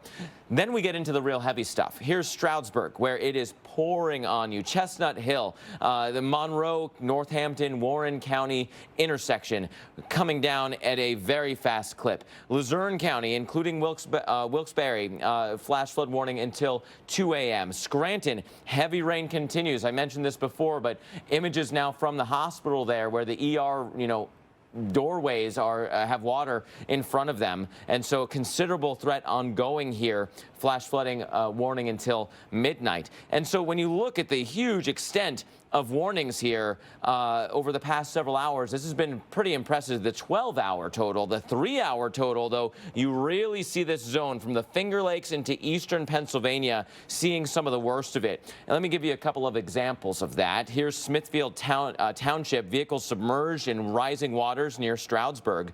Brownouts ongoing, where the power's going on and off in these areas, and basements starting to flood also. On either side of Scranton, we have vehicle problems where the roadways are flooding at this point. Flooded road, on Commerce Boulevard in Dixon City. Dunmore, vehicles stuck in flooded roadway on South Apple Street. That's now not the exception, it's the rule. More and more streets are going underwater. This is turning into a big problem across eastern Pennsylvania. Not to be outdone, I mentioned the Finger Lakes area. This area also with some very heavy rains. Let me switch radar sources here because it gives you a better look at how that rain was really heavy across this area. Hopefully that continues to come down because the flood warnings were issued in that zone. But look how this storm has evolved and changed from that ball of tropical moisture that raced north. Now our center is kind of pinwheeling in this area. It's right in here underneath some drier air, which has actually helped out those of you in Connecticut and western Massachusetts. But that is also funneling this tropical moisture back down and around. And that is why we're seeing all of the heavy rain, New Jersey into eastern Pennsylvania, as we fully transition from a tropical system to an ex-tropical system, and then it starts kicking east again. Remember, that upper level low is still a feature also. That's down here at this point, tied to this big trough, and both these features are kind of pinwheeling around each other now. And as adding to the rainfall woes across this area in particular. If you're on the dry air side of this, it's a beautiful evening, but not so lucky across much of the mid-Atlantic into the Northeast tonight. So underneath that kind of burst of drier air is Bridgeport, Connecticut. That's where our own meteorologist Chris Warren is tonight. That area is still under a flood watch because of the chance of more rain coming there tomorrow as our low moves east. So let's get an update from Chris. It's not over until it's over. That's the word from Bridgeport, Connecticut here, because it ended as a pretty nice day. So Sunday ending out with a little bit of a breeze. I saw blue sky for a little while, but things can change. We know things can change in a hurry and not by too far. So where we are right now, the southern portion of Connecticut, where earlier on Sunday during the day we were seeing some pretty strong winds, 40 to up to 53 miles an hour, but that was east of where we are right here. It was breezy throughout the day and it was pretty wet as well, but you don't have to go too far. About a county that way, getting into New York, which is that direction, the weather's much different. New York, New Jersey, Philadelphia, the very heavy rain. It's very calm here. We're in a cove. Right, and that's the point, right? They're sheltered, and that's why you bring your boats in here. But you get out onto Long Island Sound, and earlier today we could really see just how rough the water was. Just the contrast. It wasn't, too wild, but it was, an obvious contrast and a reminder that we are definitely here in a cove and safe in harbor, right, for the rest of the dark hours. Now, what happens during the day as we start the new work week with Henri as it works out of here and possibly through here again? Can't let our guard down. Could still see some very, very heavy rain, and that includes the threat for flooding. Well, hopefully they're prepared there in Bridgeport for another round of rain. That was Chris Warren. Well, Henri's winds brought widespread power outages across the Northeast. Here's a look at conditions in coastal Rhode Island earlier today. The storm knocked down trees, power lines across the region, leaving Rhode Island with the highest number of outages, followed by Connecticut and Massachusetts. At last check, around 77,000 customers remain without power in Rhode Island, Connecticut, as well as New Jersey. We want to take a look at some of these numbers and see where our highest outages still are. Yes, it is Rhode Island, but specifically Washington County in southern Rhode Island, and that's exactly where we saw Henri make landfall earlier today around the lunchtime hour. So that was in southwestern Rhode Island, almost on the border of Connecticut, and that's where we saw the highest number of power outages. The good news for Rhode Island is that these power outages are starting to drop off. They're starting to level off a little bit as there were a lot of power crews stationed ahead of time, ahead of the storm, so they can start working to restore this as quickly as possible. As we flip over to Connecticut, a slightly different story, as we've seen a gradual rise in power outages over the last few hours, and likely it's from some trees falling in Connecticut. Most likely, a lot of the outages are from those trees falling on top of power lines. They have to cut through those trees, then they can repair the power lines. It just takes some time. Some of the top wind gusts that we've seen out of Henri, a lot of them in Rhode Island. So actually all of our top wind gusts in Rhode Island, with the strongest being at Point Judith with 70 miles per hour. The top rainfall totals, though, not where Henri made landfall. A lot of this coming out of New Jersey. In fact, Cranberry, New Jersey, close to 9 inches of rain, and some areas could see some additional rainfall as Henri has really just kind of parked itself over the same area. It's moving very, very slowly, and it will continue to move very slowly, at least in the short term. So we have seen some impressive rainfall amounts so far out of New Jersey as well as New York, even Central Park, just over 7 inches of rain. Our highest total out of Connecticut, just over 6.5 inches of rain. And of course, again, some very, very tall totals there out of New Jersey. We're going to bring in storm specialist Mark Elliott now, because we still have more to come when it comes to Henri. Yeah, we're not done yet. No, we're not. Isn't that incredible? The Brooklyn area has seen over 8 inches of rain, portions of Jersey over 9 inches of rain at this point, and we are not done. And so that presence was known in New York City well before landfall took place. I want to show you some of the scenes that we were covering over the past 24 hours. This was overnight yesterday leading into today before the storm officially arrived. There was an upper level low that started kind of dragging some of the tropical moisture from Henri into New York, and it just sat over the city 4 to 5 inches of rain, record-setting rains for hourly rainfall rates into, say, New York Central Park. And Brooklyn, as well as Manhattan, turned into rivers. It was really unbelievable what was going on across this area. And it wasn't just New York City. Here's across the river into Hoboken, where, again, car after car after car just trudging through the water. You can see it lapping up against the buildings on the other side there.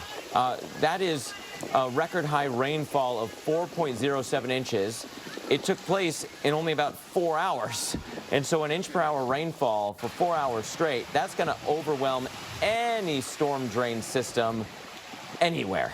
And it certainly did here also. It's the most rain from a single storm day for several years across this area. I think it was 2016 that anything came even close. Now, we're not done yet. We know that there's more flooding right now across eastern Pennsylvania into New Jersey, so a likelihood of more flash flooding across this area. This does stretch out even more as we go into tomorrow because our area of low pressure, remember, whatever's left of Henri that's kind of in here right now is going to turn and then slowly start going this way. Some of the tropical moisture that's actually back here still is going to then drag east along with it into areas that just don't have much bandwidth left to support more rain. When you look at the amount of rain that's needed to flood and give flash flooding in an hour, look at northern Connecticut. Look at that bullseye. Less than a half inch of rain in Hartford and points just north from there in an hour to create flash flooding. That is nothing, and that's the same story for what's going on across almost all of North Jersey right now. Anywhere from a little over an inch, if you're lucky, to less than a half inch in an hour will create more flooding. That is a brand new update on the flash flood guidance, taking into account what happened yesterday into today. And basically, if you spit outside your window as you're driving down the road, you're going to create a flash flood. It is that saturated out there that it will not take much. So please, if you're somewhere safe and dry tonight, stay there, because there is more heavy rain on the way across this very area, and more flash flooding is unfortunately likely. Down.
When it comes to covering the most important issue facing us and our Earth, one day does make all the difference. Now, the Weather Channel and its innovative climate team at Pattern are connecting you every day to the most fascinating stories impacting our planet. For what's now and what's next, rely on the climate experts with the most trusted name in TV news. If it's out there, it's in here. The Weather Channel.